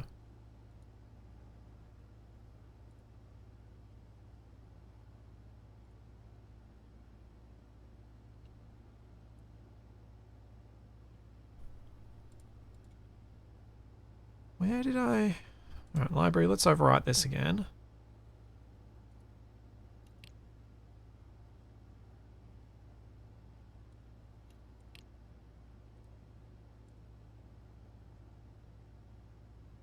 Panel H, vertical.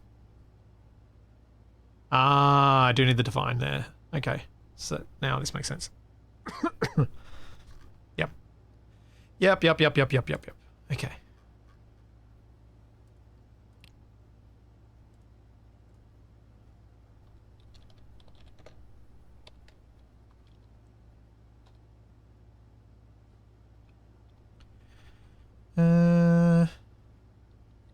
Then I need the number. Then I go...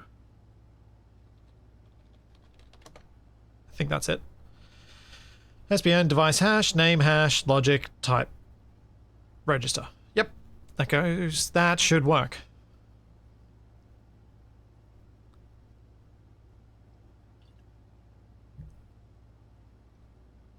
Done. Okay, so I'm ready to go for that on that front. I'm presuming I'm going to need more cable. Yeah, I can't change the name for the vents now. I have to do that outside. I also have to bring the chip back in here to change it over, so that's down the line. That's not a now problem. That is a later problem. And I need more regular cable because, wow, I really don't have any.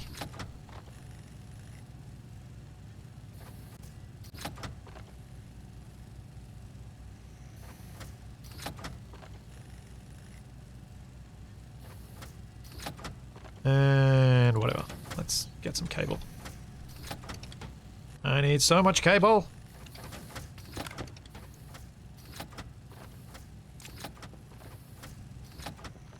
So, yeah, I do need quite a lot of regular cable because I need to get to the data points on all the Stirling engines. Once I've got this started, I should be able to rip this one out, but I need to have enough cable to get to that point. So I'm going to need a lot.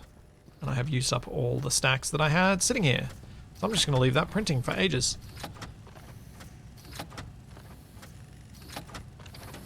Might just go out there with this much now and see how far we can get.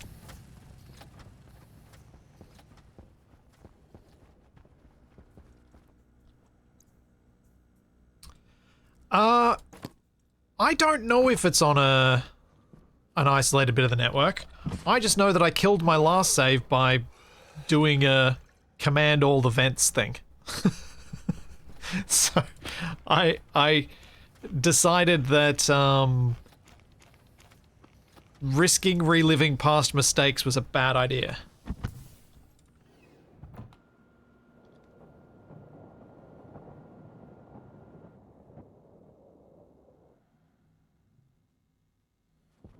It's more about just how stupid I would feel if I killed myself in this run with the same thing. Like, that's just bad. Can't do that. I really can't do that. That's not okay.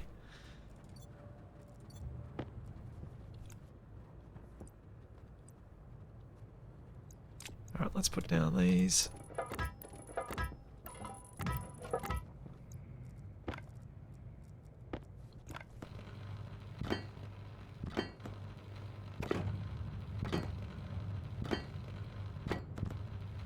Yeah, at least the airlock is on its own APC, so it's safe.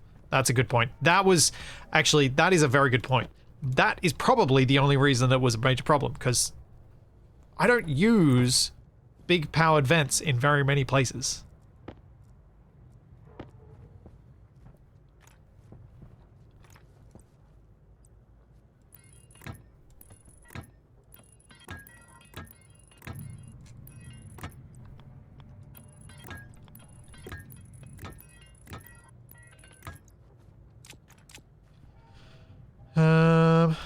What did I name it?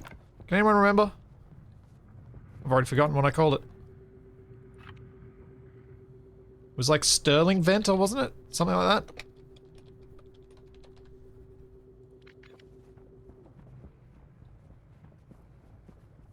I can't see the screen from here.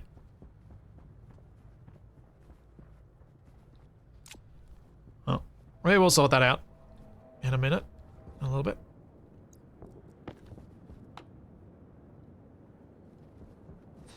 So yes, the pressure has now dropped considerably because I added that big tank.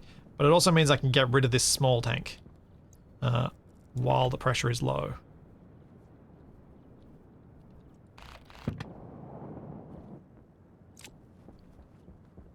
So that gets that out of the way quickly, which is good. Now, to set up the Sterlings. It's really quite simple compared to a lot of my other setups.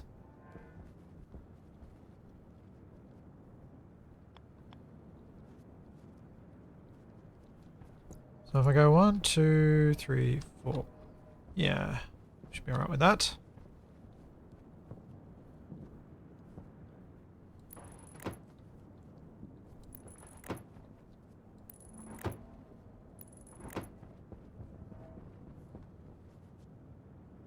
And I left a gap between them because of the cable runs that have to run. Yeah, need a gap of 2.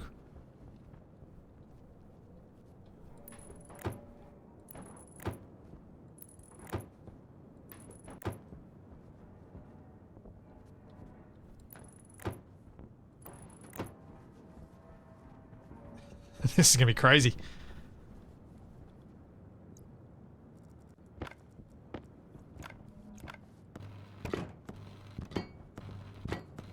I think I need a whole bunch of electronic parts for these. Yeah. Which I did not make.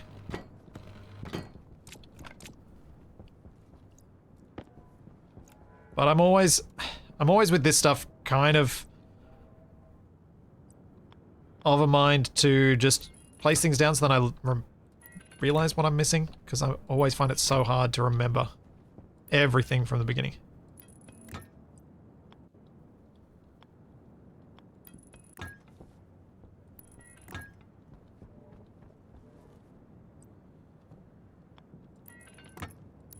Don't worry, I can get the large station batteries after these are set up. That's not a big issue. Yes, I might waste some power in the interim, but if I've got power to waste, then that's okay.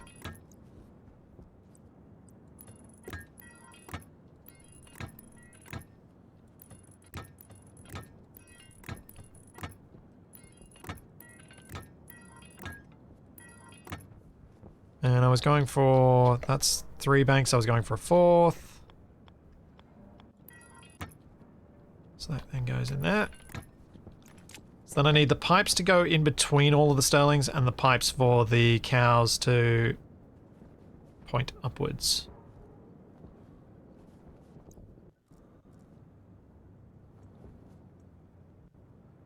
Why is this off?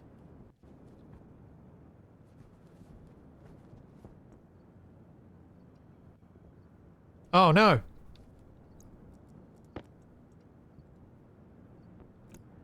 No, that's right. It's set to the Sterling vent. Surely it's... isn't it hot enough already?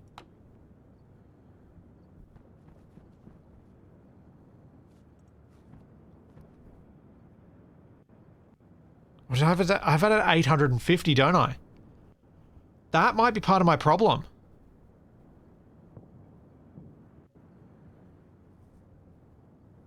Oh no, Shadow, I'm saying cows. Moo. I am actually saying cows. It is... it's been that way for a little while now. Yeah, maybe I need to drop the base temperature. Although having said that, I was still getting enough in, but right now I might not be.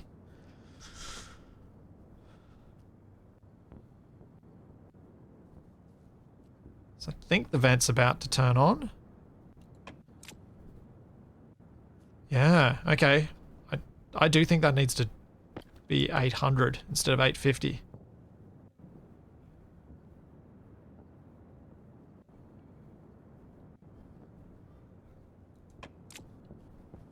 Alright. We will update the script. I will copy paste the name so that I have it in my clipboard.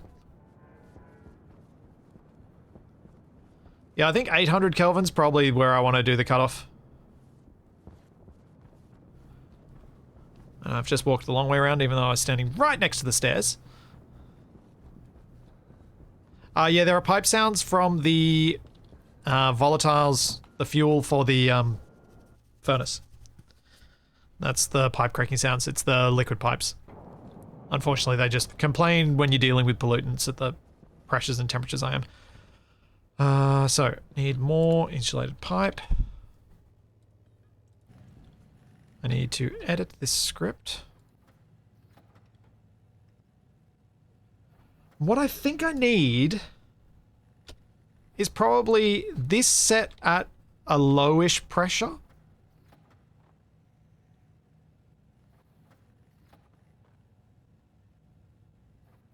Oh no, it's not storing between days really, so it doesn't matter. I was going to say this set at a lower pressure and then for during the hotter time of the year, draw in, only go up to a...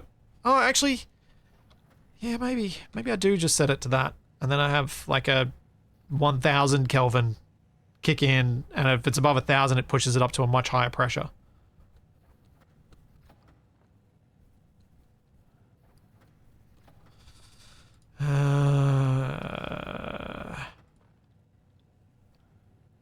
Given I've got the big tank, this should 10 should be fine. Right,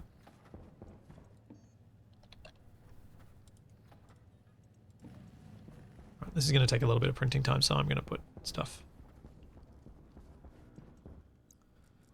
Swap this out.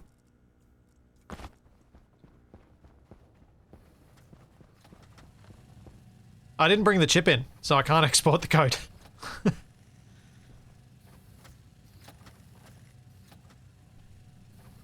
I might print off another chip. I need 2 per Sterling engine. I've placed down 10 Sterling engines, so I need 20 electronic parts.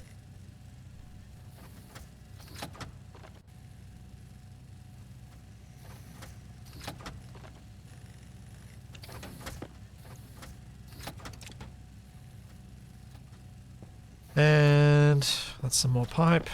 Still need more than that. Did I copy the name? I did not, so I could at least do that.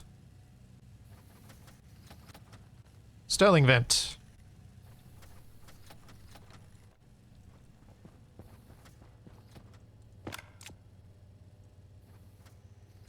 Oh no, I'm out of iron.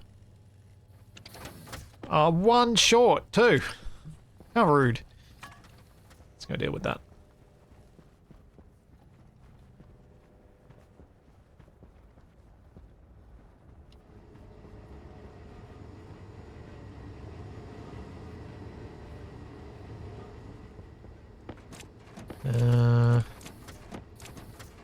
Yeah, 250 will be enough for a moment.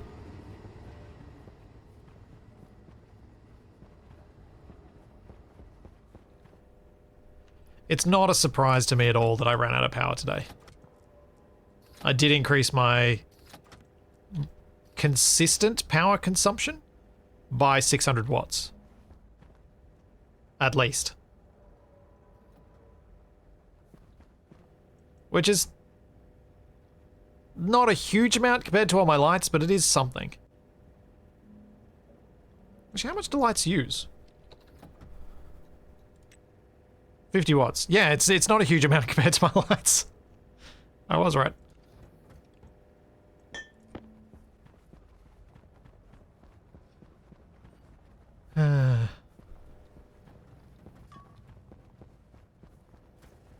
Did I build any big power consumers today? Other than the centrifuges? I don't think I did. Power sinks, yes. But power consumers, I don't think so.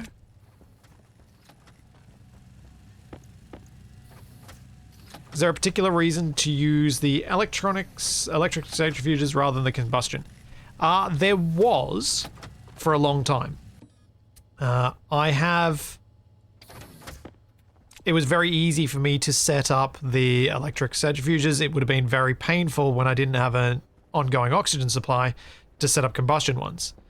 But at this point, the reason for the electric ones is this. It looks cooler having a whole bunch of them, and I already had it set up. Hey, Neverine. Welcome, Raiders. How's it going?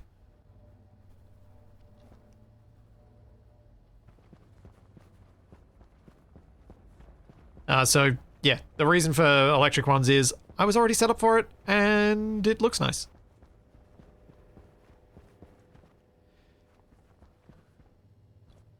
So, let's get a couple more cows.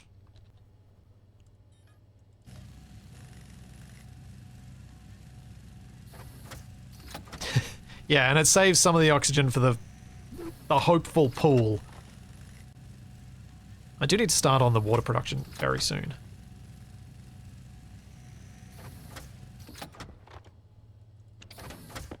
Because it's going to take a long time for me to accumulate a decent amount of water, so I need to start on that. Right. I've got stuff for the Stirling engines. I guess it's more cables needed, so let's print cables until the power runs out again.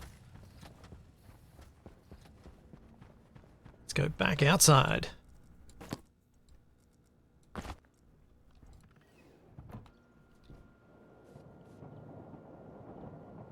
How am I getting water? I bought it from traders. I have not checked the amount recently. I probably should.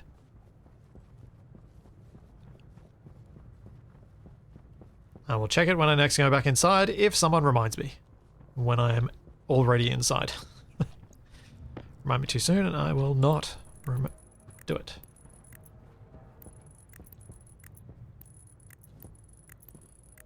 All the Stirling engines, all the time.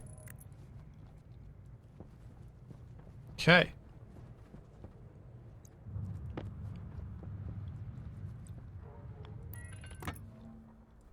These in.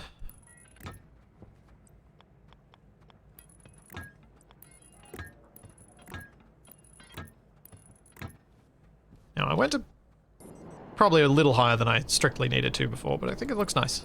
Looks interesting.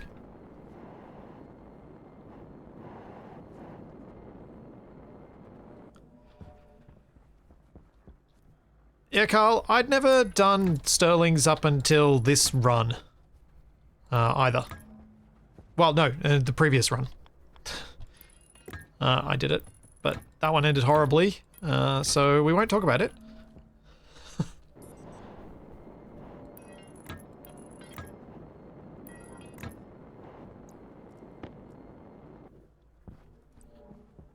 Now this I'm going to temporarily put that on there. So I can have these ones fully set up before dismantling the other setup. So that I'm getting at least as much power as I was before once this is all hooked up.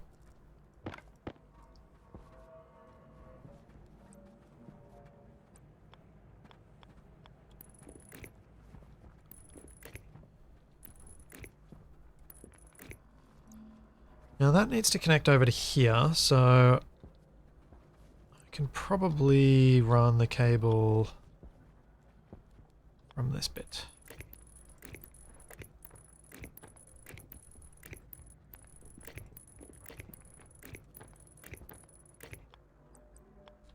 Then I gotta think, I need to run the data cable around the back edge of this, because the power cable will run off the front, because that's where it needs to get to.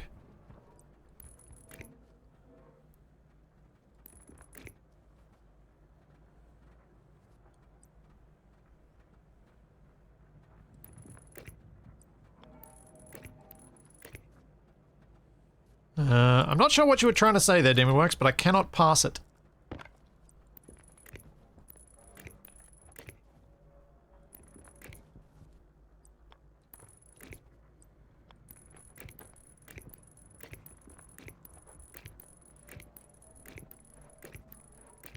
Ooh, good. I didn't connect. I don't want to connect this up until I've actually got these properly set up, because it will try and turn them on and they don't have canisters in them yet.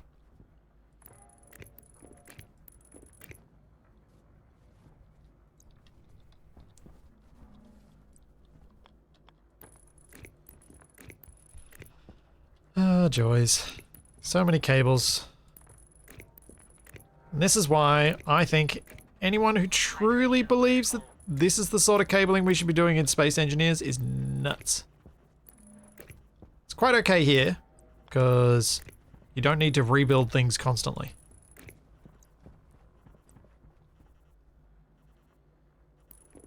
Or, I guess, to be kind to people who want it, or say they want it. Maybe they don't play with combat. Maybe they only do perfectly passive runs. And things can never get destroyed.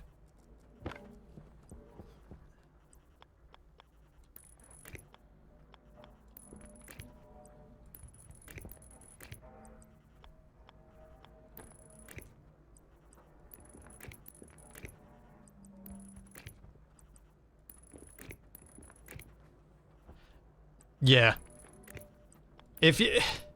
Because the idea of having anything of yours shot up in a game like this, oh, that'd just be so, so not fun.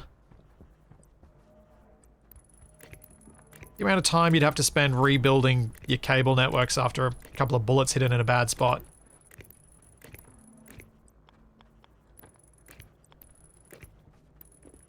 I absolutely think that the Stationeers devs made the right call when they didn't bother developing the combat side of the game anymore.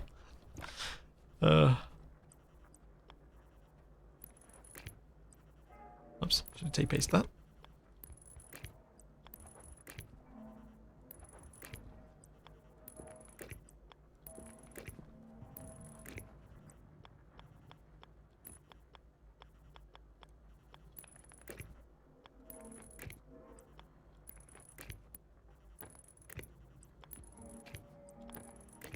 Okay.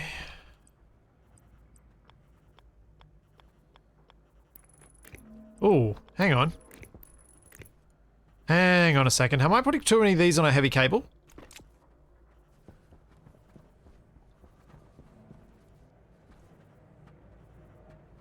This outputs think I was getting 4 plus 2.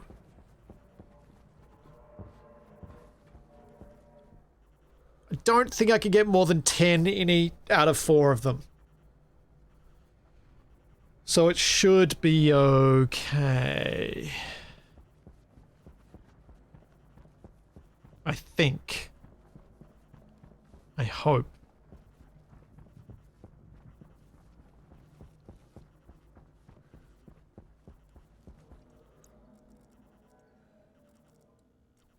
Well, that was almost a big mistake. Cycle the airlock before you change your suit.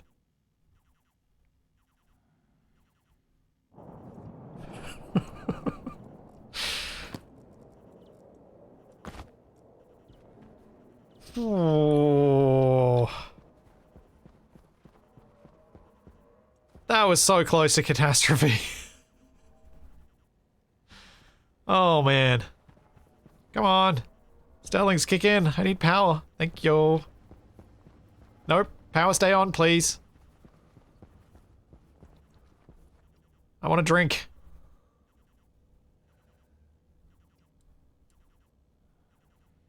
I mean, oh wait, I got... No, it's the end of the night. Right, I gotta wait for the solar panels to get power.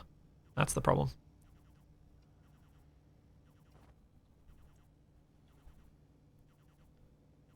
Why are the lights prioritized over the drinking fountain? That's weird. Where does that go? As said before, need to label these things.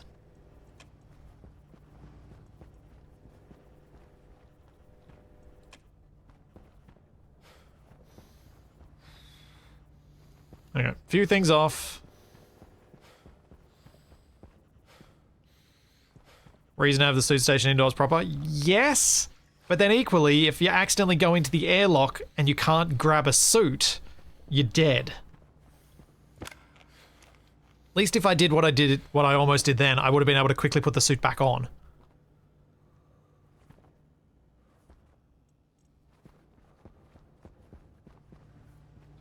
There should be some cables here, right? Or 7. 7? That's not good.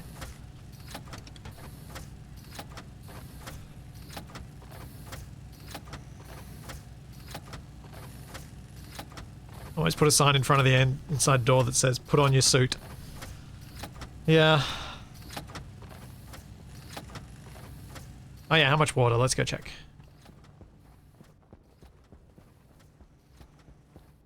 I still have 98 litres. So, kind of plenty. For a while yet.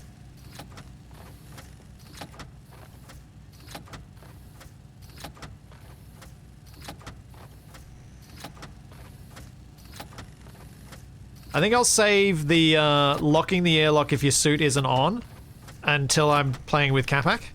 Because I think it'll be hilarious to set that up and not tell him. Because I know he will probably be more guilty than me of accidentally trying to leave without your suit on. And then to be forcibly saved will be quite funny.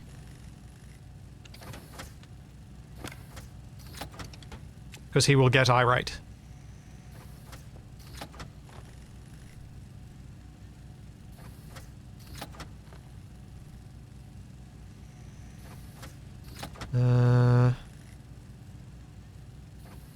One second, everyone. I'll be right back.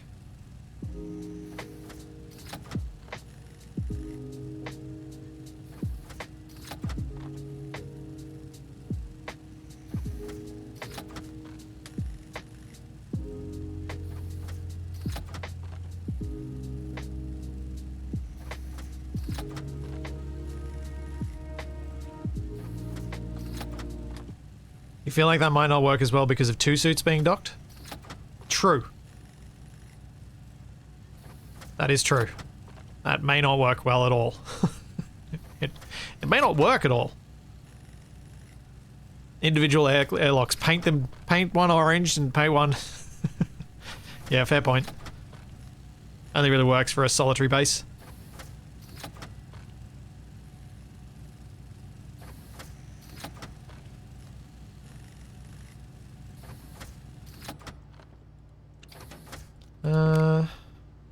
still need more of this. I'm just going to leave that running. It's going to turn off in a minute anyway.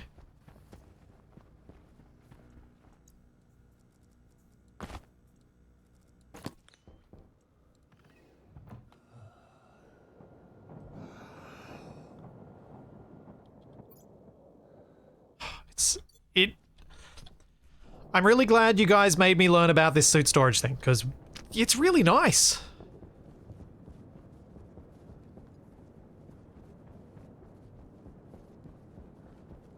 And it wasn't as hard to set up as I feared.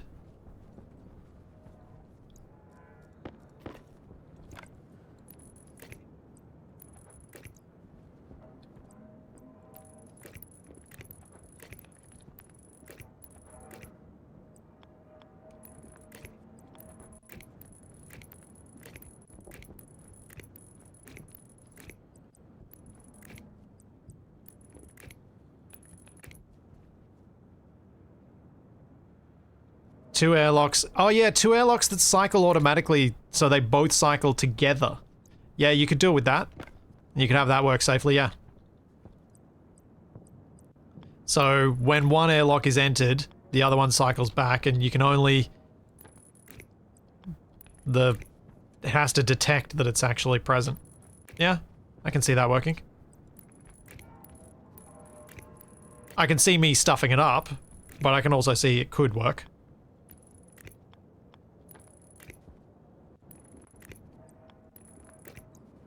That feels more like a series where I've needed to ask Nev to join us and be like, hey Nev, can you set up a safety system for this?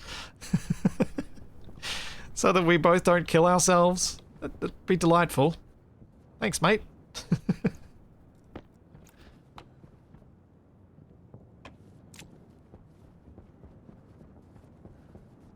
Alright, I'm gonna bring that... I'm gonna take the chip out. Because it's... And it's hot enough, so I'm just going to turn this... No, it is on. Wait. Oh. Oh dear. I think I need an APC for the power to those vents. So they've got their own independent backup battery. I think this is one of the things I feared would be an issue. The vent can't get enough power right now.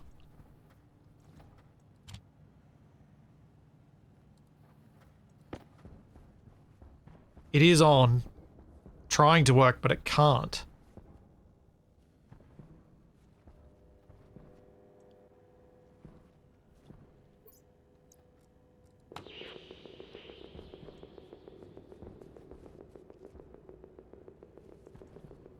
I really don't want to turn off the grow lights. That seems like a mistake.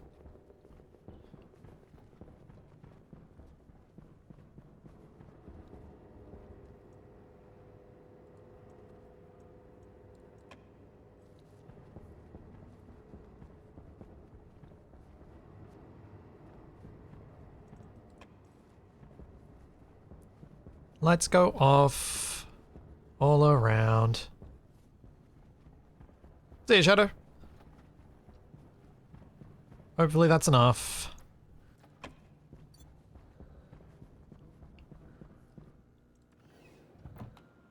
Until I get this up and running.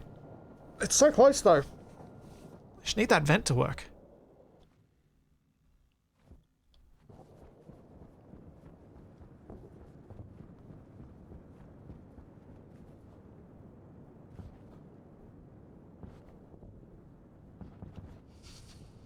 And it is not.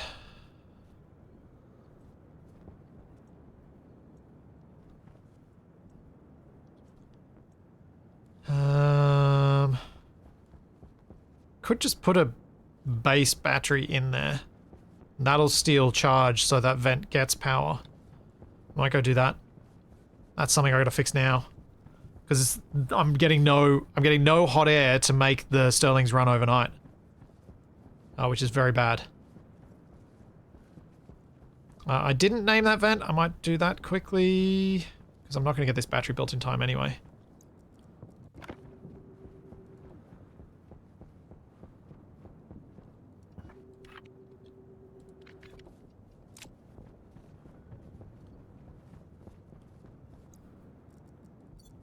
Yeah, I remember talking through the power backup options for this setup and thinking, oh, it's fine. The solar panels will produce enough power so the vent will start operating during the day, not taking into account the potential of there just being so much power draw that the vent can't start up during the day. And that was why there was no battery backup built in the first place, because it didn't seem like there was one needed for that reason. Battery. Just gonna go a regular station battery. Which is probably not gonna get built because the whole thing is gonna fail before it happens.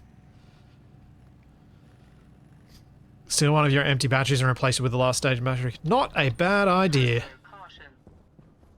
Not a bad idea at all.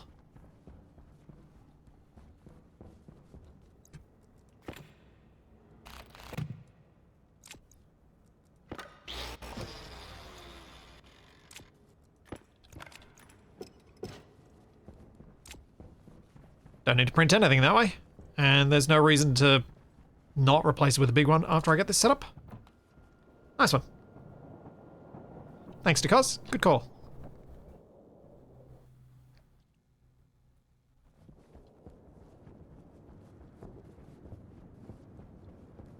Boing. Boing.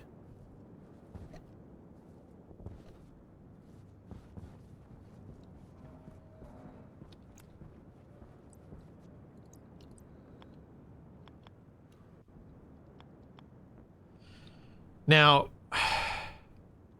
do I need a transformer? Because this is going to be battery to battery. Need a transformer as well, don't I?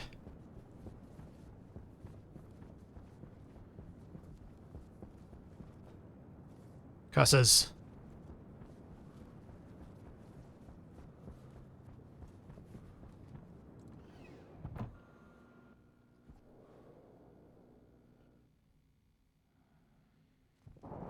Alright, oh yeah, Ivanor, it's moderate sized base.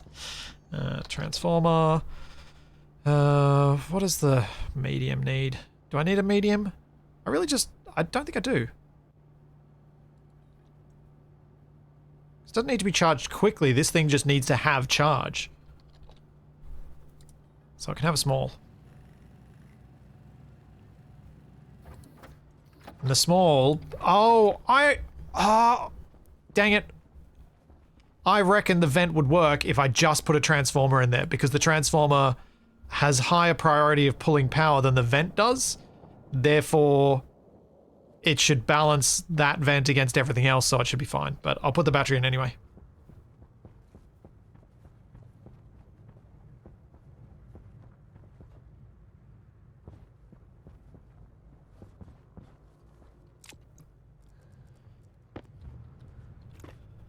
Alright, let's not put it down beside the windows. We'll move it in a bit.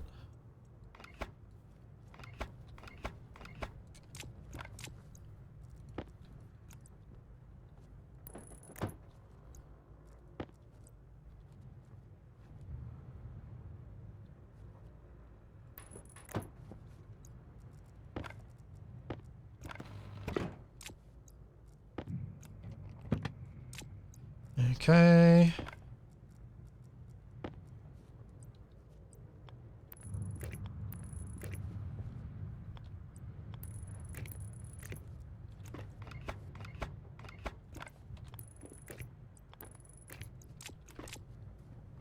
Now, increase this.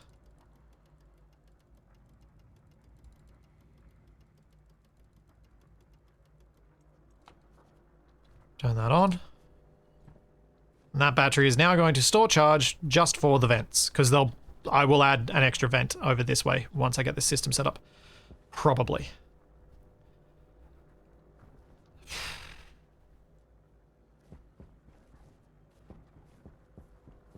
Okay.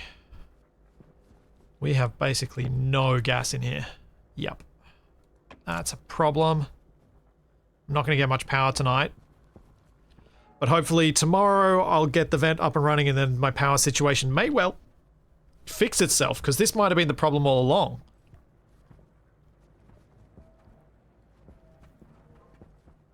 The Stirling engines didn't have enough gas. Oh, no, it wasn't, because I did have gas at the start, so it hasn't been the problem the whole time, but at least it's been the problem some of the time. Just look at how slow that's running. Woo! 0.6 of a watt. Yeah!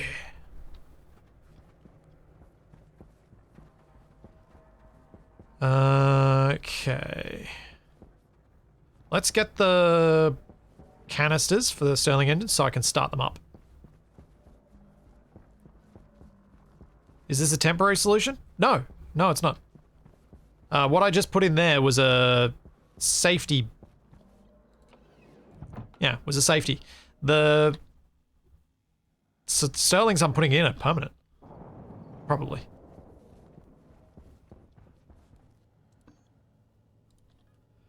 Need 10 of these.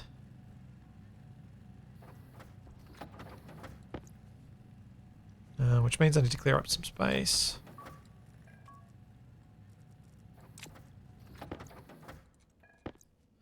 And I'm out of power. Great. You thinking the vents? No, I'm happy with where they are. I've got the script set up so I can take more vents. Now I just need to wait till morning, because I'm out of power until morning.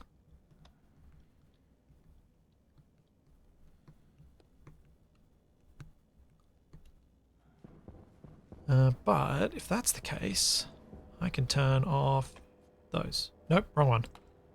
Those.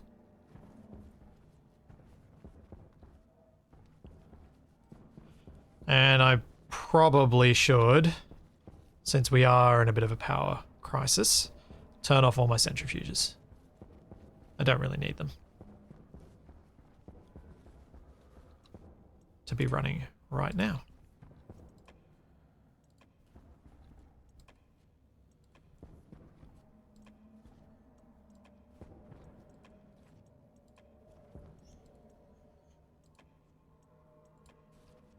They're all off. Then I can probably go down and turn off the drills.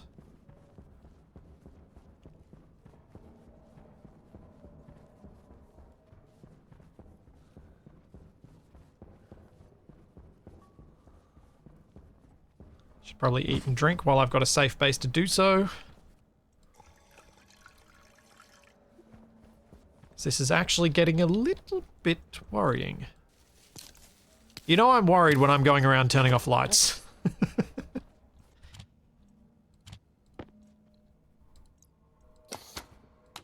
Nah, figured that wouldn't cook.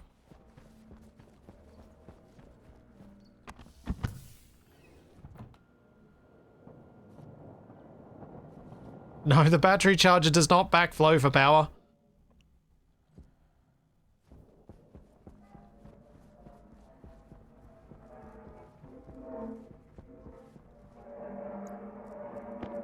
I thought this was groaning. Oh, because all the pumps aren't working. Oh. Oh dear. Right. That's something I forgot to consider. Power outages are a genuine safety problem, aren't they? Oops.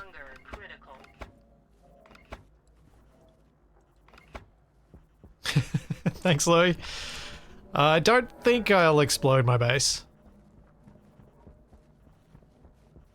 But I don't have enough power to even... Like, the power's completely out until the morning. Although this is on a... This is on an APC, so I can run this filter. Which means I can get these filled.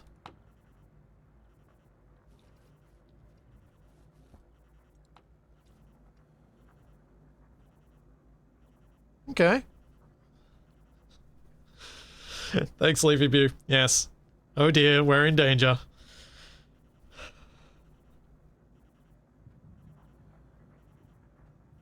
I don't have a solid gen. I could have set up something with the coal from the deep miners to run back in to do it, but the Sterlings were doing so well, I just didn't even bother. It seemed like excess effort that wasn't necessary. And I think it was one of the last ones that I put more in. 43, 40, 41, 49. Alright, so yeah, we'll go up to 50.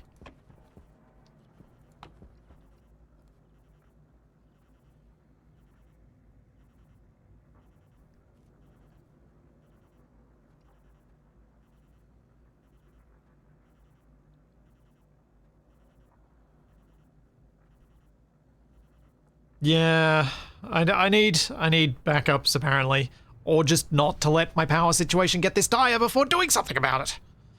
That would probably help too.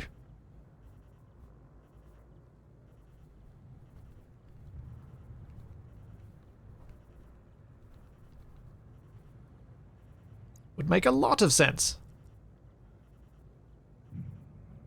Waiting for 50.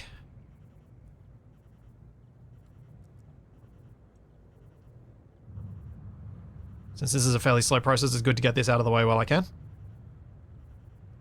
And I deliberately do it slow because the times when I tried to rush this sort of thing, I end up with way too much in the canister. And it's not good.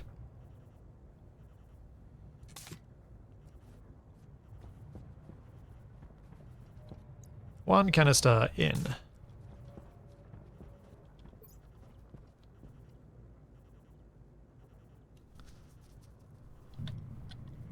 Filter off.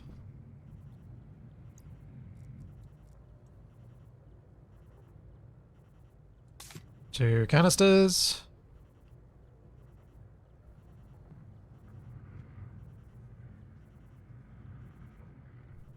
Yeah, so right now I'm working on the more power generators to fix my power situation. And after they're in and I'm getting charge building up again, I'll build more batteries so that hopefully by the time they release the terrain update, everything will be fine until at least then. That's what I'm thinking. It's a safe way to operate, right? Hope they don't run into any more big bugs that they have to squash.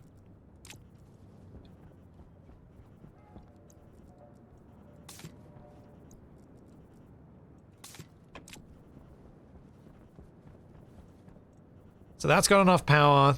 This should turn on shortly.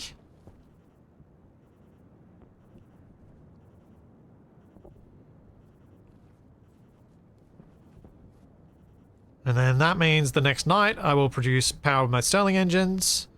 If I can get the rest of the canisters in during the day, I can have this bank turn on as well. Which I am hoping to do. Hoping. Do you have to constantly refill those canisters? No. No. Those canisters are a one and done. You fill them up, you're good.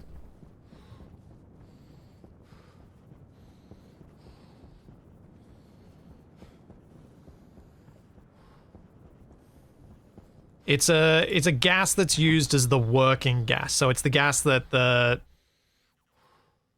Stirling engine puts heat into to expand and then allows heat to travel out of to contract, thus moving a piston.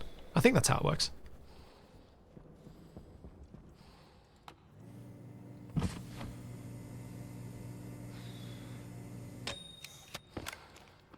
Eating. Yeah, Tex, there are cold planets in this. Cold is quite easy. And Europa is really dark, which is the cold planet. Which is why I don't like to play on it. Like this one, the ground is dark. On Europa, there's just not much sunlight. What was I needing to print off? Canisters.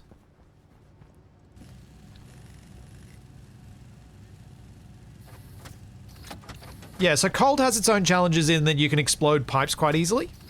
I haven't played in a cold planet since phase change, so maybe it's worse now than it was. But generally speaking, it's quite easy to generate heat, and it's quite difficult to get rid of heat.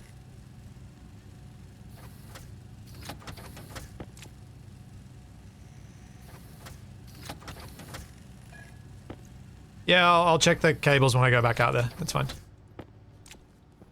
Just wanted to get these printed off because I've got the power to do it right now.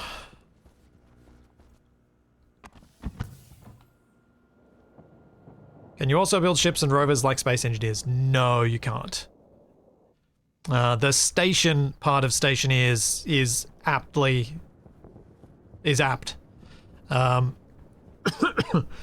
There had been plans for that long ago, but they've long since been abandoned.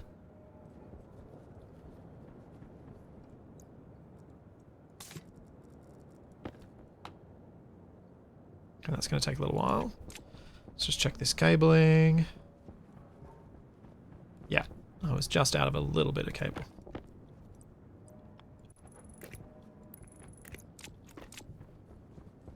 And the data side is fine. It's just the power output.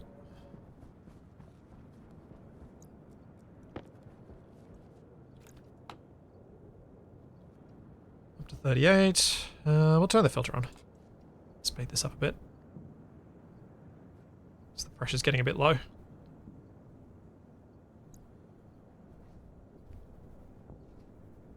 Yeah, I think I think what they had in mind for motherships, as they were calling them, would have been quite cool to design around and build stuff around.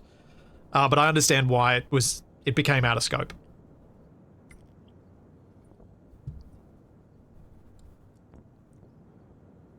Yeah, that's a fair point, Demonworks. That perfect insulation does instantly mitigate the challenge of cold. I'm just going to put a little bit more volume on this network. It's not much. But I had the pipes in my inventory, so I figured I could do it.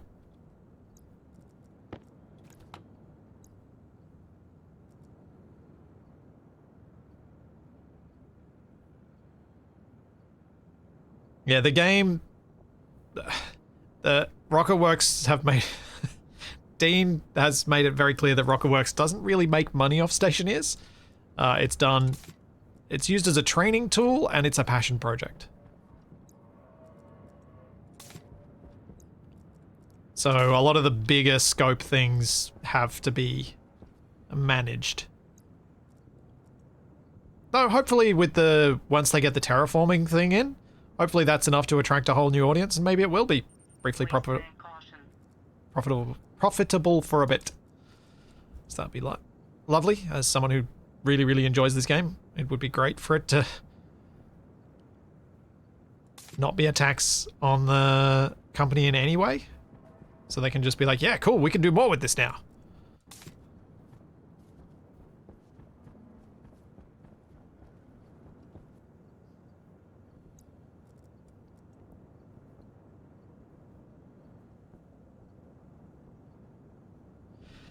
Tex, I bought the Steam version of Dwarf Fortress.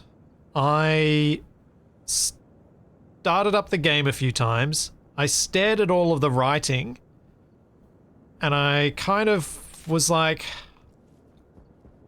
oh man, why didn't I try this game out 10 years ago? When I had time to learn this. Because I think I'd have had a lot of fun if I'd played it from back then. But nowadays, finding the time for something like that is just too much. Without having the visuals to go with it. Like, I know that feels really hollow to say as someone who's like, no, graphics isn't the most important thing.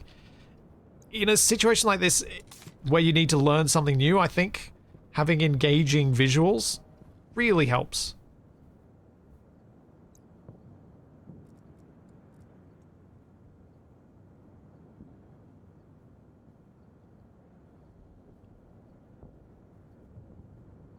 Is the vent on? Ah. Yes, and it is working.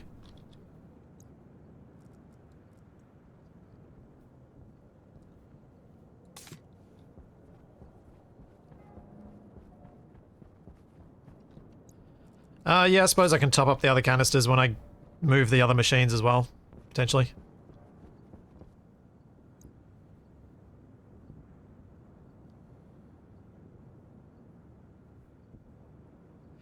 That is actually a really good point, Johnny. How much time do I spend beautifying my bases in games like this? That's purely graphics too. That is very fair. And I don't think I don't need ultra realistic. I just need it to be pretty. And I didn't find Dwarf Fortress pretty. RimWorld can be pretty. It can be. So like, and obviously so can Valheim, which is again a low fidelity art style. All right, so these should be safe for me to set them up and connect them so they can run tonight. And obviously Stationeers is quite a simple art style, but you can still make things look pretty in it. How high pressure did I get? That's 7. That's all right. Oh, look at that. Fully charged battery. 5 megapascals in the big tank.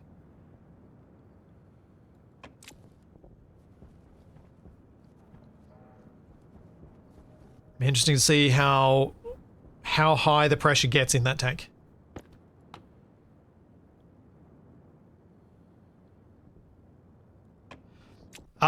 Actually, Baron the Red, I reckon Tex would have enjoyed, if he hasn't already, Abiotic Factor. But I'm not sure there's enough. Tex, did you try out Abiotic Factor?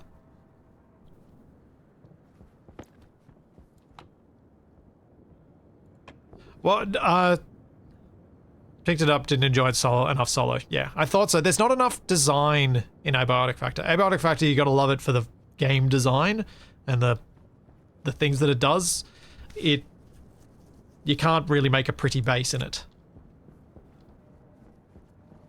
And a group certainly mitigates that feeling a lot, yeah. Well, Tex, if I get around to playing it again, I may prod you. Hand drill. And see if you want to. If the timing works out. Because I'd like to play it again, I just don't know when, if it will happen.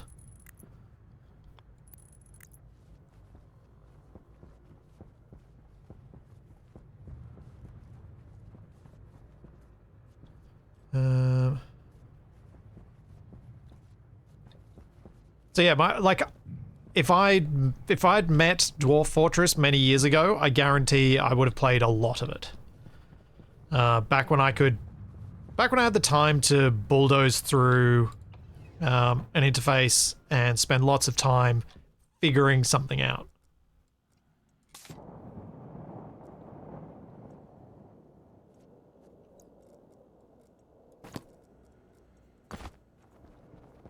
Which isn't really something I have available to me now.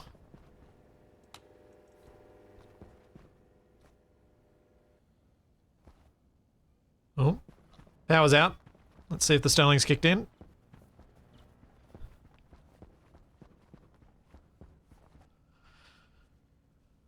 They should kick in soon, hopefully.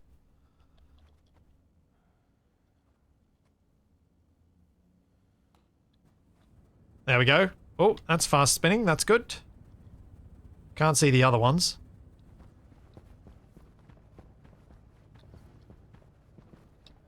I might head back out, actually. See what power generation I'm getting.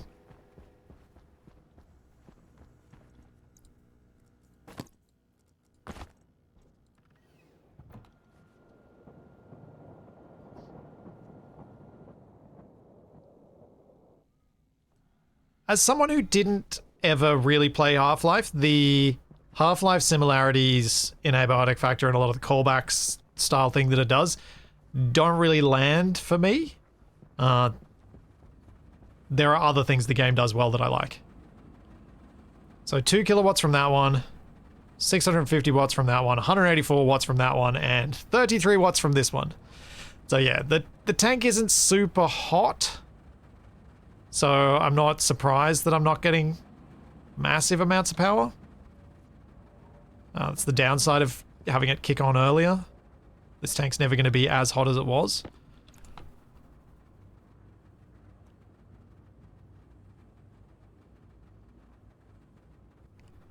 Yeah, 5 rows of 3 might be more reasonable, and it would output more, yeah.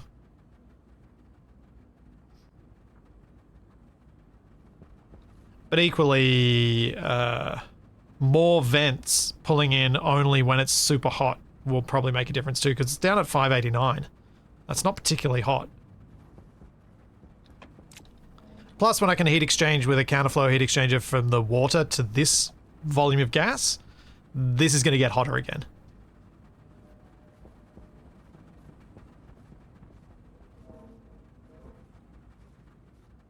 So there's that as well. Can I see any of the batteries from here? No. But that should absolutely be upping my power. Good, good, good. The third one's barely generating at this temperature. Could you heat exchange your furnace for vent gas too? Oh, I could, Cinzamac. That would be a much easier way of getting the furnace vent gas heat into it. Yeah, I could probably run a counterflow with it.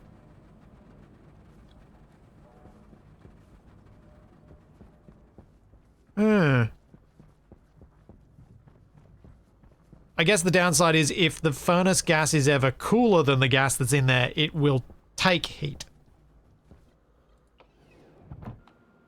But at least with the water production, I'll definitely be having very hot stuff that I'll do it.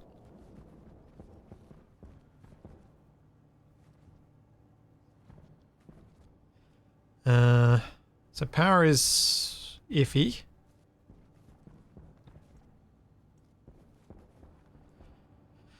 But is better. We're in the right direction. So, big battery. Actually, let's check the batteries.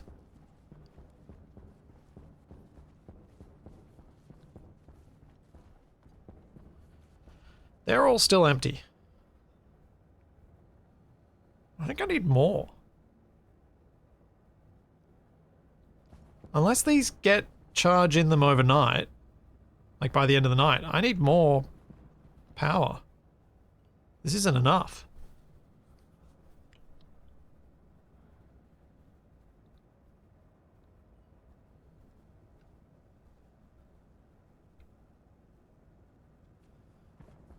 That's not good. I should have at least... like, that's doubled my Stirling engine power output. The miners are still on, yeah, I forgot to turn them off. But I would have thought, with doubling my Stirling engines, I would have enough power to gain power.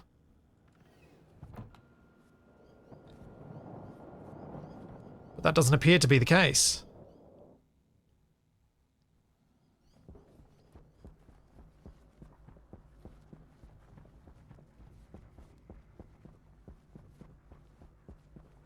Because the battery I moved over here is already full.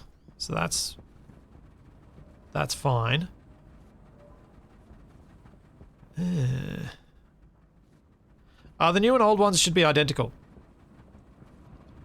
So this one's putting out 1.6 kilowatts, and this one is as well. They're all running off exactly the same network, so they should run the same.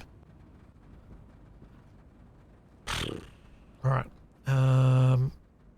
Before it's too late, I'm going to grab this and I'm going to change that temperature setting, because I think that temperature setting is part of the problem. It's too low. Because I was generating nearly 4 kilowatts out of it before. The first one, and I'm down to 2. That's a big shift.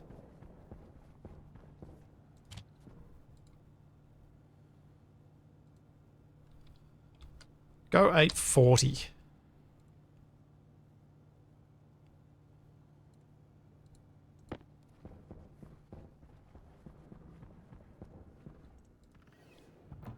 Well, the input pressure was already fairly high.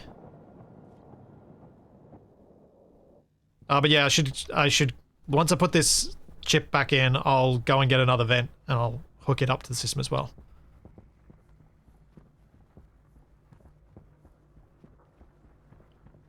Did I write that code in the winter?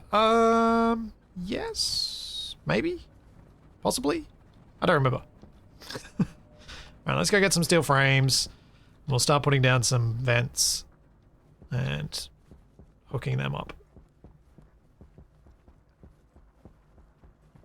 Oh, that was with the other one, so maybe the pressure... It seemed like the pressure was the same though, because it still said 2. I didn't think it got much higher than the 2 megapascals, but maybe I'm wrong.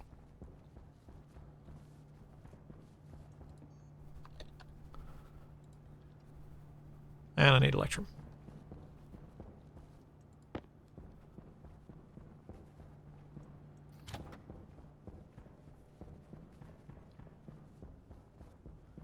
Hydration critical. Yeah, power's still iffy. Yeah. Yeah.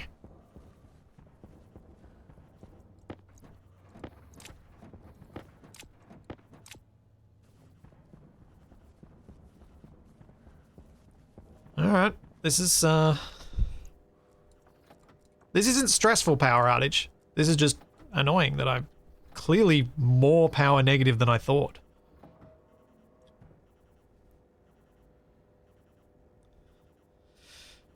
We're not troubleshooting so much, Shadow Drake, as determining what, where the options for optimization lie.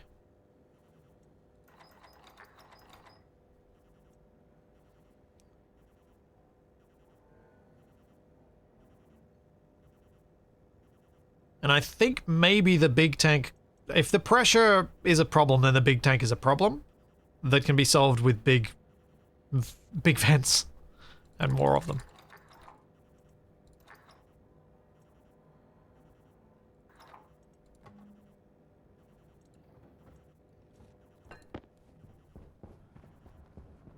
And then hopefully all of the Sterlings in sequence will produce more power. Hopefully.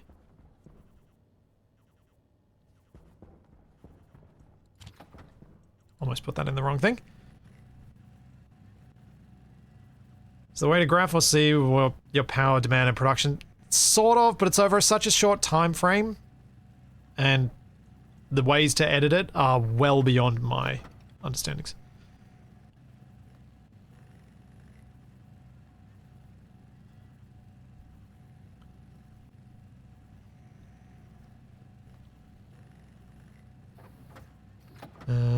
Yeah, let's add 2 more vents.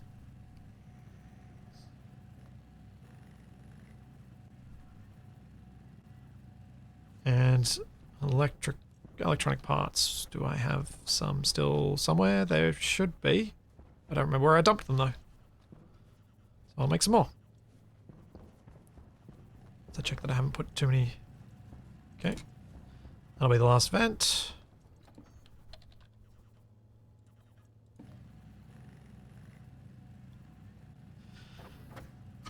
Yeah, the water generation should up my power production a bit.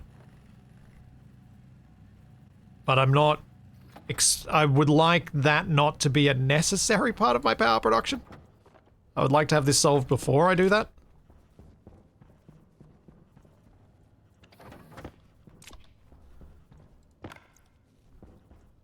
Yay, 1 plastic sheet. That is not enough.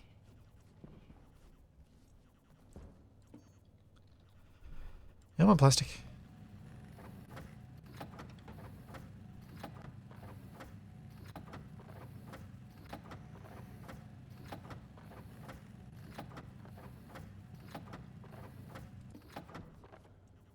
Hunger caution. All right. So at the moment, we've got the... Well, so the issues that you missed earlier, Shadow Drake, are that I have... I had a problem with my vent not even turning on at all during the day because the days never got hot enough. But also that the vent wasn't turning on because it didn't have its own independent power supply, which it has now. So that's been fixed. Oh, I forgot to bring frames. But this vent, I dropped the temperature And dropping the temperature means that the temperature in this tank is actually not very hot. Feels like it's losing heat too. Is there something on this? Oh, of course it's losing heat because of the pollute. No, that should be leaving. That shouldn't be cooling it, should it? That should be making it hotter. Hmm.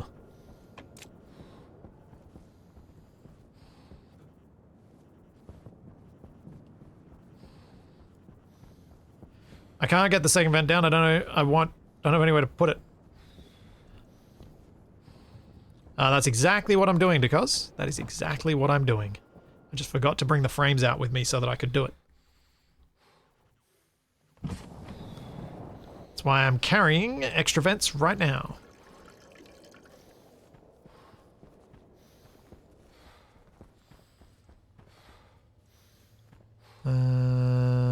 What was I doing? I need frames.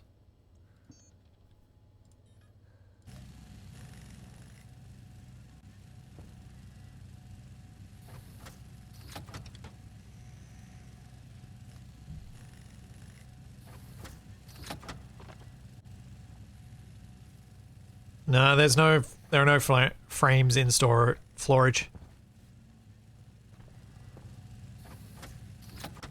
But I think, obviously for this time of the year where there's more daylight and the days are cooler, I probably just need to have more solar to balance out the loss in sterling production. Because as it gets into the astronomical winter again, my production is going to ramp up massively.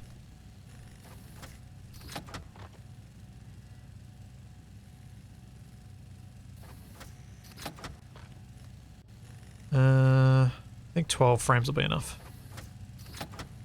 2 more.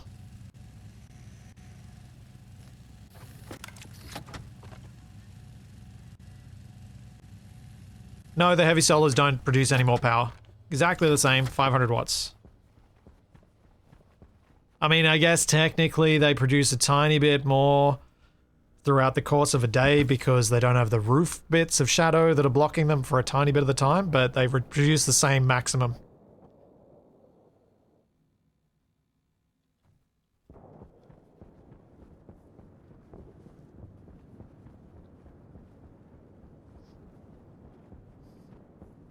So if the whole tank is losing heat while they run...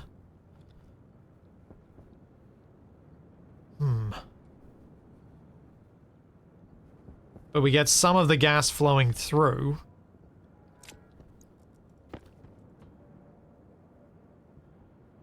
It could be that I've fallen so far behind it's going to take a little while for catch-up to happen. That could be part of the problem.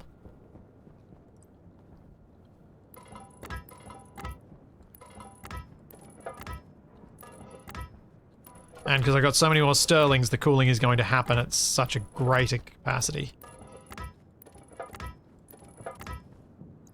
that I was just never going to be able to keep up.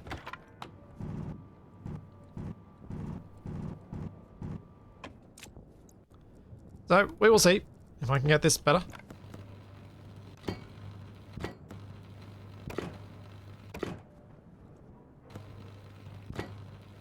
Yes, Louis.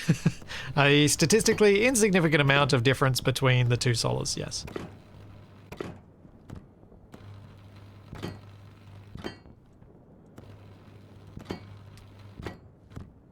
Yeah, separating the two networks with a valve would do what, though? It would mean that I've got a smaller network that they're pulling from, making it get colder faster, meaning they produce less power. Wouldn't it? So it'd actually make the whole system worse, not better.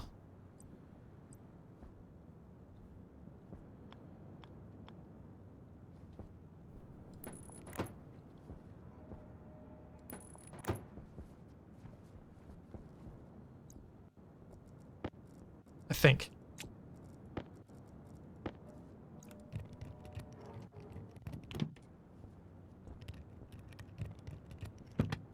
I don't think it would do anything but make it worse.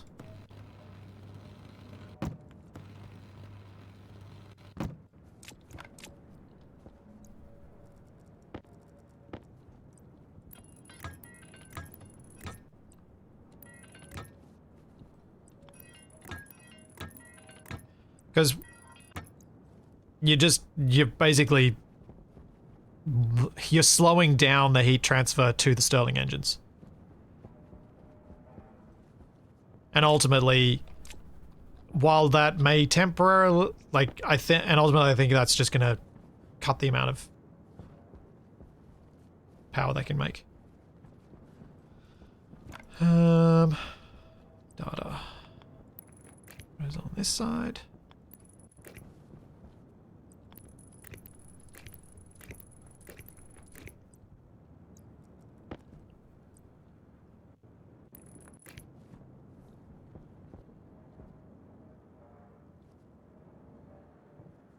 Oh, that's an interesting thought, Zoland.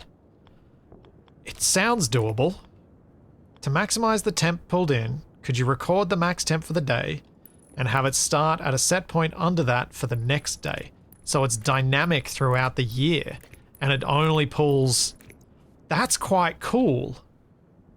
Now the question is, not whether that is technically possible, but whether I can make that work. That's the real next question. I do really like that idea.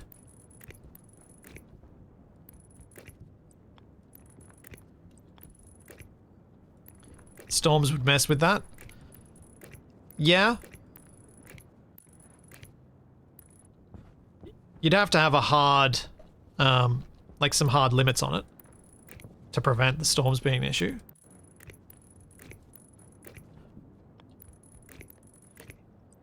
I do wonder if it's a good project for me to learn saving a value and doing stuff with it, though.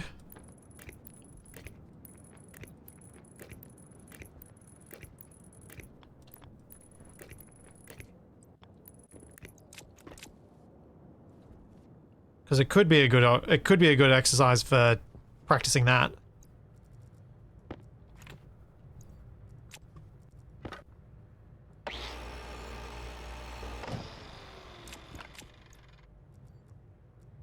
Hunger critical.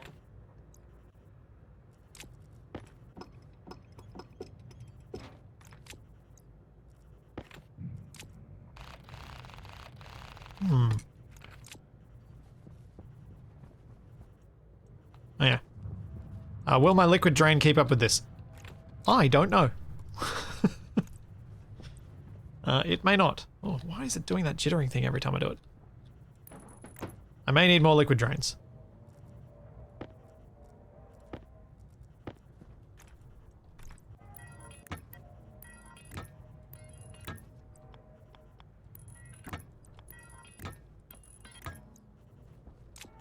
These are very good points that I will go and sort out in a moment.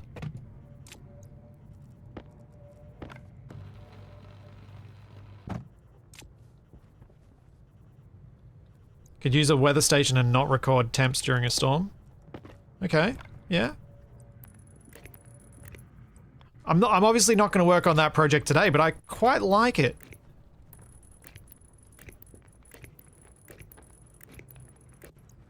Because I can see the potential for me learning something that'll be useful on other projects in this. That's why I quite like it.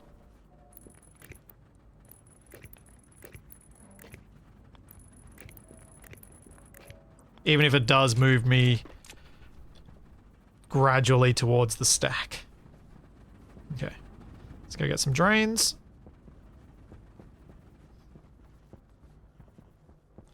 Will you need inline tanks? Will 3 large overpressure the pipeline? Possibly. They're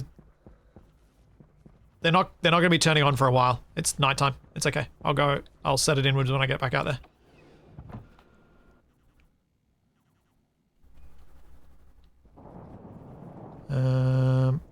Why was I coming inside? I needed to get... What did I need to get? I've gotten distracted already. And I need to name them. Good point. So that's fine. They're safe until then. Drains, drains, drains. Liquid drains.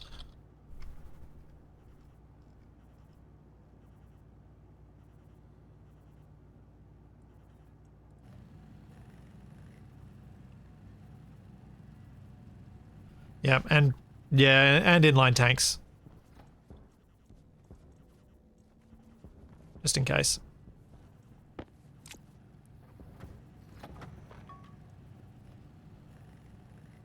Need to eat too? Yes, I do. Yes, I do.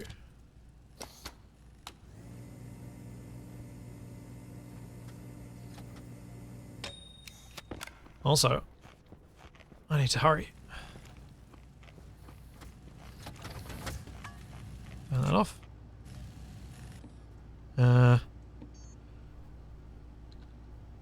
Insulated pipe utility.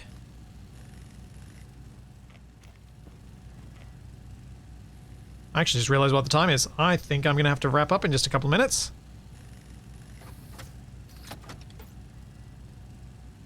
That is true. I don't have my backup canister on me. It's in the thing. I will quickly do this bit though.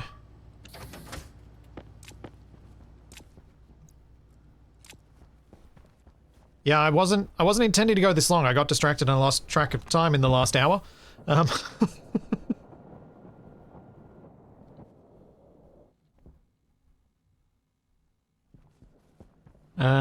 Yeah. For those of you unaware, I won't be streaming this Sunday because this Sunday I am away and will instead be... Yeah, I'm going to be away this Sunday, so I won't be streaming then, but I will be back for the Wrong Way Out finale on Monday over on YouTube.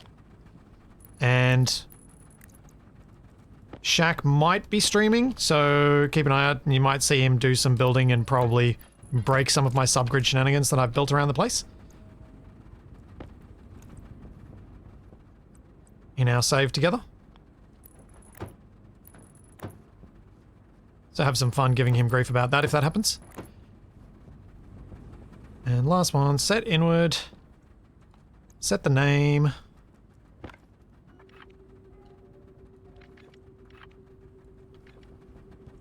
And we're good to go.